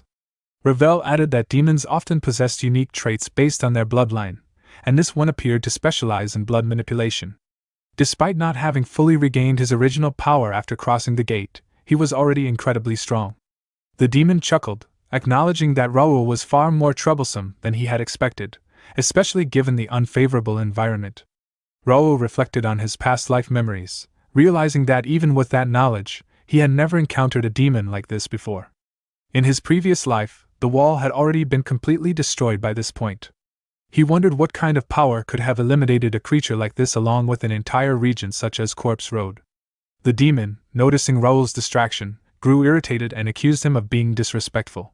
As he spoke, he gathered blood into his hand, preparing another attack. In response, Raoul created multiple swords and launched them at the demon. Once again, the demon blocked the attack with his blood barrier. As the clash unfolded, blood splattered like rain across the ground, only to flow back and rejoin the demon moments later. Impressed, the demon admitted that it had been a long time since a human had lasted this long against him. He remarked that Raoul seemed far more useful than the insignificant Imperial soldiers and offered him a proposition: swear loyalty, and he would make Raoul the king of this domain. Raoul scoffed at the offer and rejected it outright. He stated that the demon was nothing more than a subordinate acting under the Emperor of the Cronan Empire, and that this entire invasion had been carried out under the Emperor's orders. Hearing this, the demon's expression twisted with anger. He declared that the Emperor was merely a human and questioned how a mere human could possibly command a noble of the great demon realm. Raoul was taken aback by this revelation. Even in his past life, information about the Emperor had been tightly guarded and never revealed. However, the demon, now visibly enraged, began gathering the scattered blood once more. He admitted that he had been unnecessarily provoked by a trivial human and decided there was no longer any reason to show mercy. Raoul responded coldly, stating that although he had not expected much, he still found the demon disappointing, a mere servant of the Cronan Empire. With that, the demon amassed a massive quantity of blood around himself, preparing a devastating attack. Raoul steadied himself, taking a firm stance in response. As the demon unleashed the attack, Ravel immediately cast a protective shield around Raoul, blocking the incoming wave. In that tense moment, Raoul realized that a single mistake would mean death. Victory would belong to whoever seized the decisive opportunity in the final instant. Outside the temple, a lone mage floated silently in the air, observing the battle within. Watching Raoul press forward, he quietly remarked that this must be Gray's chosen path and expressed hope that his faith in Raoul was not misplaced. Genius protagonists, overwhelming growth, and legendary battles, this is your battlefield. We're just steps away from 20,000 subscribers. Subscribe now and rise with us.